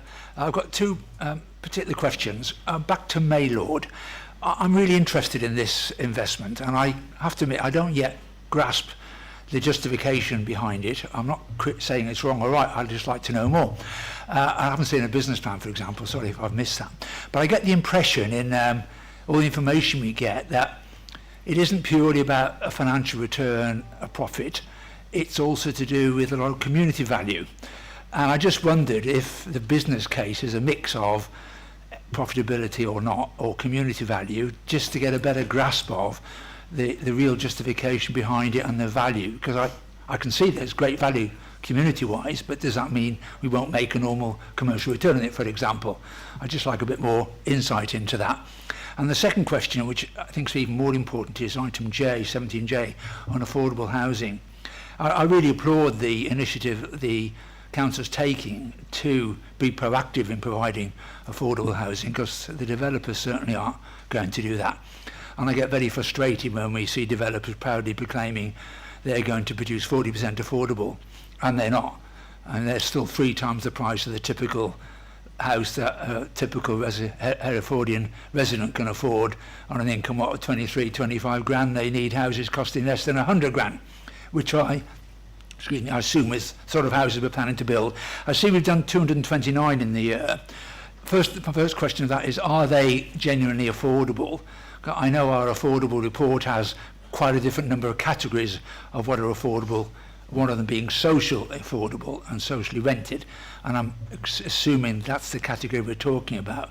But could you give us a bit more insight into those, and also some of our plans for genuinely socially affordable housing coming up in the next year or so? Thank you. Thank you. I think we go from someone who doesn't ask a question to someone who asks half a dozen, so congratulations. And I'll ask Councillor Tyler to explain a little bit about affordable housing. But first of all, the question was about social value with Maylords, and the tremendous advocate for this is Councillor Davis, who will talk lyrically, I'm sure, about what we're doing with social value and Maylords. We'll have Councillor Davis, lyrical but brief, please. Thank you. Does that mean I have to do it in a rap or something? I can't work No, it out. no. Okay. You can wrap it up in 2 minutes, though. Thank you for the question, and I will talk about social value. So social value is where we look at an investment and don't look at just the return in regards to financial, but you look at other things such as what it pays back to society. The procurement of Maylord Orchards was based on social value. It went through the Section 151 officer, because it's such a bold decision to make, but I've seen it working in other places. Essentially what that means is that you offer about 3 different types of accommodation for people. So firstly, you will have your nationals, international businesses that operate in that area who are paying the market rent. Then you'll have people who have got a whole mix in between, and the emerging strategy is that we will be offering even month-long rentals to people who want to try their business out in that area, or community groups who may want to show what their particular charity, their particular CIC is up to in a key part of town. So we are moving forward with that social value, and there is an ongoing Maylord strategy due to come to Cabinet in November. So I would urge you all to take part in the political consultation on it, and send in any questions to us in Cabinet. Thank you. Well wrapped up. Councillor Tyler, I think, do you want to add to this? Concerning the affordable housing. On affordable housing too? Yeah, that's Councillor Tyler will deal with the affordable housing. Thank you. Councillor Tyler, number 5. Councillor Tyler. Yes, sorry. Yes, thank you. I'm delighted you've asked that question, actually, because obviously our remit is to deliver generally affordable housing throughout the county. We've realised that the affordable element is really difficult for young people and families to get on the housing market. So, as you said rightly, that the affordability is understanding how much they can afford with their wages to be able to afford the general general home. And if we don't address that, we will lose lots of people who can't afford to get on the housing market. So through our generally affordable housing, we will make sure that the houses can be delivered and they will be affordable in that regard for social rented housing as well. Thank you. Next question. Next speaker is Councillor Hay, number 8. Councillor? Oh, God. All yours. Yeah, hang on. Do number 8. Number 8. Thank you. Sorry about that. Just a bit of rejigging going on over here. Thank you. I would like to make reference to section 17F, talking about positive news. And I was really, really pleased to be able to read that our local schools are performing so well. Something to be really proud of.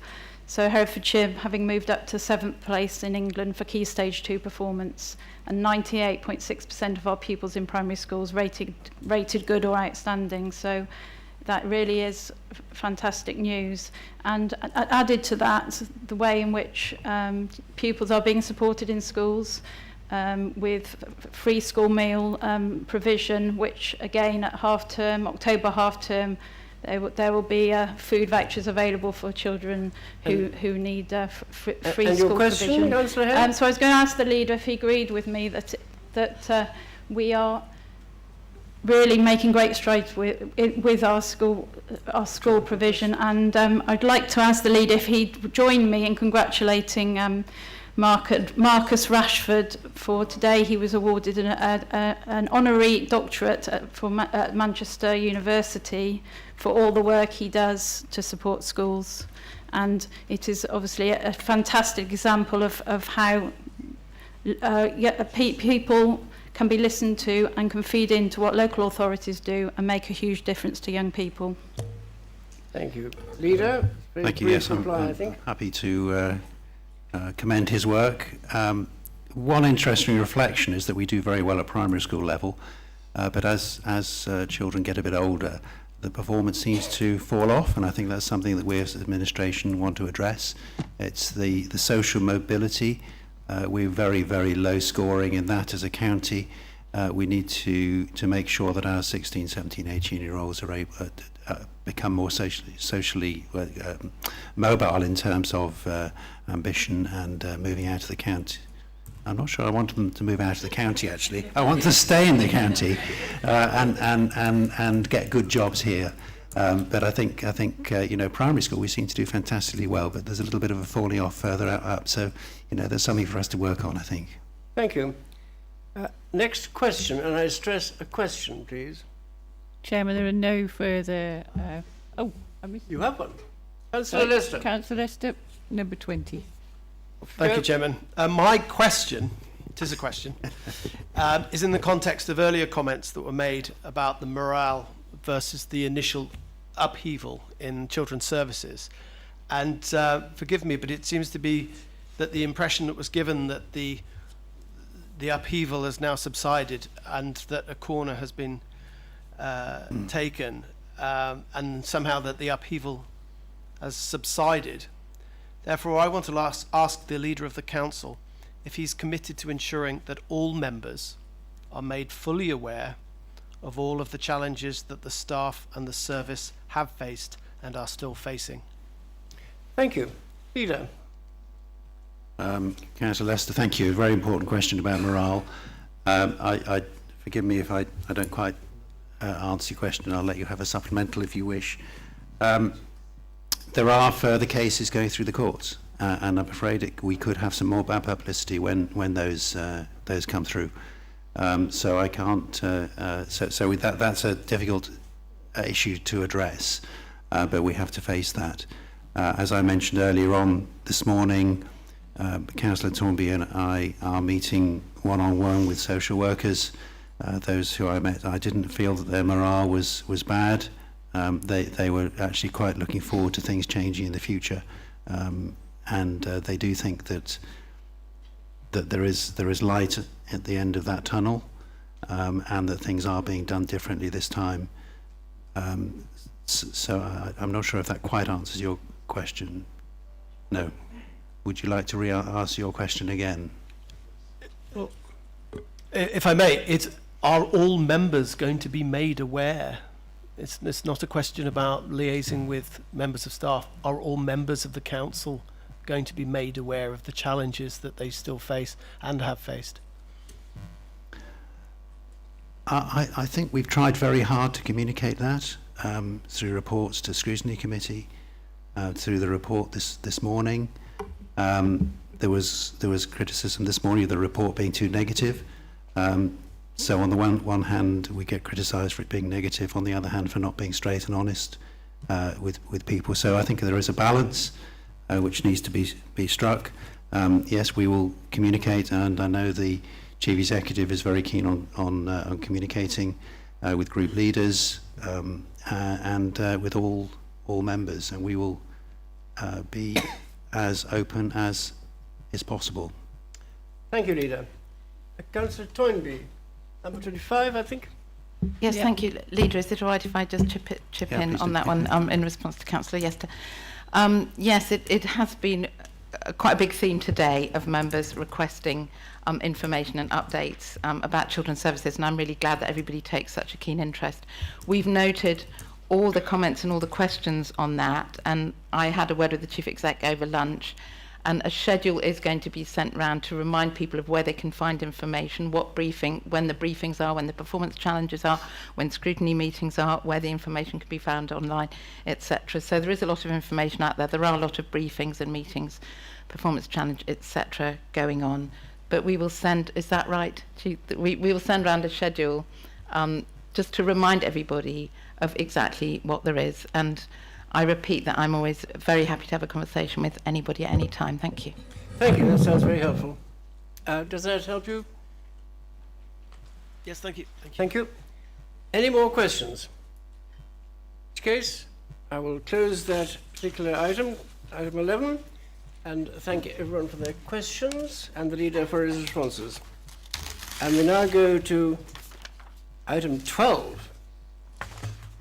Motions on notice, pages 207 to 212. Before we commence the debate on the motions, I ask members to be succinct with their comments and to avoid repeating those points already made, so that those members who wish to speak have every opportunity to do so. The report containing the motions to be considered at this meeting starts at page 207 of the agenda pack. Please note the supplement published on the 5th of October, the plan for the Belmont motion. Monitoring officer, no, hang on, stop it. We have 3 motions to consider.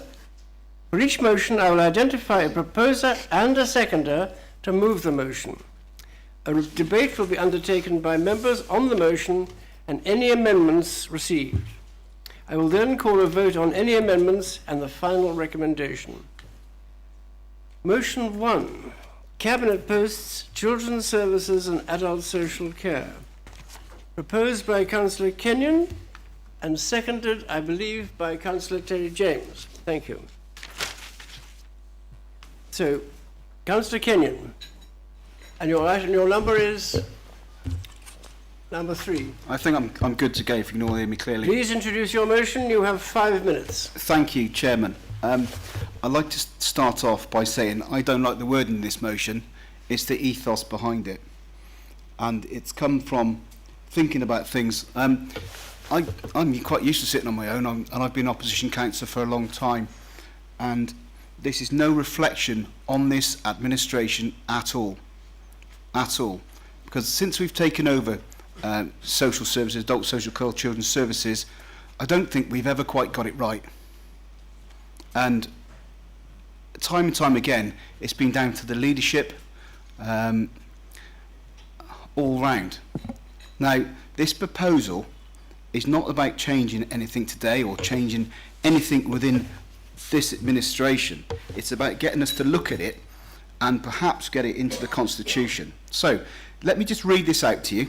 I know you can see it in front of you. This motion asks the leader to consider, so that's what it's asking. In the light of the Children's Service Improvement Order, we've got to do something. We've got to do something, otherwise the government's likely to take it off us. And that's embarrassment all round, not just to the administration, to every single councillor in this room. So we have to think differently. If you want to do things differently, think differently. Cabinet members get weighed down by all sorts of stuff. The amount of, the volume of information that they have to digest and take in to turn up to a cabinet meeting and be knowledgeable on every subject, I think is beyond what should be asked of them. Children's services and adult social care is the most important thing we do on this council.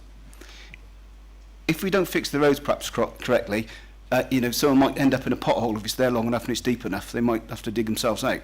No one dies. Children's services, adult social care, people die. People get, well, molested and all the rest of it that goes into it. People don't want to know what goes on in children's services. It's gopping. And the social services that serve this council, I think they're awesome. I think what they have to do with daily, going home in tears because of some of the things they have to see and some of the things they have to do, you know, they should be celebrated and not bashed all the time. Now, coming on to this then, the idea is to remove the cabinet positions of children's services and adult social care and replace them with a team of 3 councillors that aren't driven by political lines. They're 3 councillors potentially that can all work together for the good of the portfolios they're given, and so they can be chosen from right the way across the council. There's 53 councillors, I think, and when it comes to this sort of thing, the administration, they less than half of those councillors, so they've got a small team to choose from.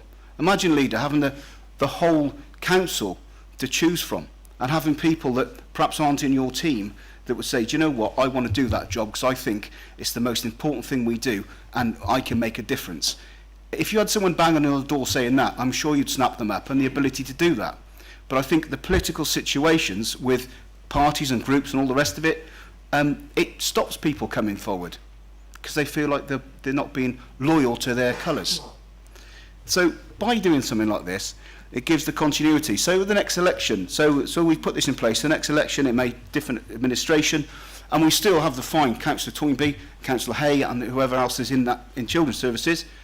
They're re-elected and they're there. The new cabinet come in and go, do you know what? Those guys know exactly what they're doing. This is continuity. Let's leave them in place. Let's see how they perform. So you've got that continuity of leadership going forward. So that's one of the benefits for it. There's lots of reasons why we shouldn't do this, I'm sure, and I'm going to hear them as soon as I shut up. But I think we need to look at this situation. So, and to be paid to do the job. If you're going to do a tough job, you know, hands up who wants Diane Toynbee's job right now. You know, very difficult. You're on a hide into nothing. But you, well. But do you know what I'm saying? There wouldn't be a lot of people who stick their hand up and put themselves in that fire pit. Okay, so this is what it's about. I'm just going to refer to my notes now. I've mentioned it's not about this current administration. It hasn't been right since we took it over. I'd like to see this put into the Constitution so it's taken out of the leader's hands, if that's possible down the line. I want you to think about the ethos behind it, being able to choose from all the councillors in all the cards in your pack. In fact, it's one more than just a pack of cards. Let's take the politics out of adult and children's services. Councillor Kenyon, can you wind up, please? Yes, and I'm just going to, well, it's a good way to finish. Let's take the politics out of children's and adult services. Thank you. Thank you, Councillor Kenyon. Now your seconder. Councillor James, do you want to reserve your right to speak later? Thank you very much indeed. Now, we move to the debate, and members are entitled to speak once during the debate and for 3 minutes only. Vice Chairperson will be keeping a list of members who wish to speak during the debate. Please can members indicate to the Vice Chairperson if they intend to speak. Do we have speakers? Yes, first speaker is Councillor Bowes. Thank you. Number 17. Councillor Bowes. Thank you. In principle, I agree with the ethos that Councillor Kenyon's trying to put across to us. I've just got a couple of questions, Councillor Kenyon. How and who will decide who's the best person to be appointed on merit? And what about the budgets? Because that is the cabinet area for that is quite a big budget area. So who would be in charge of the budgets? But my main question is who and how will decide who the best person is? Thank you. Thank you, Councillor Bowes. Councillor Kenyon, do you want to respond? Yes, if I may. The budget, the idea behind it is you have the lead member reports to the Cabinet. The Cabinet still makes decisions on the budget. So if you're Children's Services, you'll say these are our needs, blah, blah, blah, just like it's done now. However, instead of 7 councillors having to decide, there'll be a smaller Cabinet, I presume. So the Cabinet would decide on the budget. Sorry, what was the first question? What was second? Who will decide? Who and how will you decide who's the best person for the role? Well, I think if you take the politics out of it, you could have the leader, group leaders, sit around and discuss things. There may be someone that actually just stands to be a councillor so they can work within Children's Services. They've got the qualifications, and if they've got the qualifications, let's put them in there. So it could be a group leader's decision on who they put in there, or who they leave in there, as the case may be. But it's fine if everyone comes from the background of putting the best person in the job, and I'm not saying the best person isn't in the job now, so please don't think that. It's just going forward, whatever team you're in, you can have an opportunity to be involved in something you want to be involved in.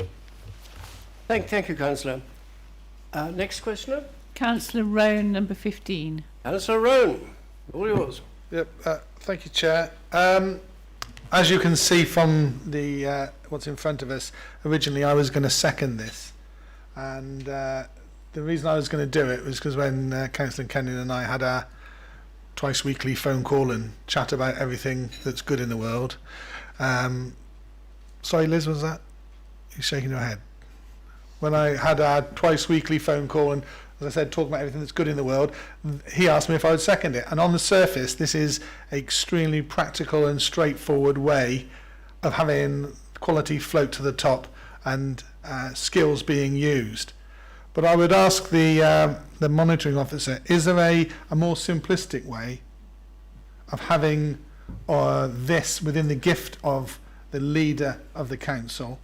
Is there a way that this could be put into the Constitution, or is it already in his gift to do this, bearing in mind there is a cabinet support post held by somebody who is not in the current administration, but who is there because of his skills and his knowledge.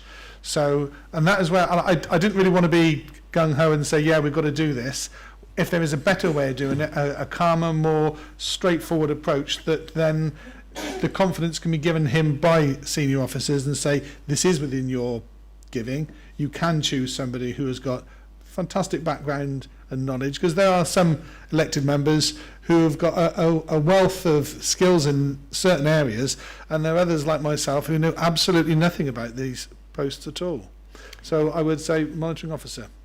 Yeah, monitoring officer, can you make a comment, please? Yeah, if I can assist. So the way the cabinet system works is it is in the gift of the leader to decide who is the most appropriate person to fill that position.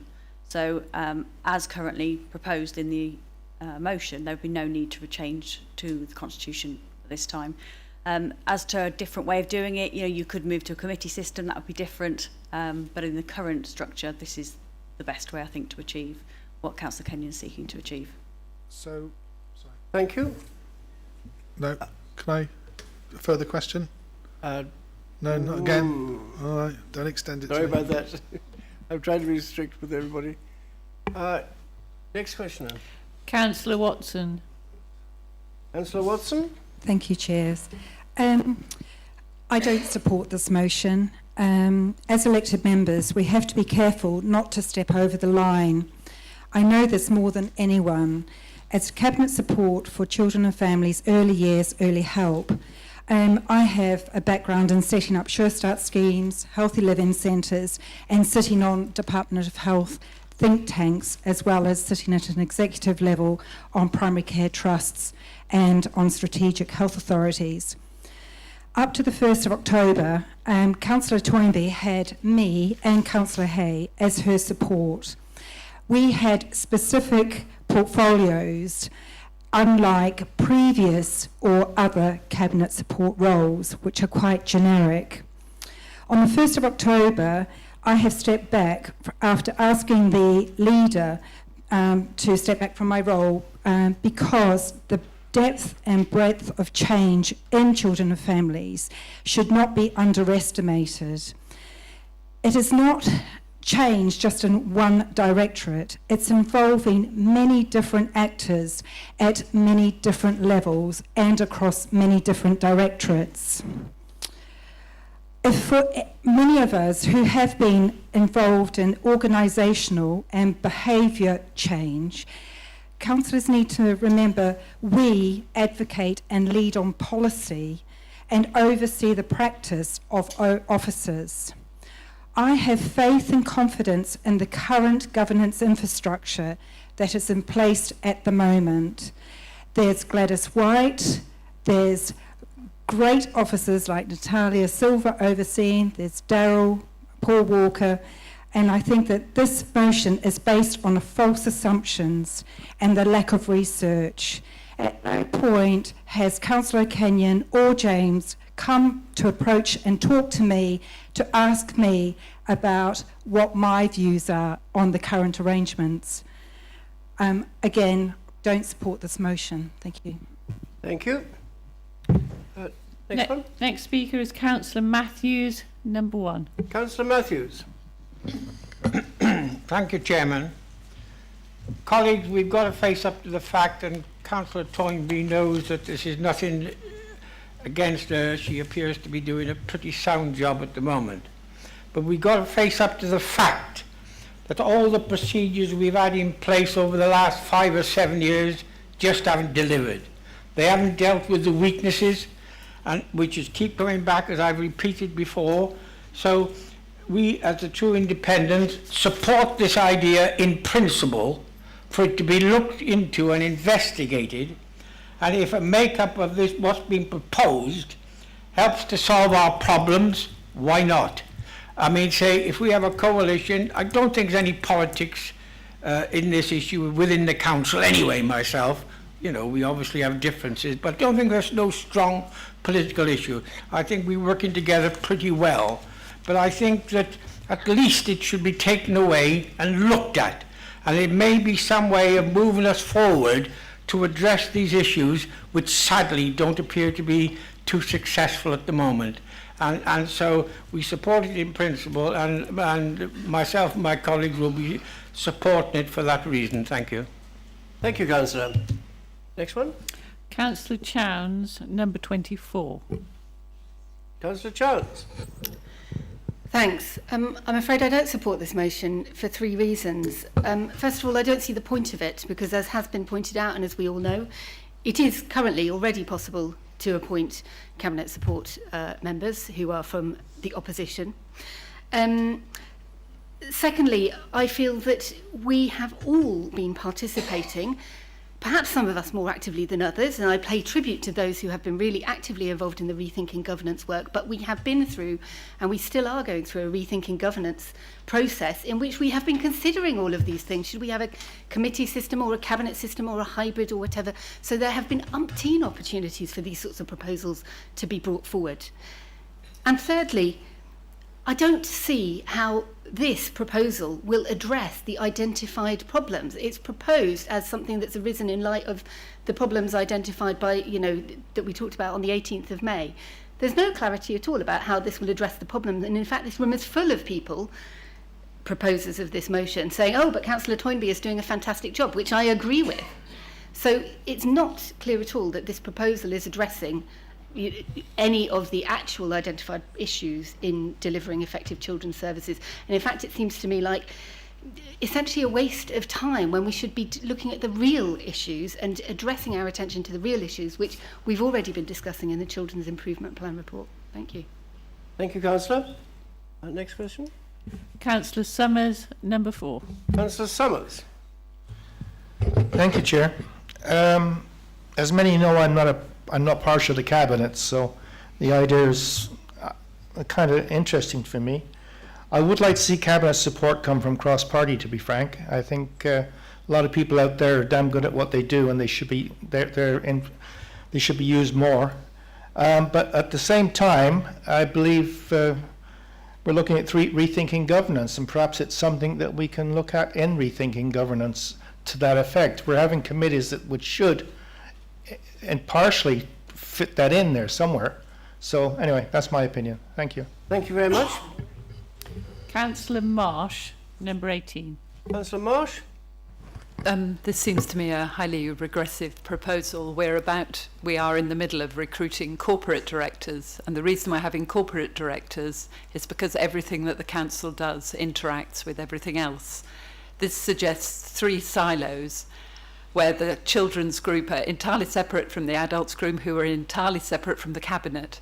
Children, as we know, grow up into adults, and I think we need to go for a much more integrated, to remain with a much more integrated and interdependent approach, as we have now, where cabinet members have their own portfolios and, however exhausting it is, have sight of all the other people who play massive roles in delivering services to our residents. Thank you. Councillor Balderson, number 20. Number 20.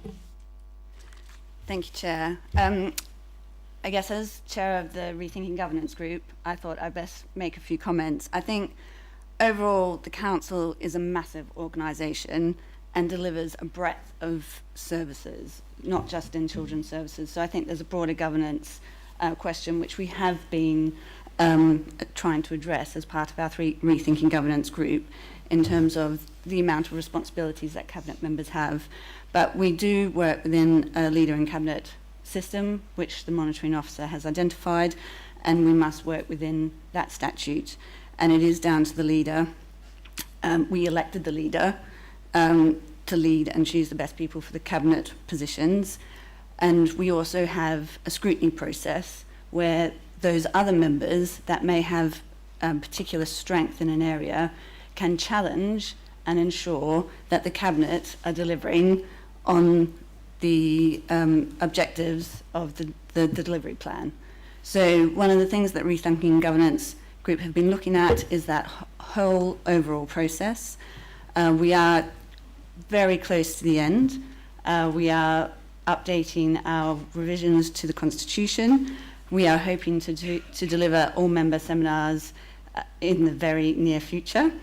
And it is all about strengthening the communication between the executive, between scrutiny, between audit and governance, and we're hoping our recommendations out of Rethinking Governance will address those. Thank you. More speakers? Councillor Harvey. Councillor Harvey. Number 23. Thank you, Chair. I'm a little bit confused about why this is being put forward as a proposal to us now. As several other members who've spoken have mentioned, we've had the Rethinking Governance project going on for some time now.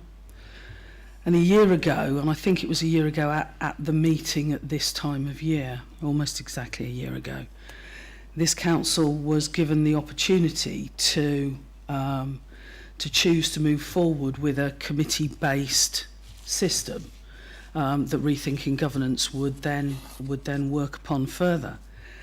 And that would have involved all councillors working much more closely together, collectively, in the decision-making process of this council. And councillors rejected doing that.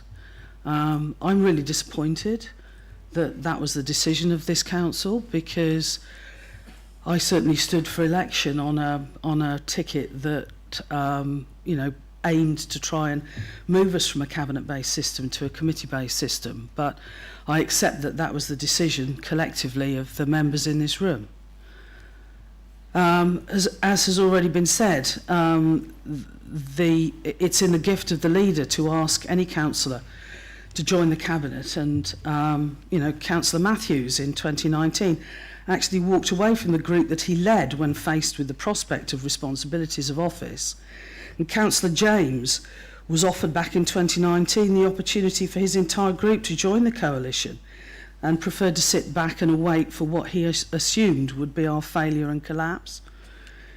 So it's not as if we haven't reached out and given other groups opportunities. It's all fine and dandy for people to say that there's no politics in the suggestions that are being made now. But Councillor Kenyon has been given exceptional membership of Children's Scrutiny, but I understand that he's reluctant to undertake the kind of training that would better fit him to fulfil that role.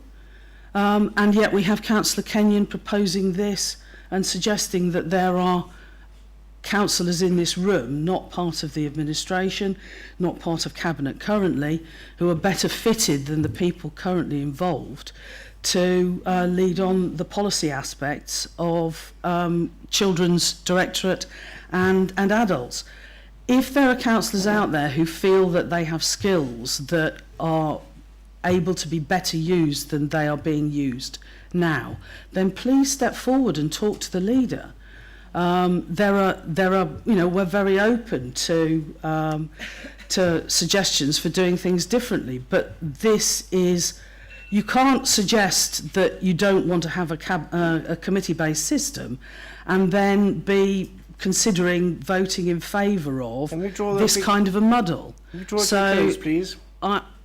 I think this council needs to consider very carefully the logic and consistency of its decision making.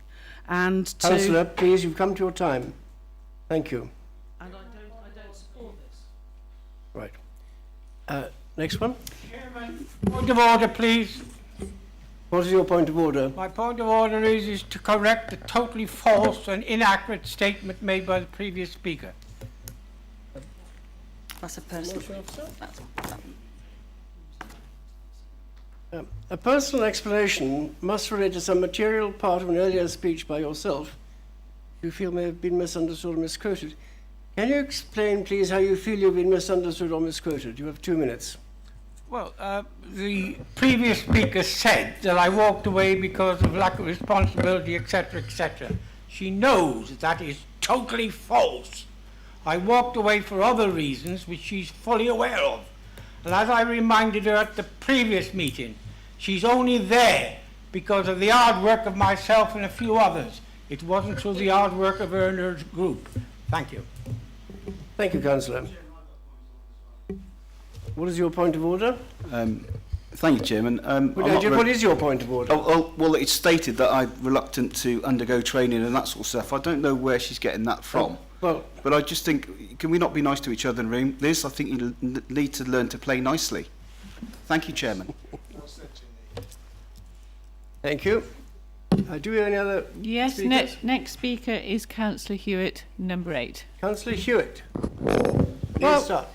Councillor Kenyon, I actually agree with what Councillor Harvey was saying, and my feeling is that it's so tiring for the public to have to listen to yet another good idea about process, when process is only as good as the people who step up with commitment to actually be at the meeting and take part in the work. And we have some really excellent people, Councillor Toynbee and Kath Hay, who are actually really doing the work. And I would say that the members of scrutiny who appear are really doing the work. And we don't need another conversation about process because audit and governance have worked their blinking socks off.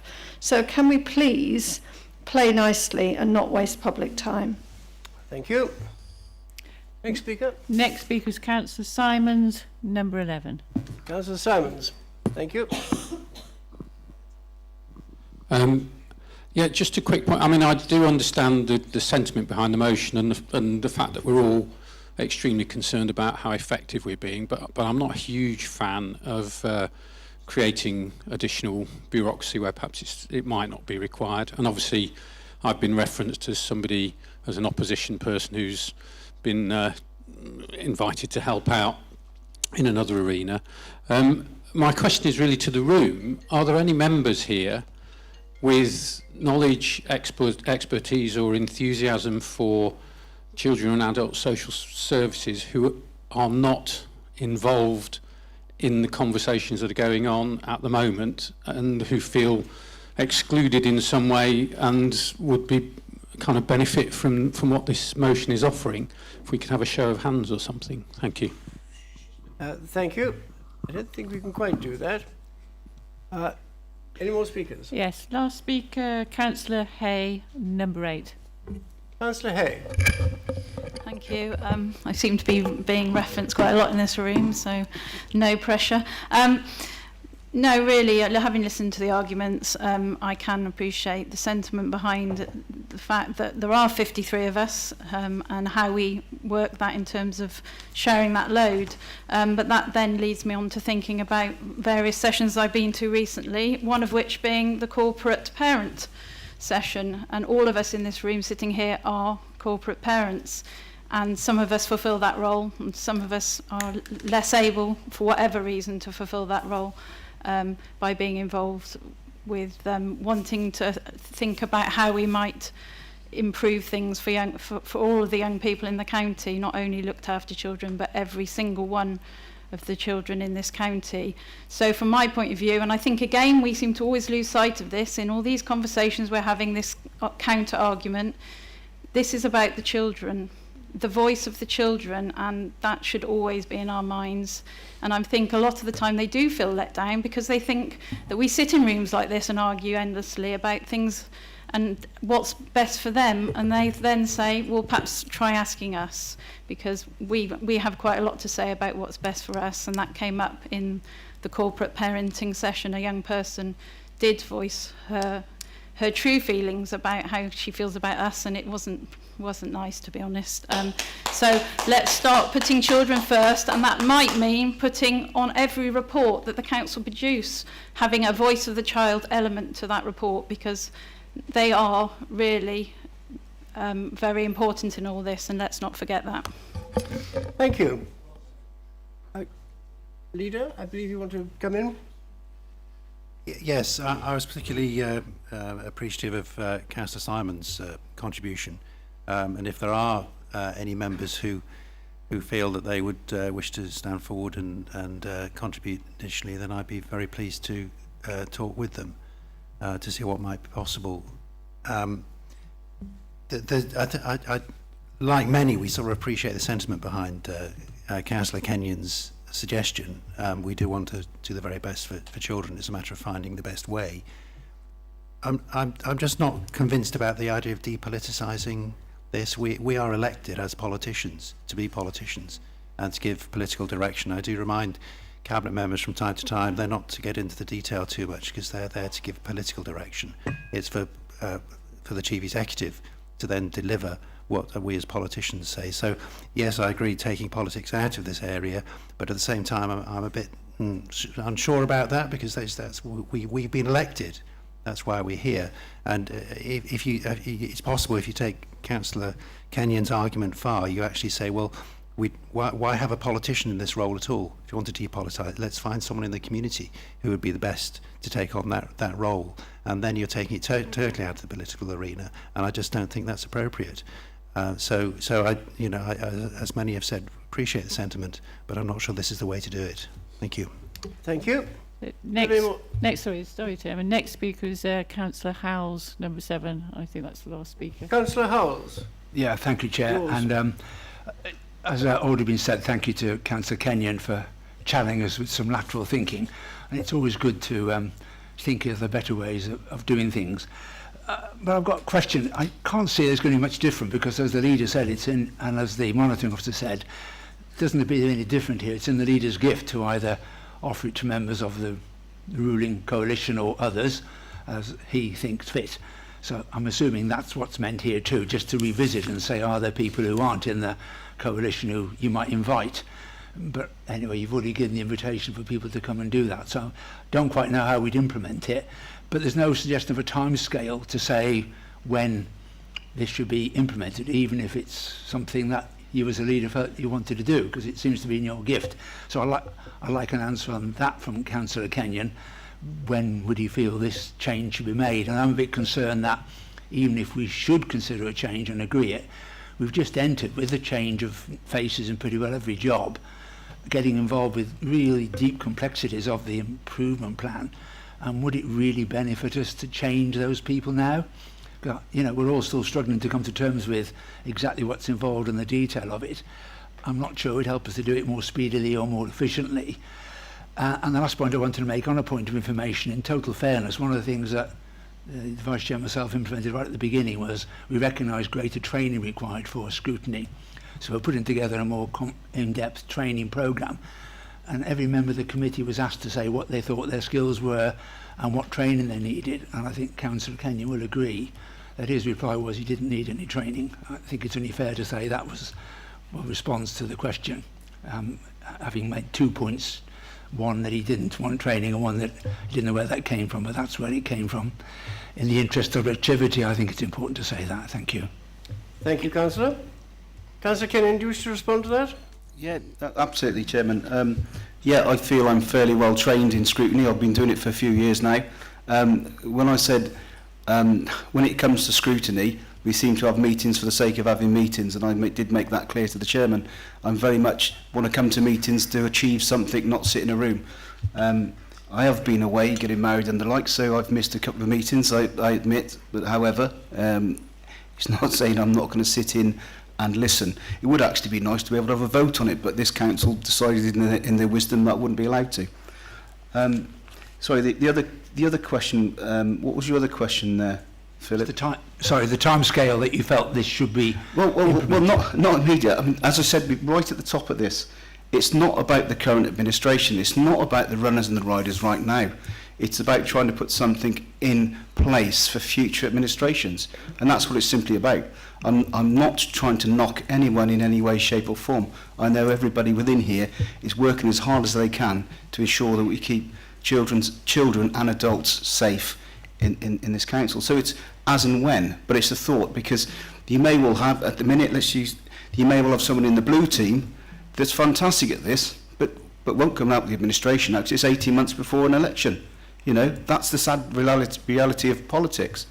And that's the point I was trying to get across. So if anyone feels hard done by or upset today by what I've been saying, please don't be. It's just trying to be a different way of doing things. Thank you, Chairman.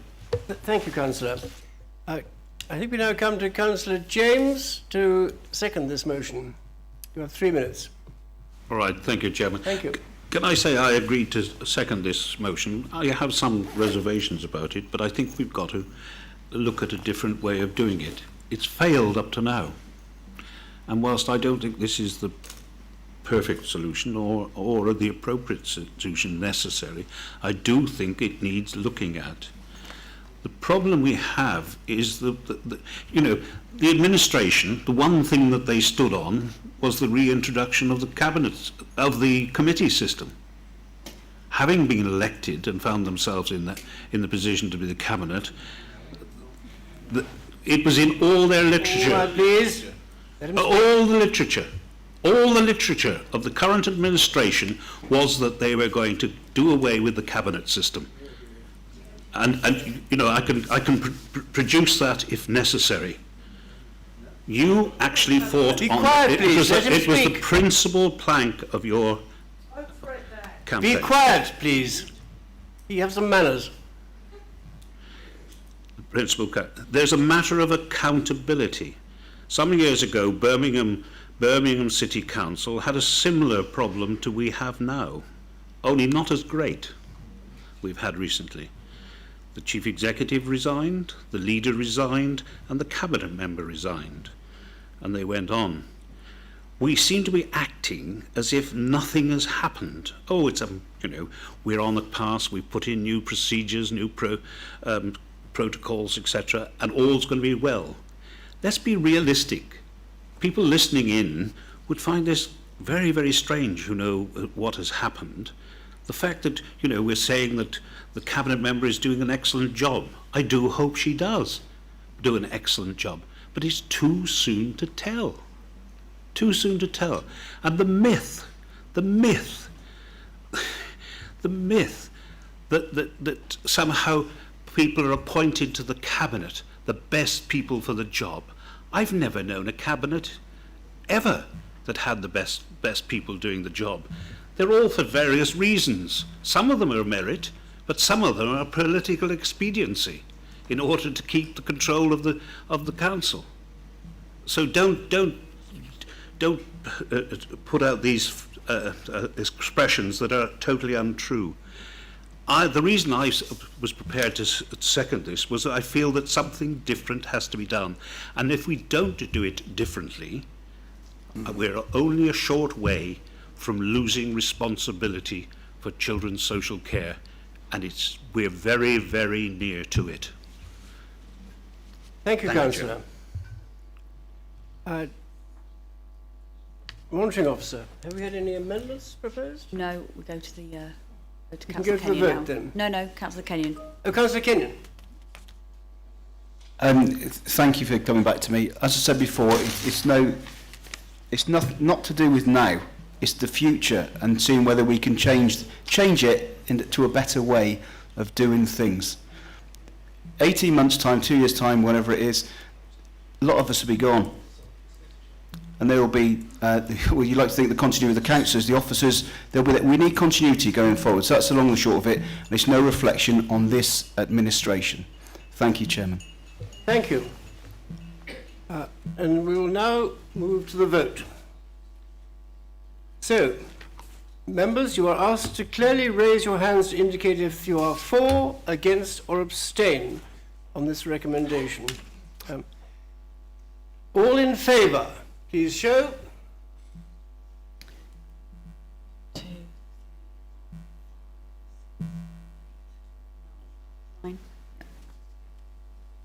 Those against, please show. More than 9. More than 9. Yeah. Any abstentions? Right. So, that motion is Lost. And this, yes, thank you. Motion number 2, referring to Belmont. Councillor Bilderson, I believe you're going to withdraw, and Councillor Hitchener? No. You're not, right? Councillor Bowes, will you please introduce your motion? And you have 5 minutes to do so.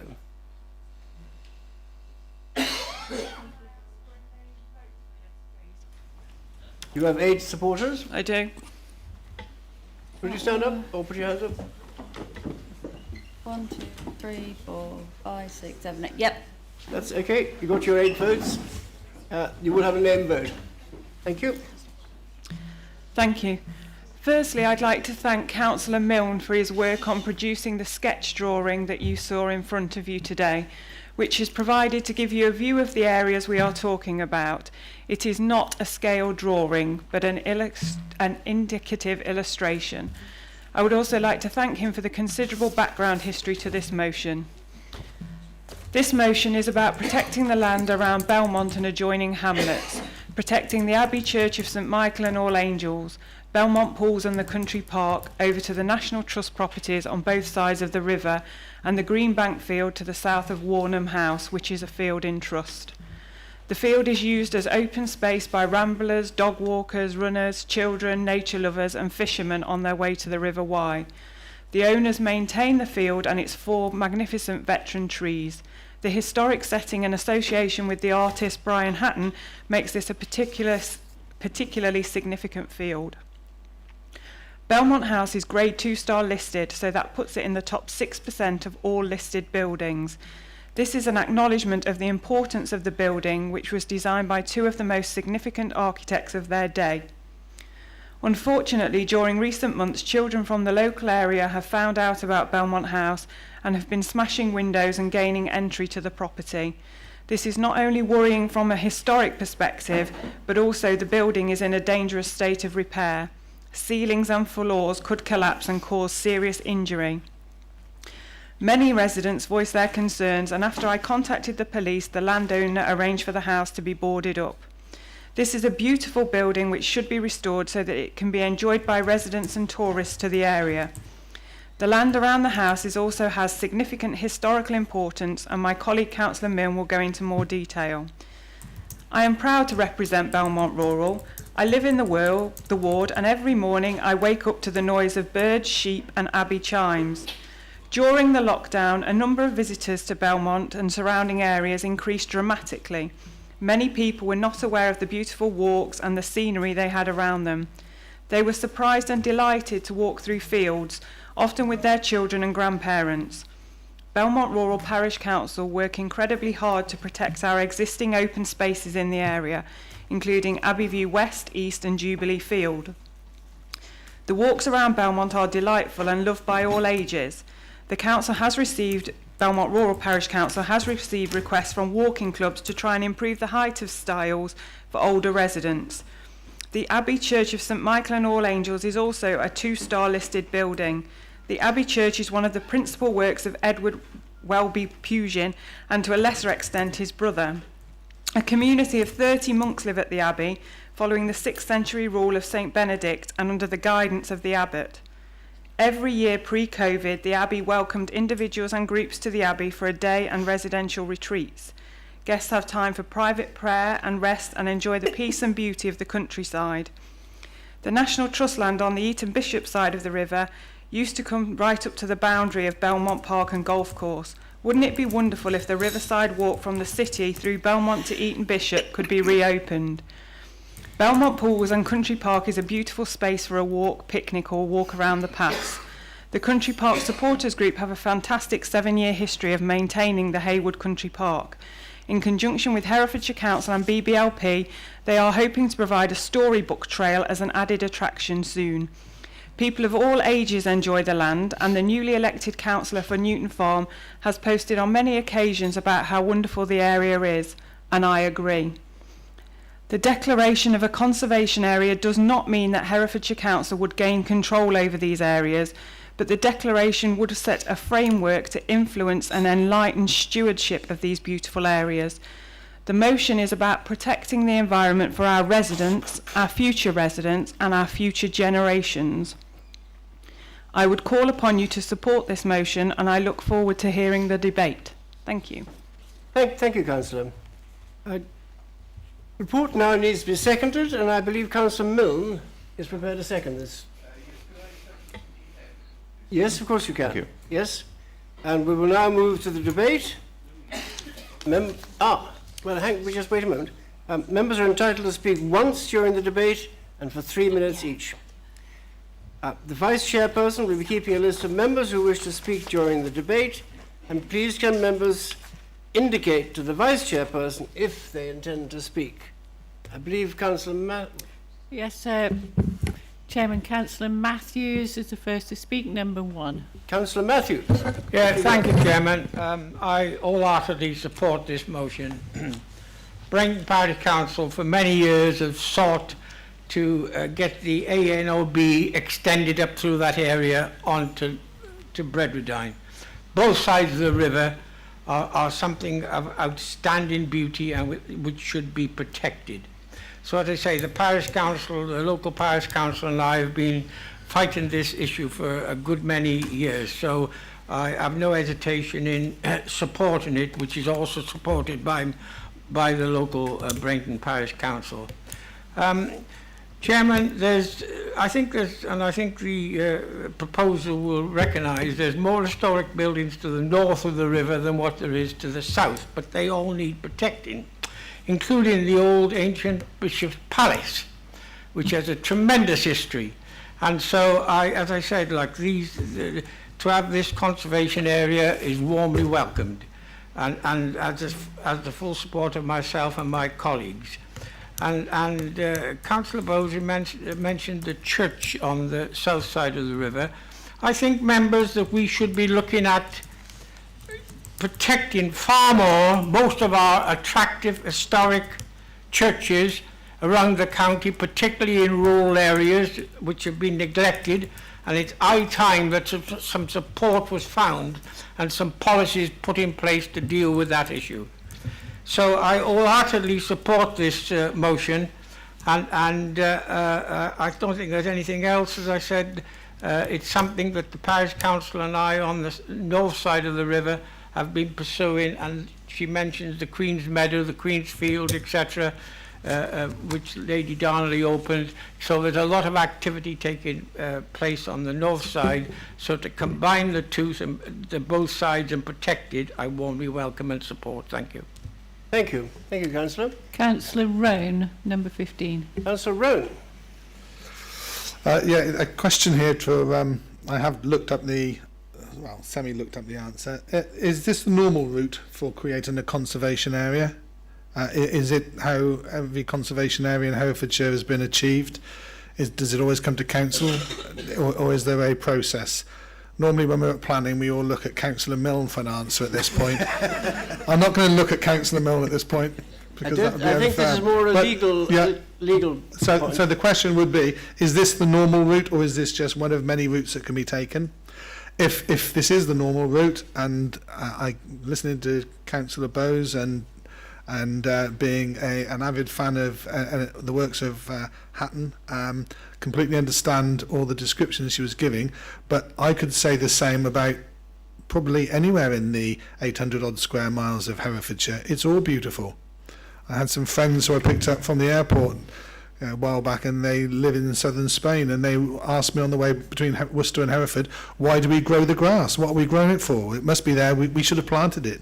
So the place is absolutely stunning, and that is all of Herefordshire. So I haven't really heard any reason why we want to pick on this area specifically. I do think that maybe the responsibility, if I owned a beautiful piece of property that was listed and it started falling down, I think I'd do it myself rather than have somebody come along to tell me to, especially if I was in the position that the owner of that piece of property is in. So I'll be voting against this today, and for quite a few reasons, some of which I've outlined. Thank you. Thank you, Councillor. Monitoring Officer, Yes, just to give us some enlightenment. Yes, just to confirm, so it's not council's decision today, it's to refer it to the executive, and then that will follow the scheme of delegation under the Planning Acts. Okay. I think that's clear. Thank you. Next speaker. Next speaker is Councillor James, number 10. Councillor James.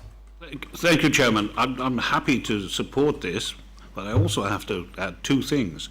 One, my local town council, and I believe a number of other places throughout the county, have been requesting for years for a review and extension of their conservation area. And they've been told by this council that we're not doing that sort of thing these days. We haven't got the resources, etc. So I'm happy to support this on the basis that those areas that have already been requested should be at the front of the queue, because they've been requested and refused. And if you're going to have notices of motion deciding the order in which they're done, then you'll have half a dozen or 10 at each council meeting.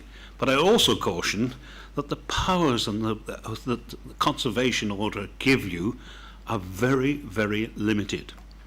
And with a lot of people, as I know in my community, it's not totally popular, especially with many residents, because they feel it's some further bureaucracy imposed upon them who don't live in listed buildings. But on the principle that I'm happy to support and have supported the extension of conservation areas, only to be told that we can't do it, I'm happy to support the motion. Thank you, Councillor. Next speaker is Councillor Milne, number 25. But he is seconding it. Apparently I'm not allowed to speak as I'm a seconder. Hang on, he is seconding it. Have we any other speakers who are wishing to speak on this matter? Yes, Chairman, Yes. there are. Sorry. Councillor Probert, number 14. Thank you. Councillor Probert, all yours.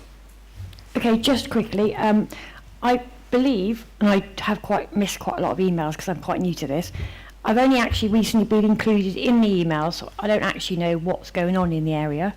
I do think Belmont Park is beautiful. And like Mr. Rowan says, a lot of places are beautiful.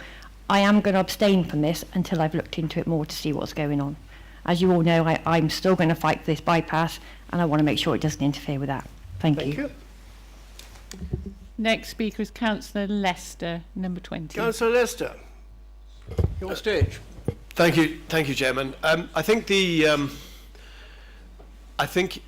if members think that the imposition of a conservation area is really important, given the fact that there are lots of other communities who equally think that their community should benefit from a conservation area, wouldn't it be better to amend the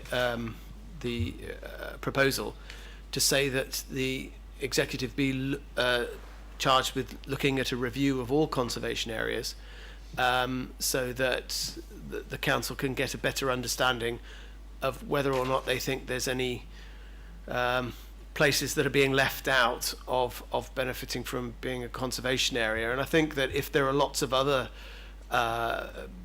communities that are stuck in the queue or have been dismissed as saying it's due to a lack of resource, it's not something that should be entertained, it would be unfair of the council to push for one area when obviously there are other areas that would like to be considered as well. So I would think it should be a more of a global approach to assess conservation areas across the county, as opposed to just picking on just one. Thank you. Thank you, Councillor. Do we have more? Yes, next speaker is Councillor Tillett, number 6. Thank you, Chair. As a neighbouring councillor who enjoys many a dog walk chat with Councillor Bowes in many of the areas she's just described, I'm happy to support this. I am mindful of the points that Councillor Lester and James have just made about jumping the queue, but I'm also particularly drawn to Councillor Lester's remarks just now of taking this as an opportunity to overview the whole conservation area status and make it something that is worth that status and not something that makes a mockery of it. And let me give you a very easy example. No one would be surprised that the cathedral and the surrounding area in the centre of Hereford is part of a conservation area. That is absolutely critical and right and proper. And it is also right and proper that that conservation area extends across the river into much of my ward in the riverside area in terms of places like Bishop's Meadow, the playing fields and many of the historic buildings in St Martin Street. However, it does beg a belief that the conservation area also extends to include Asda, the car park and the filling station. That boundary makes a mockery of the whole idea of conservation areas. So if we are to have this review, which Councillor Lester suggests and I wholly endorse, let's really look at a review and maybe remove some places and redraw some of those boundary lines and make conservation status something that means something meaningful and worth having. Thank you, Chair. Thank you. Do we have other speakers? Yes, final speaker is Councillor Davis, number 23. Councillor Davis, your stage. Thank you, Chair. And thank you, Deputy Chair, for your incredible citing now of everybody. You've done a grand job today. I'll be supporting this motion, mostly because you all get bored of me saying, I love being a Southsider. But I'm really proud of being a Southsider. And what this kind of provides for me is a link from the River Wye all the way across to the A49 with other projects that are coming forward. So the incredible Grow Local project, which if any of you don't know about, you need to look at. It's one of the Stronger Towns projects, the Southside project, and I'm also in discussions with another community group that cannot be named at the moment about using some of the other land in that proximity. So all of them being used for the community and really benefiting the south side, which, as has been mentioned before, just doesn't have, the south side of the city just doesn't have the same opportunities as the north, and I see this as part of a levelling up. The point that Councillor Tillett made, which is really, Asda being in a conservation area is unbelievable, that we should be taking this as an opportunity to redo it. And I was talking to Councillor Harvey, who has said we could make this as part of the planning review that we're looking at, and whether or not we do something specifically for conservation, and I think that would be a really good idea. Thank you. Thank you, Councillor. And we have... Chairman, we have a few more speakers. Next one is Councillor Howells, number 7. Councillor Howells. Yeah, thank you, Chair. This is a really important area for us in Herefordshire, because conservation areas at the heart of our economy and tourism, and preserving them is really critical to ensure we get people to come and visit our lovely and beautiful and special villages and towns. I've just looked at the internet. I don't know whether members are aware. We already have 64 conservation areas in Herefordshire, so this would be a 65th. And Councillor Mill and myself have had quite a lot of correspondence about conservation areas and the preservation of them. And I was a key witness for the conservation area when we had the recent law application appeal against development. And I was appalled to find that whilst conservation areas are supposed to have a management plan and an appraisal, Ledbury hadn't got one, and as far as I know, most of the other conservation haven't got them either. And I have a lot of sympathy and resource to do that. But what it does mean, conservation areas are special planning legislation to preserve or enhance them. Conservation area is an area in its own right, as well as the individual buildings that are in it. So not having them defined, managed and appraised is pretty critical to making sure they're preserved for the reasons I said. So I have a lot of sympathy with being asked to approve another conservation area, but I think Councillor Lester's absolutely right. We should have a review of all of them and see how we can make sure the current ones are protected and preserved and management plans produced for them, as well as introduce a new one, because I think it is a really important issue for the economy of Herefordshire that we do this. Thank you. Thank you, Councillor. Our next one. Next speaker is Councillor Tyler, number 5. Councillor Tyler, your stage. Thank you, Chair. I'm just going to ask the question, if we are going to have a review of conservation areas, is there a cost financial implication, and how much would that be for each conservation area? If anybody could answer that question.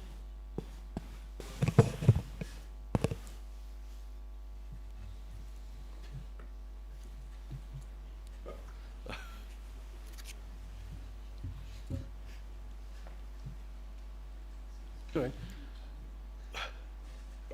Have we come to the rest of the speakers? No. No, Councillor Miller, I don't think you can speak until you're done. Councillor Fagan can answer that yes, question. Councillor Fagan, yes. Councillor Fagan. Yes, I've got my number. I just want to say in answer to that question that Nick Joyce, the Senior Conservation Officer, who has confirmed support for catching up with appraisals for existing conservation areas, it's estimated to cost around 160,000 to 180,000, according to Border Archaeology. And Border Archaeology are currently doing the appraisal for the Leominster Conservation Area under the Heritage Action Zone project. So that would be the cost of looking at the county conservation areas, whereas the cost of a conservation area around Belmont is estimated at around £7,000. Thank you. More speakers? Next speaker is Councillor Ginman, number 12. Councillor Ginman. Thank you very much, Chairman. I was taken by Councillor Lester's suggestion, but mindful of the cost, so I'm quite interested that that has now come in. I think it would be a good idea if it was taken away and considered before it actually became a motion and the cost was then brought forward at a later stage. I hope Councillor Lester would be willing to see that perhaps taken in that way. Sorry, he's not really with us at the moment. Councillor Lester, I hope you're tuning in somewhere along the way.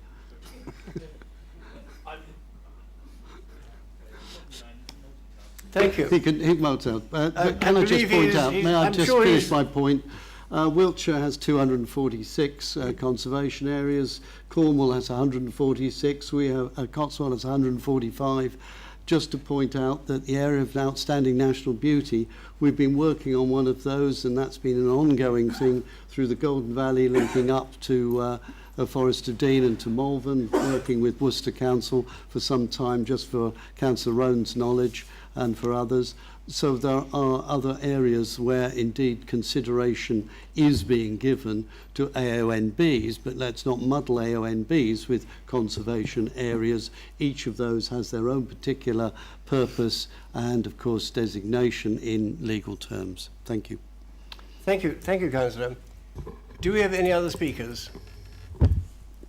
We'll come back to you in a moment. Councillor Milne, I think it's your turn to second this motion now. You've been patient, thank you. Yes, thank you, Chairman. Herefordshire, as we know, is blessed with an extraordinary richness of heritage, with our many Norman castles, medieval churches, black and white houses, historic parks and gardens. This heritage defines us and makes our county an attractive place to live and visit. Its stewardship goes to the heart of what makes us civilised. Occupying a lofty position overlooking the Wye, Belmont is a credit to the creativity of 18th century physician John Matthews, Hereford Mayor in 1793, and the English Catholic revivalist and one-time Conservative MP for Herefordshire, Francis Wake Prosser. Belmont features the work of some of England's best Georgian and Victorian architects and landscape designers, James Wyatt, Humphrey Repton, from whom I learned Councillor Balderson is descended, Edward Welby Pugin, William Nesfield, George Stanley Repton from the office of John Nash worked there. Belmont has also attracted attention artistically. The fashionable portraitist George Romney, some of whose work from Belmont can be seen at the National Trust Sizer Castle. James Wathen, a disciple of William Gilpin, rendered the beauties of Belmont in the style of Clyde Lorraine. George Robert Lewis, whose oils for John Matthews done in 1815 are on display at the Tate. And Herefordshire's own Brian Hatton, most of whose work is curated by our museum service, was also active at Belmont or across the wider Harewood estate. With its borrowed landscapes at Brenton and Warham, Belmont is a key site for the Wye Tour and the development of the English landscape style, perhaps this nation's greatest contribution to European art. Richard Payne Knight's didactic poem, The Landscape, and Matthews' response, A Sketch from the Landscape, are seminal texts for the study of the picturesque movement, whose debate with Uvedale Price of neighbouring Foxley began here in Herefordshire. Belmont is also the site of a Benedictine community whose magnificent Abbey Church became the Roman Catholic cathedral for the Diocese of Wales. In spite of its historical importance and the listing of many of its buildings, the Belmont landscape remains unprotected. Much of its park, briefly a golf course, is abandoned, and the Wyatt Pugin house and grounds are in a state of alarming deterioration. Our conservation officer has confirmed he will support any move that will result in better protection for Belmont. Herefordshire knows it has a gem and has risen in the past to protect it, having supported the case against Pegasus' appeal to build 87 houses in the park in 2014. Bringing Belmont forward, given the threats it faces, as Councillor Bowes outlined, reflects the importance we place upon the care of our heritage, not just for its own sake, but also for the opportunities it may offer for well-being in our economy. Bringing it forward as a motion to Council signals the support I hope members would wish to give the Executive in carrying out this vital function. The purpose of this motion is to set the framework for responsible stewardship of the Belmont landscape and to demonstrate that the Council is a willing partner to its communities for improving the conservation outlook of this and other significant places across Herefordshire. Thank you, Chair. Thank you. Spot on time, my gosh. Must have practiced that very carefully, I think. Chair, that's why he's everyone's favourite councillor. Well done. Now, I believe we have an amendment. There may be an amendment from the floor, yes. Can we please have your amendment then, Councillor Lester? Thank you, Chair. Thank you, Chairman. As Councillor Ginman was talking, an amendment of sorts was thrust into my hand, so I was listening to what he was saying and trying to figure out how best to do an amendment, so I was multitasking, but I certainly wasn't ignoring I certainly wasn't ignoring the very valid points that Councillor Ginman was saying. So with the help of the monitoring officer, it would read something like this. This council calls upon the Executive to appraise all sites of significant historic interest that are not currently conservation areas with a view to reviewing whether more conservation areas should be approved. Now, the cost of doing a conservation area work would be considerable. That's not what this motion would be. This would be a stock check of seeing whether there should be more conservation areas, and then that would mop up and capture those areas that we've been referring to where other communities have said the same thing but have not got any traction. So this wouldn't commit the council to doing lots of cost. It would commit the council to doing an appraisal of whether more work should be done. Thank you. So you need to see if it's seconded. You need to see if it's seconded. Do you have a seconder? Do you have a seconder? Councillor Swinglehurst? Okay, so it's... Do you wish to... No No so speak? it's 3 minutes. Sorry? Yep. 24. Can I ask for a clarification? Councillor Lester, are you proposing that your text replaces the text here or is in addition to? Yeah, so I had to give advice to him because of what was being proposed to give advice, because an alteration can be made to a motion as an amendment, but it can't negate it. So my concern was about whether this was going to be able to proceed as an amendment. So the amendment is a replacement at that, I think, third paragraph, where the council asks the executive to consider. Do you want it up on the screen? No, I think I understand it, but what I don't understand is why we can't designate, appraise Belmont for designation as a new conservation area, as it says here, and okay, look at designating additional conservation areas. They're not contradictory. Why can't it be Perhaps an addition? add, in particular, the Brainton area. No, leave Councillor Milne. Why can't we leave Councillor Milne's text as it is and add Councillor Lester's text as an extension? Monitoring officer? Yes, that would either be an amendment, or if the proposer, Councillor Mill, would agree to it as an alteration, then we would not need to go through the amendment procedure. Councillor Bowes, would you accept that as an addition? Yes, I would. Yes. And your seconder? Seconder, I would accept that as an addition as well. So, Thank you. I think that's very sensible. Okay. Therefore, can we go to the vote? Therefore, the alteration has been agreed? Yes. The alteration has been agreed. This is a named vote. Do you want to a named vote, please? Do you want the words? It is. It's been altered. Subsumed. So the motion is as written, but it will say and. We're going to get the words in a moment. Do you want the words? Yeah, after the word and. The council... Oh, do you want me to email it to you? No. You can just read it. Just read it out. I'll read it out. Right. The council calls upon the executive to appraise all sites of significant historic interest that are not currently conservation areas, with a view to reviewing whether more conservation areas should be approved. Okay. Named vote? Thank you. I shall call out the names of all members present and request that they clearly state which option they are voting for. This is for, against or abstain. Councillor Graham Andrews. For. Councillor Paul Andrews. For. Councillor Polly Andrews. For. Councillor Bartlett. For. Councillor Bartram. For. Councillor Bowen. For. Councillor Bowes. For. Councillor Chowns. For. Councillor Davies. For.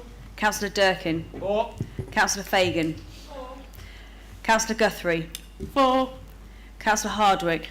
For. Councillor Harrington. For. Councillor Harvey. For. Councillor Hewitt. For. Councillor Hay. For. Councillor Hitchener. For. Councillor Howells. For.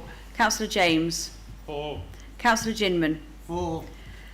Councillor Graham Jones. For. Councillor Mike Jones. For. Councillor Kenyon. For. Councillor Lester. For. Councillor Marsh. For. Councillor Matthews. For. Councillor Milne. For. Councillor Norman. For. Councillor Price. For. Councillor Probert. Abstain. Councillor Roan. Against. Councillor Stark. Councillor Summers. For. Councillor Swinglehurst. For. Councillor Simons. For. Councillor Tillett. For. Councillor Toynbee? 4. Councillor Tyler? 4. Councillor Watson? 4.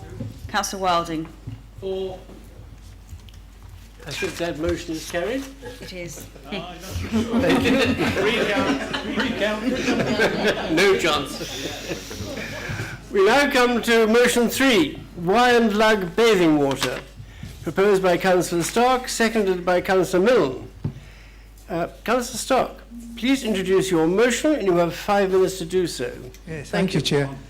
As someone who obviously comes from outside the Council of Herefordshire, I'm delighted to put forward this motion today. We've had other councillors throughout the day extol the virtues of Herefordshire as a beautiful county to come to, and I would echo that. But at the same time, we have a hidden threat to that beauty. That hidden threat lies in our river systems and in the continuing despoliation of them. So the context of this motion is very much in trying to arrest that. The motion itself did not just come from me, it came from 2 town councils. Ross Town Council and Hereford City Council have already adopted this motion largely for the River Wye. And the reason why we're bringing it to the council today is you, as the primary authority for the County of Herefordshire, we are asking you to adopt the same motion so that we can actually see action going forward. The motion really is in 4 parts, and I'll quickly go through them. The first part is asking for an investigation into designating the Wye and the Lug as bathing water. Bathing water designation does not just apply to coastal stretches of water, it can apply to inland waterways as well. And just to give you an example of 2 inland waterways that have already achieved that designation, one is the Serpentine in Hyde Park, and another one much closer to home is Cotswold Water Park. Now, the idea of seeking a designation is not simply to have hundreds of bathers swimming in the River Wye and Lug. It is actually an attempt to try and improve the water quality of both those rivers. It's a practical attempt to do that. If we can achieve that sort of quality of water, then it has a direct benefit for the plant and aquatic life that the actual 2 river systems depend on, the health of the 2 river systems. If there was another way of doing it, I would actually be proposing that today, particularly the idea from the Task and Finish group, which I sat on, which was to have a water protection zone around our river systems. But that is a much more difficult, more challenging and more longer term proposal. So the first strand of the motion is to ask you, council members, to agree to the investigation that we seek designation of the Wye and Lug as bathing water. The second one is to support the River Action petition to double the actual budget that the Environmental Agency and Natural Resources Wales has at the moment. I do understand from at least one other councillor that there may be moves by the government to propose increased funding for these organisations. But I see no harm in keeping pressure up, because we are not alone in trying to rescue these 2 rivers from the despoliation that they are suffering. We need to have these other partners on board and able to actually fulfil their responsibilities as well, particularly in the role they have as enforcers. That's one of the reasons why we would like the designation of these 2 rivers as bathing water to help those other organisations to actually fulfil their enforcement duties. The third one is to forward this resolution to our local members of Parliament. As Councillor Swinglehurst has already pointed out, and it is very welcome, members, they are involved in an action to try and get more funding from the Chancellor for our river systems to be cleaned up. But it does no harm for us to actually be showing initiative in this area as well. And I think that we should continue with this action, even though that parallel action might be going on. And the last one is to get all of the English and Welsh councils in the Wye Valley to actually rally around and support this as well. And I'm not just talking about councils who have rivers in their actual locations, but I would ask for all councils, including all parish councils, to support this. Because at the end of the day, these river systems are the essence of Herefordshire. If we continue to let them to be destroyed, then at the end of the day we are destroying the heart of our county. So I commend this motion to members. Thank you. Thank you very much, Councillor. Very well timed as well. Now, we need a seconder for your motion, and I believe Councillor Milne, you are putting yourself forward. Yes, thank you, Chair. Could I second at the end of the debate again, please? You may indeed. Thank you. So, the Vice Chairperson will be keeping a list of members who wish to speak during the debate. Please can members indicate to the Vice Chairperson if they intend to speak, and each speaker has 3 minutes. So, who's first? First speaker is Councillor Chowns, number 24. Councillor Chowns. Thanks very much, Chair, and thanks very much, Councillor Stark, for this proposal. You will be delighted to know, I hope, that we've already begun the process of investigating bathing water designation. I actually asked the Assistant Director for Regulatory Matters on the 3rd of September to investigate this formally, and I'm delighted to report that this morning I received a 2-page report from the Head of Environmental Health on progress so far in looking into this. So I'm very, very happy to support this motion. We are already looking into it. The Environmental Health Department advised that it would probably take about 1 full-time person a year to go through the whole process of collecting all of the evidence and so forth to get to that point. It is fairly new actually for rivers to be designated with this status. If you look at the map of bathing water designation, the vast majority are all around the coasts on the beaches. So the River Wharf at Ilkley Stepping Stones is quite an interesting recent example. And it is also worth pointing out that, of course, the phosphate pollution, which we're so concerned about, actually isn't the primary concern for swimmers. It's things like E. coli and that sort of thing that's actually the real issues for in terms of human health. So, it does need investigation. We are already doing that and more than happy to support this motion to do it. Actually, I think the more important bits, or the bits that I really want to emphasise in this motion, are point 5 in particular, about just emphasising the fact that the regulatory bodies, Environment Agency and Natural England, desperately need more funding. They've had the rug pulled out from under them. They've been cut to the bone over the last 10, 11 years, and they're not able to fulfil their regulatory functions effectively. So we have been jumping up and down about that issue for a long time, and we still are. And anything that this council hopefully can unanimously support this motion and reiterate that call. And I am very happy that gradually the neighbouring authorities and MPs are kind of coming on board and beginning to play what I think is their very important role in pushing for that funding, because it has taken quite a while to get to this point. But the more public concern that there is, and motions like this that there are, it's helpful. So yeah, thanks. Thank you, Councillor. Our next speaker, Councillor Roan, number 15. Councillor Roan. Thank you, Chair. For bathing, do we see swimming?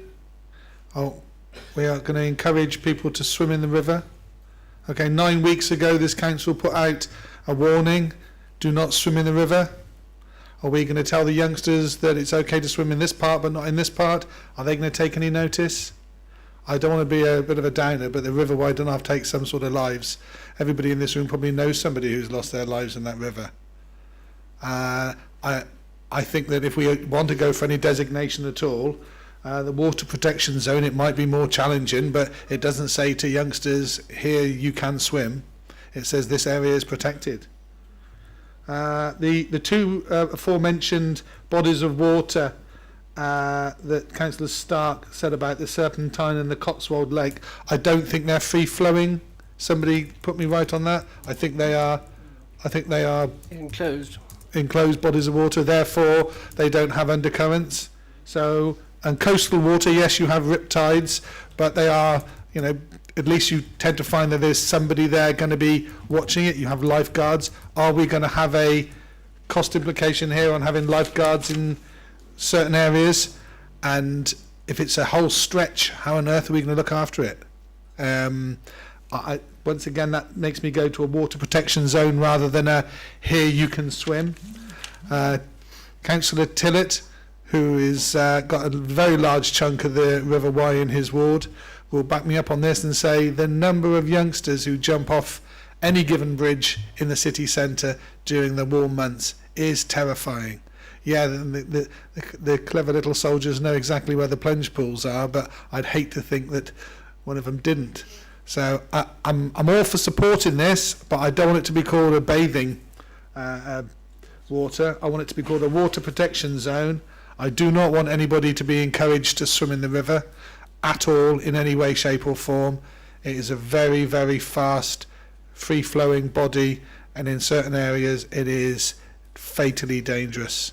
And I think that Kingston High School has got a large number of pupils who are attending there and who died whilst they were attending there from swimming in the river.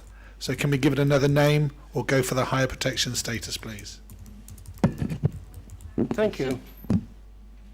Councillor? Just a point of clarification. You make lots of really important points, Councillor Roan, but the motion does ask the executive to investigate seeking designation of appropriate stretches, so not making the entire River Wye and the entire River Lug bathing water designation. It's the name I don't like. Yes. Thank you for your clarification. I think we can make sure that clarification is well established. Next person to speak? Councillor Harrington, number 24. Councillor Harrington. Thank you, Leader. Chairman will do. Surprisingly, I tend to agree with Councillor Roan on this one. It's a first. No, not quite. I do worry about this, and Councillor Bartram and I had a discussion about this in the car park. This identification as bathing water, I mean, that is a quality standard.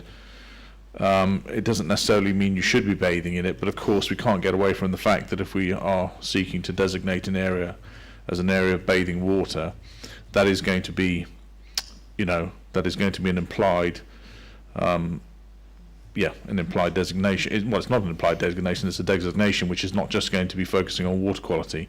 And I wondered if I could ask Councillor Stark to change that to something like, officially identifying it as a protection zone of some sort, including water protection zone. That would be my request. It's just something that we understand what we're trying, what the likes of Louis and others are trying to do, but just that designation is problematic, unfortunately, in my opinion. Thank you. Councillor Stark, do you wish to change the title? As I said, I was told previously when we were in the Task and Finish group by cabinet members that the water protection zone was really a far off proposal because there are legal issues, there are legal obstacles, and I don't really think we can wait to actually decide on when we can and cannot implement improvements here. The regulations talk about bathing water. I mean, I've looked them up. It is actually a water quality standard. I accept everything that Councillor Rowan has said about how we actually take this forward in terms of making sure that people stay safe if they are going to use the river. We obviously can't stop them using the river even if we didn't designate it as bathing water, because they were still jumping. Yeah. Whatever. So in a way it doesn't protect them. I think the point is we have to, in moving forward with this proposal as a council, make sure that when we are actually explaining it and bringing in the sort of infrastructure that's needed in order to actually monitor and and do everything else with it, that we make sure that safety is a top priority. Hmm. I would be delighted to have a motion on the table that said we should bring in a water protection zone. But we were told in Task and Finish Group that would take many years. And I really do think that we need to be seen to be doing something now. We are stuck with the term. It's in the regulations. Ilkley have managed to do it for the River Wharf, and I don't see any reason why we shouldn't actually try and do that for the rivers around here. Obviously, we need to make sure that we ensure that anyone who then is using the river stays safe. But that would be the case, Chair, whether we had this designation or not. I don't think that makes any difference in that respect. Thank you, Councillor. More speakers? Yes, next speaker is Councillor Swindlehurst, number 16. Thank you. I'm in sympathy, obviously, with the spirit behind this motion, but I have got issues with it. So there are rivers that are designated bathing water quality status. The wharf at Ilkley was designated in 2000. It's one of the most polluted stretches of river in the country, primarily due to sewage treatment works.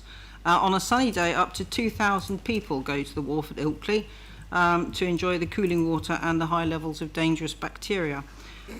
Bathing water status would mean that more Environment Agency resource would have to go to testing the river, and the two parameters that would be tested are E. coli in intestinal in enterococci, and that's it. So there's no testing on phosphate, which is actually the problem that we have with the river. So we've only just managed to get some more resource into the Environment Agency to support the implementation of farming rules for water. Do we want to then have them have to use some of that resource on testing for E. coli when the problem that we actually have is phosphate or nutrient? So getting bathing water status does not confer improved water quality, particularly in terms of nutrient. It does mean that more people are likely to go to the river to swim. We are so used to seeing everything in relation to our wants and our needs, even today, here, now, trying to address the water quality crisis in the rivers Wye and Lug. We're seeking to do it so that we can benefit, and we are not thinking about the river at all. We're anthropocentric in our thinking. So let's take a moment to try and think like a fish, like a salmon. So at the times of year when people are most likely to want to go to the river to enjoy the cooling waters, when it's hot, when the water temperature is high, when the flow is reduced, at these times the salmon, having swum for countless miles in their extraordinary migration, are draining the last of their energy to get back to the spawning gravels to reproduce and create the next generation of sallards. They have had to survive predators in the open ocean, trawlers, gill nets, disease, sea lice, microplastic, anglers and poachers, but against the odds they make it into the river. The high temperature, low flow and likely algal bloom all deplete oxygen levels, and the salmon, in trying to survive the last few miles, will move to the heads of pools where the water is more oxygenated. This is their final effort. And what do we suppose the effect will be on this salmon if, at the point where it is struggling to survive, a family with kids and an inflatable unicorn all decide to go for a swim? The salmon will move off and its chances of survival will diminish. Does the river really need us to swim in it? Does it need 2,000 people to turn up with picnics and barbecues and inflatable unicorns, and people are entitled to have fun? Does the river want us to get closer to it? Does the river crave more human contact? I would say that we have done enough to the river for now. We should probably just do the right thing for the right reason. Treat it with respect. It is not our playground. Thank you very much, Councillor.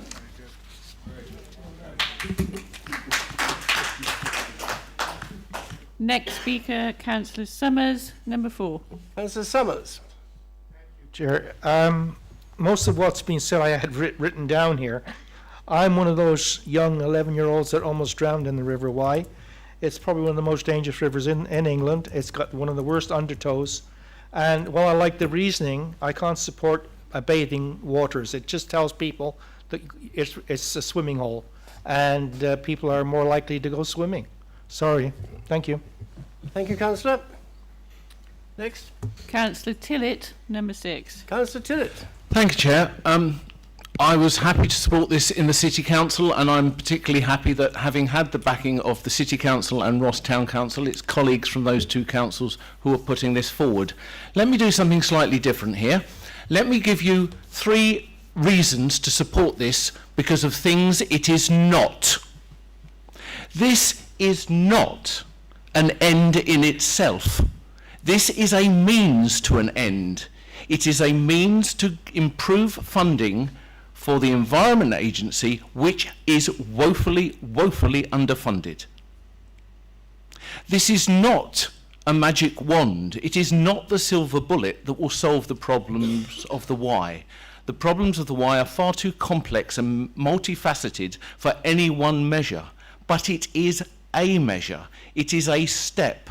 It is a lever, many of which are needed to give us enough pressure to bring about change. And thirdly, above all, particularly to those colleagues in front of me who are struggling with this, it is not promoting or suggesting that all of the river should be swum in. The motion is quite clear: to seek designation of appropriate stretches, not inappropriate stretches, not the entire stretch, appropriate stretches. And as Councillor Rowan quite rightly points out, countless kids jump off very close to my garden into the river. They have been doing it for decades, irrespective of water quality, so this will not make a blind bit of difference. It is not promoting the river for swimming. It is merely saying that the river water quality would be good enough in those specific areas if we were to promote it. But as I say, it is a means to an end of improving the funding for the Environment Agency, and to be one of many steps that are needed to improve the quality of the river for us all, including the salmon. Thank you, Chair. Thank you, Councillor. Any more speakers? Yes, Chairman. Next speaker, Councillor Balderson, number 20. Councillor Balderson. Yes, thank you, Chairman. I just seek slight clarification. The purpose of a notice of motion is to encourage the administration to do something which they're not currently doing. I'd just like to seek clarification from Councillor Chance, because in her address she indicated that she was actually doing a number of these things. So I'm confused why we're discussing it as a notice of motion if the administration are already doing something about it. Fair point. Councillor Chance, do you want to elaborate? Councillor Stark, but he only consulted me on this after he'd submitted it. And I did draft him an email telling him that I'd already requested this, but it sat in my outbox, sorry, and I didn't manage to send it. But there's processes to follow, so surely it should have been rejected. You didn't hear that? Sorry? Sorry, it wouldn't have been rejected, no. Also, it does have 4 parts of the recommendations, so... And I don't think anyone is disagreeing with the other parts. So if the administration are already doing something about it, perhaps I could ask for it to be voted upon. I think this is a fair motion. So you're saying question now be put? Yep, so there's a... Okay. Right. How many speakers have we had? Can I suggest an amendment? Am I allowed to do that? Yes, you always. Well, hang on a minute. No, sorry. We've got a question to be put first, okay? Yeah, the question to be put first is that how many people have we had speakers? We've had, Chairman, we've had 8 speakers. Yes. And it's about 7 more. 7 more. I think that's probably about 6 too many more. Yep, I would suggest that. 1 more speaker only. Okay. So Councillor Watson. Lucky last, thank you. I don't want to repeat. I do support this motion because I really hear what Councillor Swinglehurst and Roan and Harrington have said. But I take on board Councillor Tillett's point. It is a means to an end. I've been approached by many parishioners in my ward who are on the local citizen science projects along the part of the Wye in my ward. and I think that they would be thrilled with this motion.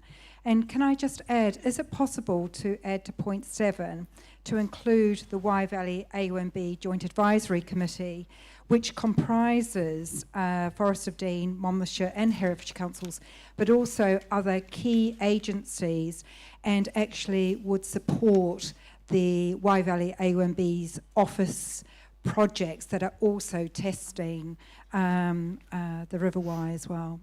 Thank you. Thank you. I think you're the last speaker. Councillor Milne, I'm afraid you lose your right. We go back to Councillor Stark and see if you want to accept any of the comments made by Councillor Watson. Thank you, Chair. There's nothing to stop us still forwarding this resolution to the AONB. It doesn't exclude them, it just actually asks for the other English and Welsh council in the Wye Valley to be consulted. That doesn't mean they only have to be the only ones that we consult. We could consult the AONB as well. I'm not sure we have to amend the motion to do that. Right. Monitoring officer? I'd agree. Happy with that? Yep. Good. Yes, we accept your points. Thank you. And I'm sure that this will go further than just Hereford. No more speakers. We move to the vote. It's too late. Too late. Sorry. He's Can ruled out. I just remind everyone, amendments should be in at 9:30. I'm sorry. But it's really hard. Am I being really grumpy now? But it's really hard to manage a meeting with amendments coming from the floor. Okay. Thank you. Right. Can we please have all those in favour raising their hands? No, you don't? No. Sorry, it's the way the Constitution works. Can we have those counted? I can count, yes. That's cool. Keep your hands raised, please.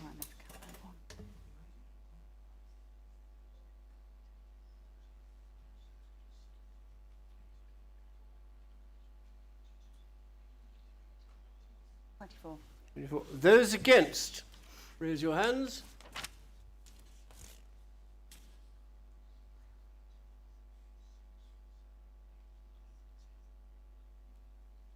And any abstentions, please show. 1, 2. Thank you. So that motion is carried. Carried. Yep. Thank you very much indeed. Well, it's been a long day. I'd like to thank members of the public and particularly the councillors for their attendance at today's meeting. And the next meeting of the council is the ordinary meeting at 10 a.m. on the new date of Wednesday, the 8th of December. Thank you very much for your forbearance, patience, and, shall we say, resistance to cold. I hope you don't have any symptoms of hypothermia. And thank you again for your consideration and patience for one or two little technical glitches. Good day to you all. And the meeting is now closed at 10 minutes past 4.